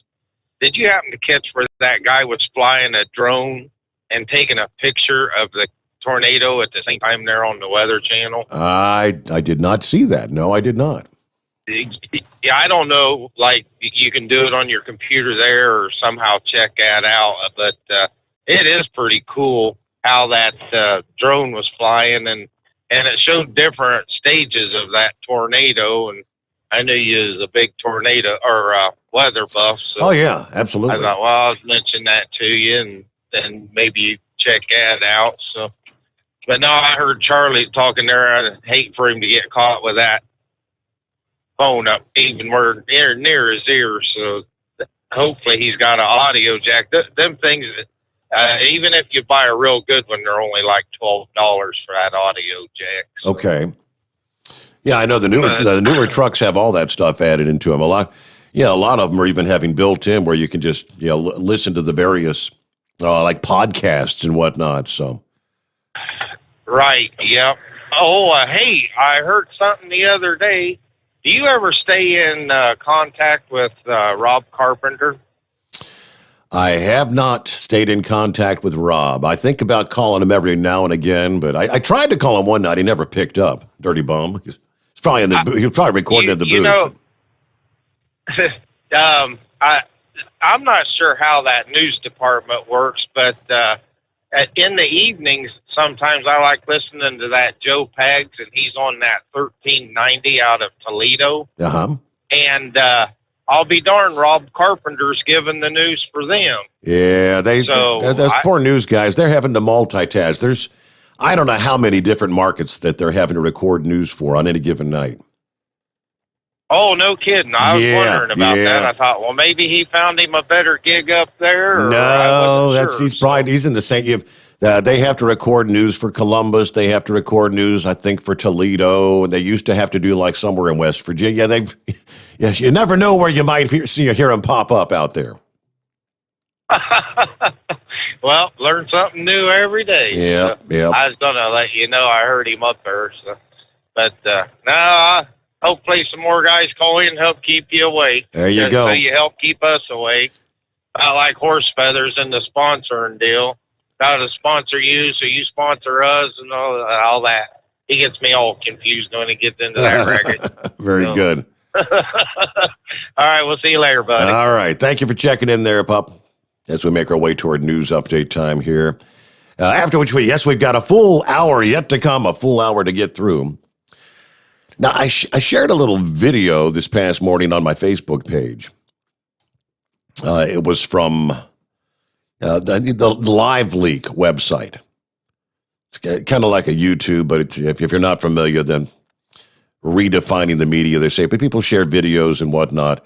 Yeah, I guess Live Leak is known for allowing a little more, what would it be, morbid things that some people might find kind of offensive or disturbing. But this particular video was someone who had, where are they selling the COVID, like the home COVID test? I know they said that they had been developed, but they put a couple of drops of beer into where, I guess that's where your spit's supposed to go for the oral COVID test. It looks kind of like what would be like a pregnancy test kind of thing.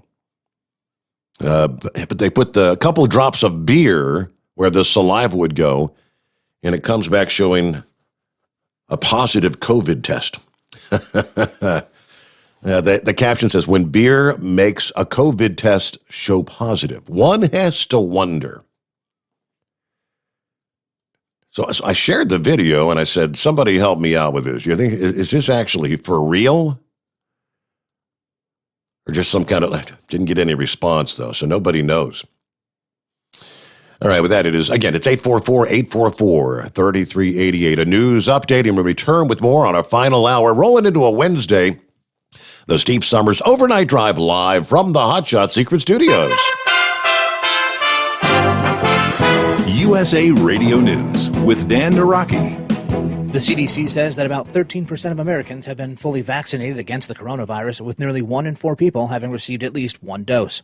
The U.S. has been averaging about 2.5 million shots administered daily. On Tuesday, Texas, Indiana, and Georgia all announced that eligibility would be opening up for all adults in the coming days. President Biden has said that he wants the vaccines available to all adults nationwide by May 1st. With more vaccines available, more people are hitting the road. The Transportation Security Administration says it screened more than 1.5 million people on Sunday, the largest number since the pandemic began a year ago. The rebound in travel coming as airlines and a number of tourism-based industries are asking the White House to roll back travel restrictions. And the trial of a former Minneapolis police officer charged with the death of George Floyd is set to begin next Monday. A jury was seated Tuesday for the trial of Derek Chauvin, who's facing murder and manslaughter charges in Floyd's death. Opening statements are set for March 29th. This is USA Radio News. Awesome and amazing day, friends. Hey, we are headed towards St. Patrick's Day, Luck of the Irish. And I want to give a great shout out to one of the greatest coaches of all time, Lou Holtz, who gave me his permission to use his name and his likeness when I used to be in the banking world. But you don't need luck this year to get healthy. You don't need luck to lose your fat. You don't need luck to get off all those medications. No, all you need is to use those hands and log on to EnergizeHealth.com or call us at 888-444-8895. Friends, you've heard Wayne talk about his amazing transformation, and you know Wayne is a crusader of truth and only speaks the truth. He would not be endorsing this protocol if it hadn't changed his life. You need to log on just to see that. So log on today to EnergizeHealth.com or call us at 888-444-8895. President Biden's next major legislative push is expected to be a $3 trillion spending plan aimed at improving the nation's infrastructure. But that package is also expected to contain the first major tax increase in 3 decades, raising the corporate tax rate, the marginal tax rate for higher earners, and changing the way capital gains are taxed. Senator Steve Daines says tax hikes like that would damage the recovering economy. The Montana Republican tells Newsmax TV that the best way to grow an economy is to allow people to keep more of their income. Remember, you go back in history. John F. Kennedy cut taxes, Ronald Reagan cut taxes, President Trump cut taxes, and each time they cut taxes, it unleashed the economy. You kept more money in the pockets of small businesses to invest, hire more people, expand. That's how you grow an economy. The Democrats, they're really good at raising taxes. They got to pay for all this or try to pay for part of all this incredible spending, which they can't do. They can't raise taxes high enough to pay for all this spending. What's going to happen? It's going to slow down the economy. This is USA Radio News. Hi, this is Wyatt Cox. Each and every day, the USA Radio Network produces 3 hours of the greatest radio programs of all time. Comedies, drama, suspense, it's all there. Classic radio theater. Now, if your radio station doesn't carry the program, you can find them anywhere podcasts are served, including iHeartRadio, Spotify, Spreaker. Just search for USA Classic Radio Theater. Find it. USA Classic Radio Theater. You'll love it. Police in Boulder, Colorado have identified the 10 people killed Monday in a supermarket shooting. Lance Pry reports from the USA Radio News West Coast Bureau. 10 people were killed in a shooting at a grocery store in Boulder, Colorado on Monday, including 1 police officer. Boulder Police Chief Maris Harold reads the names of the victims. Denny Strong, 20 years old. Nevin Studinsky, 23. Ricky Obbs, 25. Trelona Barkanoviak, 49. Suzanne Fountain, 59. Terry Leiker, 51. Officer Eric Talley, 51. Kevin Mahoney, 61. Lynn Murray, 62. Jody Waters, 65. Our hearts go out to all the victims killed during this senseless act of violence. Colorado Democrat Governor Jared Polis. We will hold the evildoer responsible to the full extent of the law for his actions, and we will always remember the victims of the King Soopers shooting. And the airport in the capital city of Guatemala has been temporarily closed because of falling volcanic ash. The Pequea volcano, about 30 miles away from Guatemala City's La Aurora International Airport, has been active in recent weeks. Unfavorable wind conditions Tuesday sent ash towards the airport, covering buildings, planes, and runways. Civil aviation authorities say they hope to resume normal operations at the airport as soon as possible. For USA Radio News, I'm Dan Naraki. At Hot Shot Secret, we share the science behind common diesel problems and their solutions. For example, ultra-low sulfur fuels. The primary function of diesel fuel is combustibility. One of the little-known aspects of fuel is its role as a lubricant to metal-on-metal moving parts. The introduction of ultra-low sulfur fuels diminishes the fuel's ability to lubricate because sulfur, which has been mostly removed, has lubricating properties. Hot Shot Secret Everyday Diesel Treatment with LX4 delivers unmatched lubricity. Third-party testing confirms that it takes 3 times the amount of leading fuel treatment to match the lubrication benefit of 1 dose of Hot Shot Secret. Everyday Diesel Treatment is a fully formulated 6-in-1 premium fuel treatment for every fill-up, every time. Everyday Diesel Treatment is available at truck stops, Tractor Supply, O'Reilly's Auto Parts, and online at HotShotSecret.com. Hot Shot Secret. Powered by science. Keep the bugs off your glass and the smokies off your ass. This is the Overnight Drive with Steve Sommers.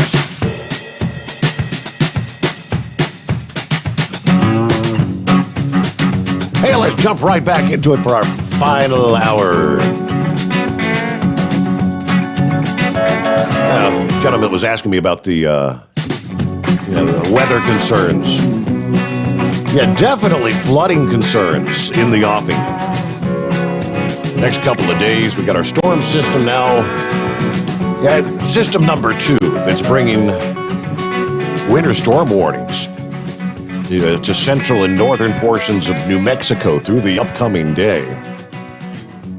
Could be looking at some decent snowfall totals, but that's eventually then going to begin sweeping across Texas and Thursday into Friday, across the south central and southeastern portions of the country, bringing with it lots and lots of additional rainfall, rain that they don't really need right now. Flooding is definitely going to be a concern. We'll give you more on our travelers' weather coming up here momentarily. Let's get, first of all, back to the calls here. And is it Nina checking in this morning? No, Tina. Tina. All right, close but no cigar. Hello, there Tina. You go. How are you, Tina? All right. I just figured to get my courage up and call since you were having low call volume tonight. It's been a quiet morning. Yes, I do appreciate you checking in. Yes. Just a couple things. I bought a 2021 Kia K5, and it's got one of those buttons where you can push and it'll stay in the lane by itself. Well, I'm in the first lane going up the highway, and there was an exit ramp that didn't have them dotted lines. So guess what my car did? Decided to take you up the exit ramp. Yep. So I said, no more of that. So I put that. I'm back to driving by myself with it now. I know that's. I guess maybe I could try it in the middle lane. That's kind of the stuff. That's what they use with like the Tesla. I know. Now, what kind of a car? You said it was a Kia that has that? Yeah, Kia K5. It's a new. It took over for the Optima. Wow. Okay. They don't make the Optima no more. It's a K5. It's a more sporty, a little bit smaller, but it's still they still consider it a sedan. Now, did you read your owner's manual and check out whether it says? I mean, Tesla tells you got to keep your hands on the wheel and be prepared to take over at a moment's notice. Oh yeah, yeah, because I couldn't believe how fast it jumped in that exit lane. Wow. But that, and then the only other thing I had was I've been wanting to go to a Reds game this year because I started a new job and I got the weekends off, so I was like, all right, I'm gonna find out going to a Reds game. Did you see the prices of tickets? That I have not. Are they up this year? What are they looking like? Oh, okay. You ready for this? You know the Kroger bleachers section, right? The $5 section. Yeah, what used to be $5. They're $78 a pop. 78. Yep, $78. To sit down in the low section, it's like they start at $140. Wow. I guess is that because of the reduced attendance? I guess they're trying to make up for the inability to fill the stands or whatever. That's what I'm guessing. Wow. That's what I said. So I don't know if I'll be going to a game or not this year. I don't know if I'll have access to any free tickets like I used to have. I probably won't be. I'll be watching on television rather than live and in person. Yep. I can't wait till it gets back to full because I went to I took my dog to that park in the park, and that was a really fun time. Yeah. So do you know were those ticket prices like was that just for like opening day? Because I guess they probably charge more for that, but was that regular prices? No, that was regular prices. That was if you go on the Reds.com tickets, and then because you could purchase single game tickets now. Yeah. And that was the prices. Okay. I looked at a game. I think it was a Saturday night. I looked at a game, and I was like, "Holy crap!" Yeah, I can't believe it. Yeah, I punched over. I'm looking here. So I hate to see the beer prices. Yeah, they've always been like $10. Uh-huh. It looks like the cheapest thing I'm seeing here is like $24. So that's probably way out in the field, right? Oh yeah, that's probably up nosebleed. Okay. Wow. All right. So yeah. But that's all I had. I figured I'd get my courage up, call in. Well, I got your number here, Tina. All right, first time caller, right? Oh yeah. Okay. Well, how about I'll get you a code here for. Have you ever tried the Hot Shot Secret products? You can put that in your little Kia. No, I'm not going to put anything in my Kia right now since it's new. But I will get it for my brother's. He's got a big old Chevy diesel. That would be perfect for him. I'll get it for him. Yeah, that's perfect for him. Yep. I'll get you a code, $60 worth. Get him some Stiction Eliminator and Diesel Extreme. That'll take care of him. Get him souped up. Very good. Thank you so much for calling in, Tina. All right. Thanks. Have a great morning. About 12 past the hour, and Bill checking in this morning. Morning, Bill. Or is it Hillbilly? Hillbilly. Yeah, it says Bill Miller. Hey, it's the first time oh, my God. It's the first time I called today. Does that count? Come on, you're cheating. I've got to try it, right? Yeah. Hey, how do you find out the schedule for the SpaceX launches? Is there a website you go to? You go to. I've got the page pulled up to watch the launch here. It's spaceflightnow.com. Hey, I was just thinking, I wouldn't mind taking, if there's one over the weekend, just flying down to Florida and watching one launch, because I've never seen. I missed all the space shuttles and would love to see something launched up in space like that. I bet you it's a sight. Yeah. Actually see it for life. I've seen it on TV several times, but it would think it'd be like a long weekend. I got friends down there I could stay with, so I think it'd be an interesting weekend trip if we have one during the week. That's sure. The reason I kind of like to have see if we can find a schedule, because they seem like they're launching them more and more now. SpaceX is almost like once, sometimes twice a week.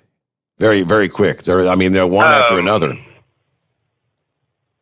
Now, did you say they're launching 60 satellites up there with that rocket? Yeah, it's the little SpaceX Space Link satellites. I mean, I don't think they're much bigger than a foot. Yeah, very, very little small things, but every launch has 60 additional satellites. Make me think of that movie Wall-E, when that spaceship took off, went through all the satellites orbiting the Earth there. That when Wall-E went with the little alien robot. Yep. Remember? The Reds tickets, if they're that prices, I guess I won't be going this year either. Kind of hard to afford a ticket, $78 a pop. Because, everyone knows once you get in there, I don't care, even when you got free tickets, you got to take $150 for the wife and the kids, because you got to buy a hot dog, a slice of pizza, right. Popcorn, a cotton candy, Well, you got to have some Cracker Jacks with the 7-inning stretch. And a bag of and peanuts. A beer to wash it down. Bag of peanuts, and a half dozen beer. I don't know about a half dozen. I don't know if I can afford all that. $10 a pop. Yeah, right? I don't like alcohol that much. I like it, but chewy. But oh well. But said what is the website? SpaceX.com. No, it's watch the launch. Spaceflight Now, all one word. Spaceflightnow.com.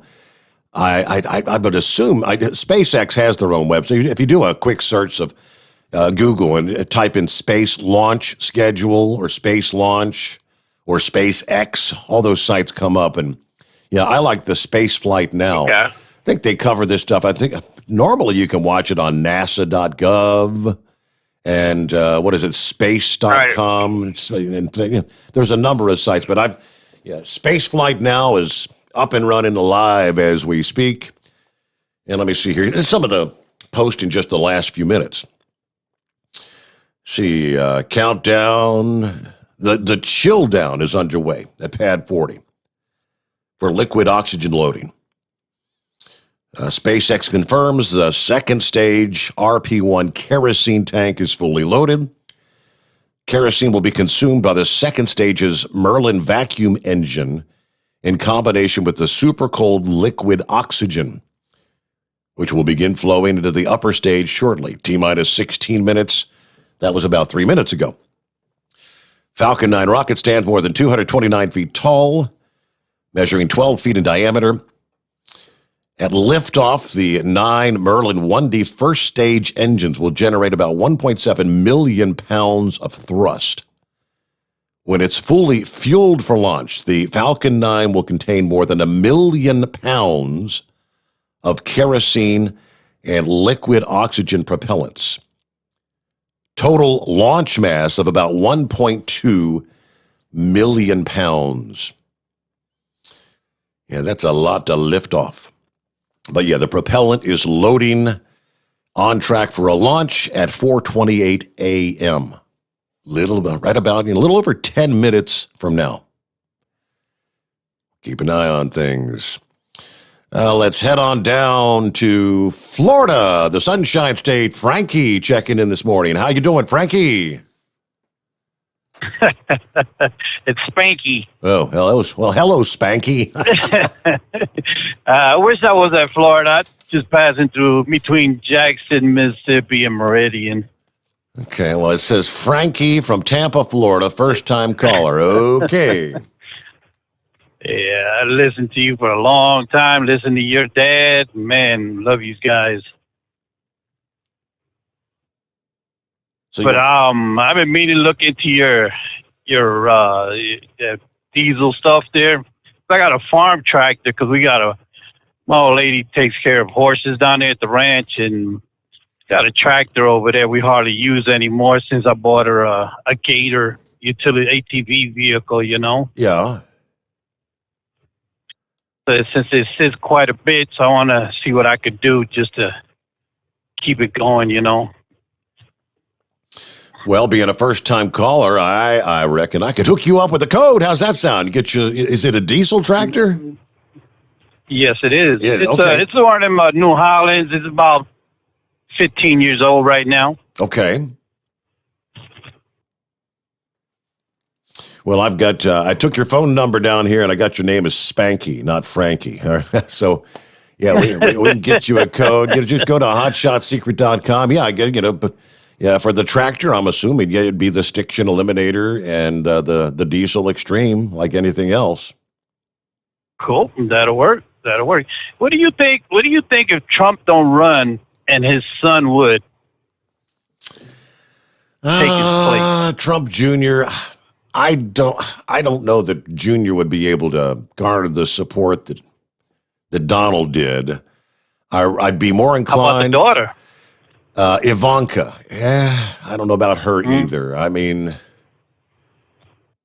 with the limited amount of experience they have, of course, yeah, we all know Donald Trump had zero political experience, and that's kind of what got him elected. But yeah, I'd be more inclined to lean toward the likes of Governor DeSantis down there, and maybe as a second pick or whatever. I don't know. Yeah. We've had some discussions about Trump Jr. maybe being like a VP pick or whatever, but I'd be more inclined that they'd go for like a Ted Cruz or something along that line. somebody that is more recognized, you know. And someone has got a mouth that's not afraid to use it. Yeah, that's true. Yeah, Ted he's been pretty outspoken as of late. You know, if I hadn't have voted for Donald Trump in 2016, Ted Cruz was going to be my second pick, actually. Yeah, okay. Well, let's see what happens. We need to get that know-nothing Joe out of there. I hear you, Spanky. Well, thank you so much for chiming in this morning. You have a great morning. Watch your text messages. We'll get you a code via text, all right? Will do. God bless everyone out there. Thank you for checking in. There you go.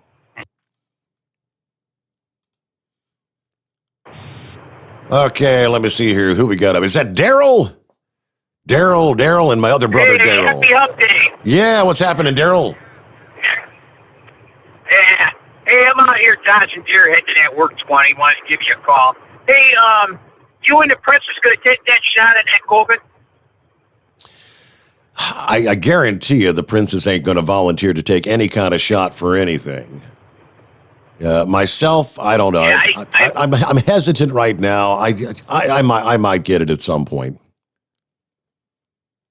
Yeah, I'm the same way. I'm hearing that Pfizer shot's the best way to go. That's what I'm hearing. I'm not for sure, but pretty much that's the same I've heard. I know that her sister has taken the shots. And I think they got the Pfizer. I do know people that's like the Moderna vaccine. That a lot more people. The second Moderna shot seemingly tends to make more people feel like crap for about a day and a half. Right. Yeah. I talked to my doctor. He said if you catch it, he said don't take the shot. But if you didn't catch it, he recommended that you do. Yeah. So I'm kind of like you. I'm hesitant on it right now on what to do with it. But yeah, I was just wondering how's the Princess doing on her smoking? Is she still give them up, or does she go back? Oh, she's been smoke free. It's been several years now, right? Yeah, she never went back. Yeah. Okay. Yeah, it's been 6 years for my wife now. She's really not liking the outcome. She's put on a little bit of weight, but what are you going to do? Yeah, I guess so. Well, the point, I feel so bad for the Princess because she quit smoking, went through menopause, and then got diagnosed with the thyroid thing. I guess the underactive thyroid. So you put them all together, and she's about twice the woman she used to be. Yep, I hear you. there. Hey, what about Freddie the Freeloader? You hear from him at all? Not since we've moved to our new platform here. I am friends with his daughter Mary on Facebook. I see she posts here and there, so I'm sure they have to know we're here. But I have not heard from Freddie yet. Okay. How about Hollywood? I heard him calling or nothing. No, yeah, Hollywood hadn't called in years. Now his wife Judy, I know she listens in. I think on a fairly regular basis. Okay. Yeah, I was just kind of wondering about some of them older guys. I don't hear from them anymore. Hear them call in. Yep. Because I listen to the show every day. Yep. But hey, that guy that called in on them tractors for that Hot Shot Secret, I advise you to put it in there because that's what I'm putting in mine now. And I'll tell you what, it woke them up. I mean, it brought back power for me and everything on them. I highly recommend it. I put it in diesel and I put it in the oil. You know. But anyway, yeah, I just wanted to get in there on that too. But anyway, Steve, okay, I want to wish you the best, and hey, I'll be talking to you later on down the road. Hey, thank you so much for calling in this morning. I do appreciate it. It's about 25 past the hour. And what do we see here? It's 844-3388. Okay, not seeing any further updates from the SpaceX thing, but it's supposed to be about 3 minutes away from launch. Yeah, looking at the space flight now. Let's get back up to the calls here. We'll squeeze old Horse Feathers in before we hit bottom of the hour news break. Yes, Horse Feathers. Yeah, Your Honor. Long-time caller, first-time listener. How's that? Does that work? I hear you. Yeah. Anyways, I was glad to hear Charlie got called in there. As I say, I don't know how we kind of slipped through my phone list. After I was talking to you last night, and mentioned his name, I'm like, I haven't heard him call, and I don't know if he knows that you got back out on the media circuit here. So I gave him a jingle there to see where he was at. I was kind of paying attention at the right time of day there. So, them old folks, you can't call them too late or too early. Sometimes they're in their napping sessions there. You want to be careful. Don't want to wake them up. Right. Yeah, boy. So he was he was pleasantly surprised, I guess, right? Yeah, that he was. And so, of course, he's got that Android phone. So I texted him all the links there. I got them put in my notes section there, so I can just copy them out. But I gave him the YouTube link and the link to the app, and because I've actually gone to the Play Store and actually took a picture of the page for the app, so I can send that picture right along. So when somebody gets to it, they know they got the right spot to get to.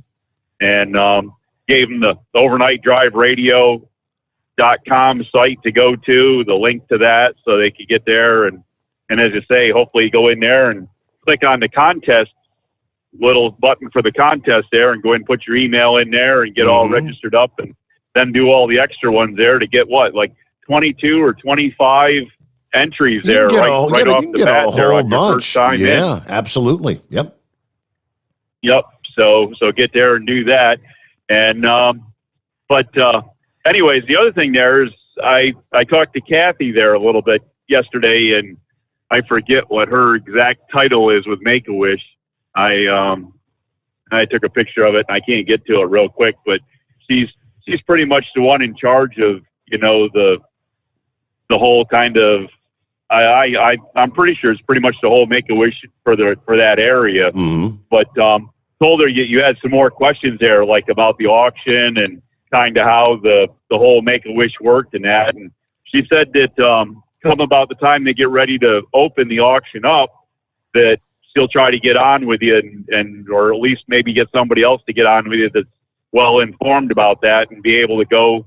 You'll be able to have a whole nother interview there and talk more about the rest of what happens there with the convoy day, and all the things that normally go on, and what they're hoping to do this year, and what they're hoping to get back to as we call normal, or used to call normal, hopefully for next year, Yeah, absolutely. So anyways, I was trying to get that set up a little bit, and once again, many thanks to Chris and Kyle and Josh and everybody there at Hot Shot Secret. And as I said before, you're the kind of the in between here that kind of keeps everything going, and gets all this stuff put together for us, and gives us the linkage to actually be able to get a hold of somebody to let them know about it if they're interested in helping. So great appreciations to you too, and having you back on the air is a good thing. So but anyways, so we got a little bit of misty rain coming into southern Maryland right now, so wipers are on, sometimes on delay, sometimes on normal speed, but other than that, that's about all we got for you there. And I did see that accident Charlie asked you about. That was, it already happened. All the emergency equipment was there, but from what I saw there, they didn't take the gate, but they actually took out the guide rail right next to the gate. But it did appear to me as if that car might have rolled over 2 or 3 times, getting to where it actually came to its final resting place on the scale. Wow. And but yeah, the car itself was pretty much destroyed. It looked like it'd been in the big one down there, Daytona or Talladega. It was the one that was in the middle of the pack that everybody else ran into. That car was used up, destroyed, and I don't think there was one straight piece of metal left in it there. So I don't know how it all ended up for the occupants. It was upright on its wheels, so that is the one good thing. But but I don't know what kind of ride they took getting into where they ended up. Right. Depends on whether they had their seatbelts on or not. If they didn't, it may have been a rough and tumble ride. No doubt. All right. Thank you much, Horse Feathers. We're at news break time. And I guess, so successful launch of the latest SpaceX Falcon 9 rocket from Pad 40. They're about 2.5 minutes into flight now. Obviously, if you've got rain occurring there over in Maryland, where Space Horse Feathers is, you're not able to see the space launch, but looks like, again, another successful launch for SpaceX. On a Wednesday morning, the Steve Sommers Overnight Drive live from the Hot Shot Secret Studios. USA Radio News with Dan Naraki. The CDC says that about 13% of Americans have been fully vaccinated against the coronavirus, with nearly 1 in 4 people having received at least one dose. The U.S. has been averaging about 2.5 million shots administered daily. On Tuesday, Texas, Indiana, and Georgia all announced that eligibility would be opening up for all adults in the coming days. President Biden has said that he wants the vaccines available to all adults nationwide by May 1st. With more vaccines available, more people are hitting the road. The Transportation Security Administration says it screened more than 1.5 million people on Sunday, the largest number since the pandemic began a year ago. The rebound in travel coming as airlines and a number of tourism-based industries are asking the White House to roll back travel restrictions. And the trial of a former Minneapolis police officer charged with the death of George Floyd is set to begin next Monday. A jury was seated Tuesday for the trial of Derek Chauvin, who's facing murder and manslaughter charges in Floyd's death. Opening statements are set for March 29th. This is USA Radio News. What kind of career are you looking for? Do you dream of using your creative talents in the movie business? How about the advertising world? Or would you rather work in fashion? At Academy of Art University, we can help you get the art and design skills and experiences that employers want. Hundreds of top companies in the Bay Area and around the world have hired graduates from the Academy. You'll be trained by professional faculty members that have worked in the industry, so your education is practical and focused on what real-world companies want. You can get your degree at our San Francisco campus or anywhere online. Do what you want to do with your life. Call right now to get more information. 800-811-7913. 800-811-7913. 800-811-7913. That's 800-811-7913. The Overnight Drive with Steve Sommers. Live from the Hot Shot Secret Studios. Call Steve now. 844-844-3388. That's 844-844-3388. At Hot Shot Secret, we share the science behind common diesel problems and their solutions. For example, ultra-low sulfur fuels. The primary function of diesel fuel is combustibility. One of the little-known aspects of fuel is its role as a lubricant to metal-on-metal moving parts. The introduction of ultra-low sulfur fuels diminishes the fuel's ability to lubricate because sulfur, which has been mostly removed, has lubricating properties. Hot Shot Secret Everyday Diesel Treatment with LX4 delivers unmatched lubricity. Third-party testing confirms that it takes 3 times the amount of leading fuel treatment to match the lubrication benefit of 1 dose of Hot Shot Secret. Everyday Diesel Treatment is a fully formulated 6-in-1 premium fuel treatment for every fill-up, every time. Everyday Diesel Treatment is available at truck stops, Tractor Supply, O'Reilly's Auto Parts, and online at HotShotSecret.com. Hot Shot Secret, powered by science. Dean Michael, the tax doctor here. Are you one of those truck drivers that came home after a long haul and found the only thing waiting for you was a stack of IRS letters? Your significant other was gone, but your newfound IRS problem is still there. I've heard this story many times over the years. While I can't help you with your broken heart, I can fix your tax problems. If you owe more than $10,000 to the IRS or haven't filed for many years, call me for a free consultation at 888-557-4020 or go to mytaxhelpmd.com. Like I always say, you keep your eyes on the road, I'll keep mine on the IRS. Whether you're a diesel pickup performance enthusiast or just looking for a small upgrade, when selecting common rail fuel system components, look no further than Exergy Performance. At Exergy, you'll find injectors, pumps, and more, engineered like no others on the market using state-of-the-art equipment run by people that have been in the business for decades.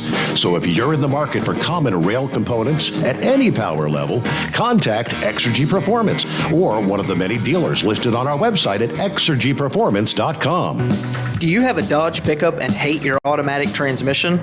Of course you do. Levon Miller at Firepunk Diesel here, and we specialize in heavy-duty and performance transmissions for your 3-quarter or 1-ton Cummins-powered truck.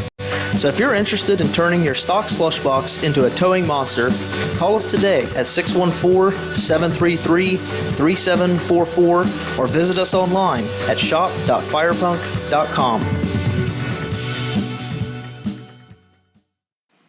Getting a good night's sleep while on that long haul can be quite the challenge. That's why Commercial Vehicle Group has partnered with Serta Mattress to bring you the Bostrom plus Serta mattress for the best night's sleep possible while you're on the road.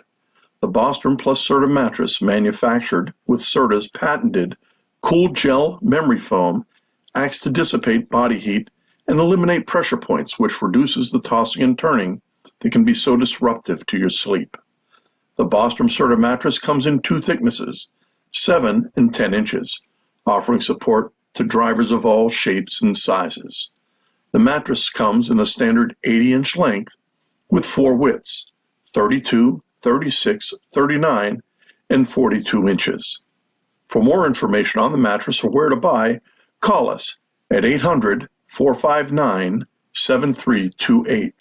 That's 800-459-7328. At Hot Shot Secret, we share the science behind common diesel problems and their solutions. For example, Hot Shot Secret Stiction Eliminator. Stiction, that sticky friction, undermines the performance of diesel engines and is difficult to remove from the oil system. Hot Shot Secret Stiction Eliminator is a powerful synthetic cleaner that targets stiction, contains no harmful solvents, and is formulated to be left in the engine to safely dissolve stiction for thousands of miles. It works as you drive. Our proprietary carbon nano lubricant is blended with Stiction Eliminator, filling in microscopic irregularities inside your engine, providing a smoother surface for enhanced lubricity, reducing friction and wear. Third-party ASTM testing verifies that Stiction Eliminator removes 2 times as much stiction than any alternative on the retail shelf. Use Stiction Eliminator to solve an existing problem or as a preventative maintenance. Hot Shot Secret Stiction Eliminator. Available at truck stops, Tractor Supply, O'Reilly's Auto Parts, and online at hotshotsecret.com. Hot Shot Secret. Powered by science. And now, back to the Steve Sommers Overnight Drive.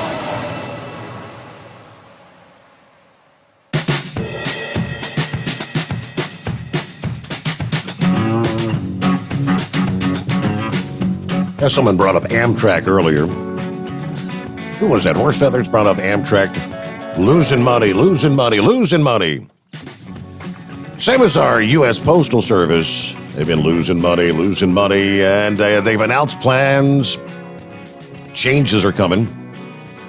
They may actually add a day or more to their standards for first-class mail delivery, as well as hike the rates and reduced post office hours as their struggles continue with financial deficits. The announcement this past day, it is our path to financial sustainability, according to the Postmaster General this past day, announcing what the service is calling a 10-year plan. Current standards for first-class mail is 1 to 3 days. Under the new standards, delivery time could stretch out as much as 5 days. It also said they would align their hours of operation at some of the low-traffic post offices. The service said they will seek approval from the Postal Regulatory Commission to change those first-class mail standards. The modifications entail shifting mail from what they call unreliable air transportation to more reliable ground transportation. First-class mail traveling within like a local area will continue to be delivered in 1 or 2 days. 70% of first-class mail would still arrive in 3 days or less, they said. The plan calls for an additional $44 billion in revenue from what they call pricing flexibility for mail categories, including first-class mail. They said he couldn't predict how much a first-class stamp is going to go up. They said they will use their rate authority judiciously. They had kind of a question and answer session with reporters. The president of the American Postal Workers Union, representing more than 200,000 workers, expressing deep concerns about parts of this plan. In a statement, he cited proposals to slow the mail, reduce access to post offices, and further pursue the field strategy of plant consolidation.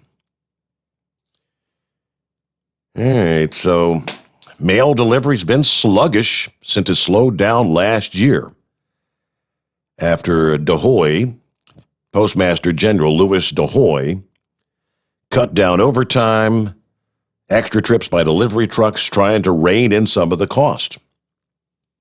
Of course, DeHoy is a donor to former President Trump. He was appointed by a Republican majority board last year. He took a lot of flack under Trump. But right there, Lester joins us this morning. Hello, Lester. Hi, how you doing today, Steve? Are you moving some of that soon-to-be high-priced mail? I tell you what, it's unbelievable that I come on right after that big announcement that you had to make about the mail. So yes, I am tonight. Yes. Yeah, I don't have to.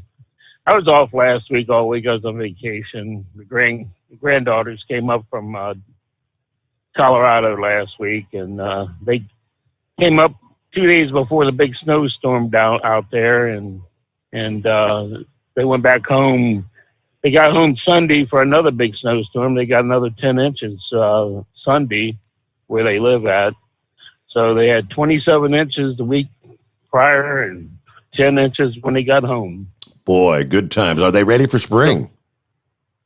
I don't know. They were on spring break, and they were starting back to school Monday. And on the first day back to school, they had a 90-minute snow delay. Uh-huh. You know, after being at home for months and months, you know how that goes. Right. But so I see you gave horse feathers a new name, Space Horse Feathers now. Right. I had SpaceX. I had SpaceX on the mind. Right, exactly. It's like, well, that's pretty good. I've been off a week, and Horse Feathers got a new handle and everything. Well, that's great. But no, I just wanted to check in. I'm working a different shift right now. Start about half an hour ago, and I get off around noon today. And so it's it's back to the different grind now. I'm off of the other regular route I was on because the person that was off sick or injured came back to work, and back to the call board. And I like the call board, though. I go to many different places and many different work hours and different times and stuff. It doesn't get boring on the call board, as some of the routes that you do take is sometimes get boring because of the repetitiveness of them. Yeah, because you were running that Pittsburgh run, weren't you, for the longest time, up to Pittsburgh, PA, back and forth, back and forth. Yeah, and I will be doing more of that when when the guys start taking their vacations and stuff. But like today, I run. I don't run all the way to Pittsburgh. I run up to close to Quaker City, which is about 180 miles from Cincinnati. So it's up there. Meet a relay and drop and hook and head back to Cincinnati, or Sharonville, actually. Mm-hmm. Head back to Sharonville, and our little terminals in Sharonville, and I just about 2 miles from the post office and head on home after that. How's the family doing? Everybody doing well, doing just fine. Thank you, sir. Well, that's good. That's good. And your better half, she doing all right? Doing good too. Yep. Oh yeah. He's trying to work me to death out in the yard. Other than she is taking advantage of me getting off at noon every day, because the sun doesn't go down till about 8 or 9. Yeah. So she thinks that she can work me from noon until 7, like an old pack mule. And how many hours of sleep are you supposed to get? Yeah, 3 hours of sleep. You're good to go. Get out there. Make some more money. Yeah, good to go. Yeah. Haven't you left yet? You're still here? Yeah, but that's the way it is.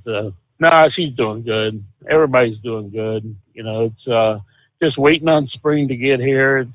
It's actually pretty nice out tonight. It is. It was a little, when I was leaving, it was starting to sprinkle a little bit. But right now it's not raining at all or doing anything right now. And weather's a whole lot better now compared to what it was a month ago. Bingo. And it will get better. So you will be getting your pool open around May? Oh, end of May? We try to do Memorial Day weekend, right? Oh, do you? Yeah. Well, I think that's when a lot of them open up too. I think most of them, Memorial Day to Labor Day in this part of the country, yeah. Right. Yeah, because of the colder temperatures. It's kind of it's a short swimming season. You don't have a whole lot of time. I mean, yeah. We had a pool for about 15, 20 years, I guess. And then after we bought this new house that we moved into, they said, "Oh, you can't have a above ground pool. You can have an in ground pool." And I told Debbie, I said, "It's just two of us out here. We don't need no pool. And we're done with that pool stuff. That's a lot of work, a lot of extra money. I mean, it's a tremendous amount of work. Once you get them set, though, I mean, they tend to run pretty evenly, as of cleaning and stuff, just general maintenance. But when you got a problem with them, you got a problem with them." Mm-hmm. And you know how that goes. When you first open it up, you try to get everything balanced out and ready to go. And sometimes that's a real headache.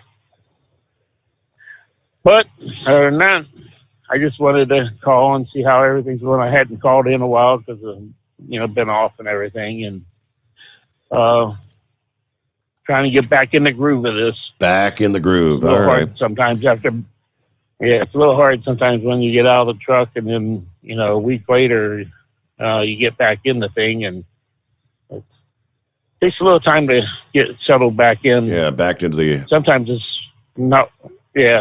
not worth it going on vacation because of the getting everything back together again. I don't know about that. We all need a good vacation here and there, Lester, right? What we really need to do is we all need to get together on a nice cruise somewhere. What do you think? One of these days, it might happen again. I talked earlier about the woman that got clocked doing 149 miles per hour. Shaky sent me a message. Did you hear about the guy in Indiana? I got a ticket for speeding around 465 in Indianapolis. He wasn't clocked or even stopped by the police. Instead, he posted it on social media. Dumbass. He was driving a Lamborghini going 213 miles per hour on 465. Police saw it, tracked him down, and busted him. I didn't know you were able to do that. I thought that they had to actually physically witness. I don't know, but if you post it on social media and you're, I guess, filming the fact of showing your dash and you're doing 213. I don't know. Yeah, Larry might know the answer to that question. Are they able to do that? If somebody posts something stupid like that, can they come give you a ticket? The evidence is clear. A lot of these traffic cams, the reason that you might remember Scott Sloan challenged the validity of the ability to charge somebody with speeding if you could not identify the driver. Okay. So if the traffic cam caught your vehicle, okay, got my license plate, got my vehicle, but I couldn't identify the driver, you couldn't charge the owner with speeding because you couldn't prove the owner was driving. So what's called the prima facie evidence is clear because the DA, just posted everything right there on the platter for them. So I'm sure they were able to charge and prosecute. So he kind of openly admitted or posted his crime. Oh, yeah. Yeah, all the evidence was handed to them on the silver platter. Said, well, here, do something with it. Oh, boy. Kind of silly. You know, you're familiar with Blue Rock Road. I had a rookie with me one morning, and we were just going over some of the radar aspects of the MPHS-80 radar. And I had just told him about the Doppler tone, and the higher the pitch of the tone, the faster the vehicle. And all of a sudden, from the southern end of Blue Rock, here come this tone that was just ginormous. And the process is you reset the lock to make sure that you're not getting a false reading. And the guy was at about 124 miles an hour. Well, I turned the vehicle around to go in pursuit, and instead of getting on 275 and eluding me probably, he got off the Blue Rock connector, which he got into a gridlock of traffic, and I was able to stop him. Well, the guy had a warrant out for his arrest, so I arrested him. During the arrest process, he laughed and said, look at that car. He said, when I go into court, he said, the judge will never, ever believe that car was capable of going that fast. Now, he did not have a regular hood. He had 4 hood pins, if you're familiar with what those are, right? In a race car? Yeah. So when Jim Miller got there, Jim Miller Towing, I asked Jim to help me pull the hood up. We pulled the hood up, and the engine compartment of that piece of junk was immaculate. That engine was built to the nines, and I took several pictures of it, and I shared it with the individual in the back seat.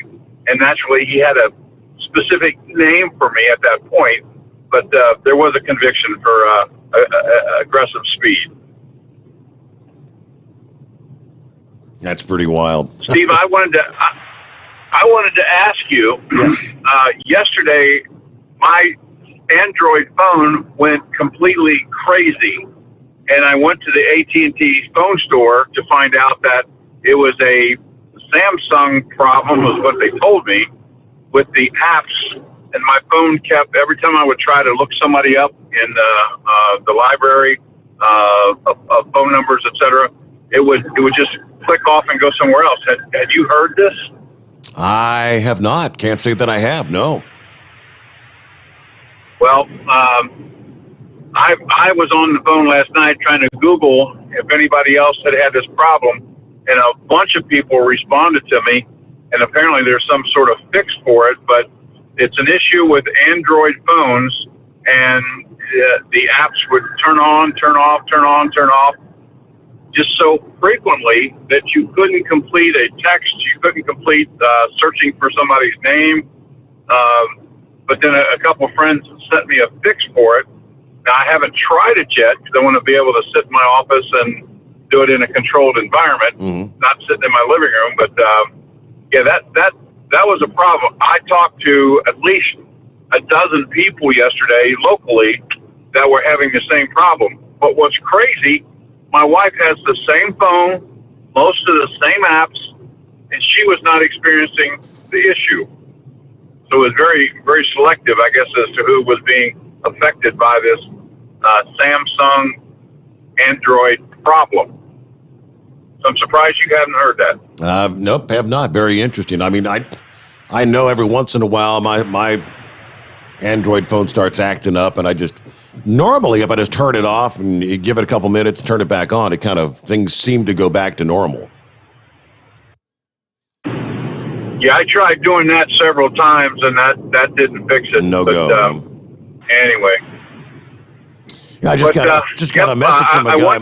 Just got a message from a guy, Mike, who said he said he's having the same problem you're talking about. So you don't know what the fix is per se? I just saw this morning as I got up, a friend of mine from Harrison, John Payne, sent me a link to a fix. And like I said, I want to wait till I get to the office to try it. I'll forward that to you. And if that works, it'd be good because they threw their hands up yesterday at AT&T. And as I was there, other people came in. I interviewed a driver last night, and where I met him was right next to the T-Mobile store because he was having the same problem. Interesting. So I think it's a fairly broad situation. But yeah, I'll send you what John had sent me as far as supposed to be a fix for the thing. Okay. All righty. Well, I will watch for that. Thank you very much, Larry. Good to hear from you this morning. Be safe and have a great day. Real quick, like here, not a whole lot of time left. Can you believe that? And let me see here. Let me jump back over to the Jolly Green Giant. Hello, Jolly Green. Hey, what's up, Steve? Wanted to call in and tell you that I seen that Rocket X fly by me in Lafayette. It was Sex Maniac trying to chase down that Roadrunner. Yeah.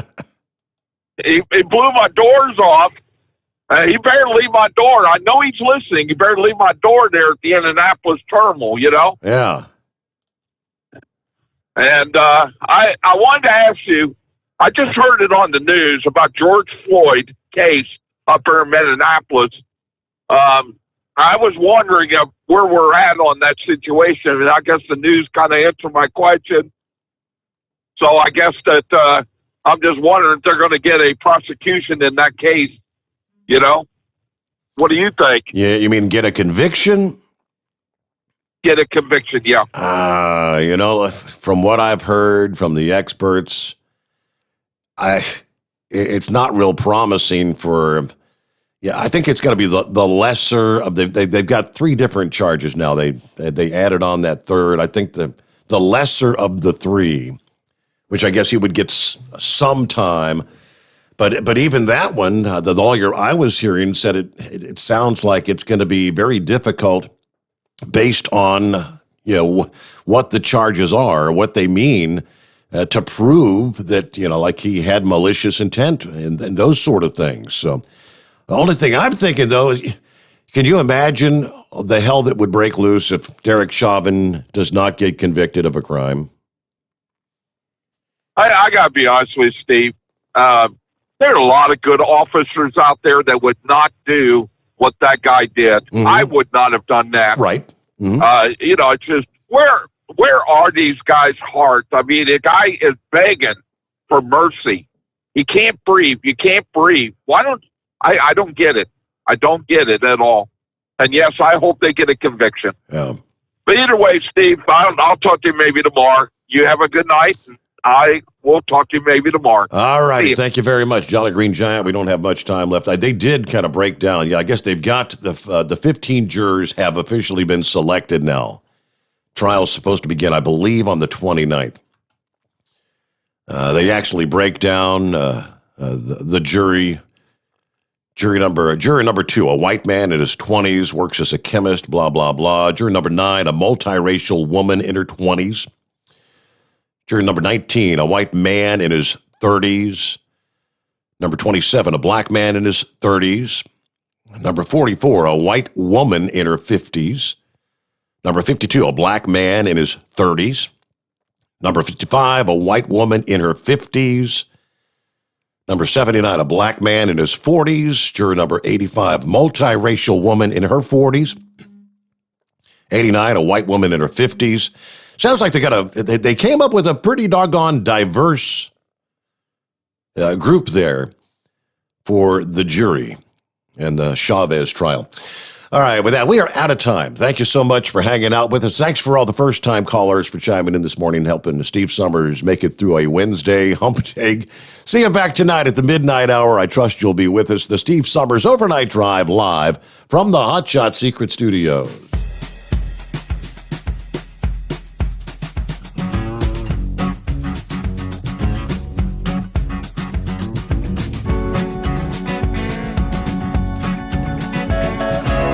Never guess the places that I've been. You never guess the places that I've been. 'Cause everything is like a dream, yeah, but only in that dream that I live in. I'm never gonna let the day begin. Never gonna let the day begin. 'Cause 'Cause everything is like a dream, yeah, but only in that dream that I live in.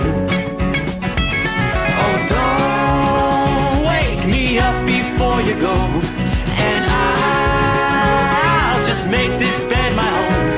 Oh, darling, please just let me sleep.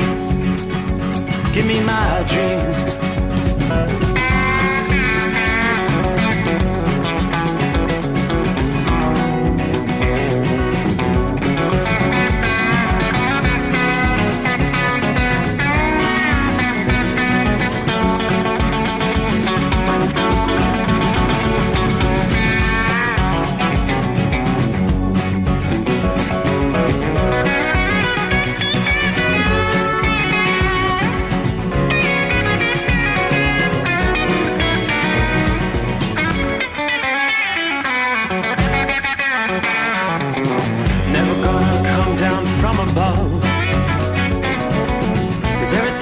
Better from above.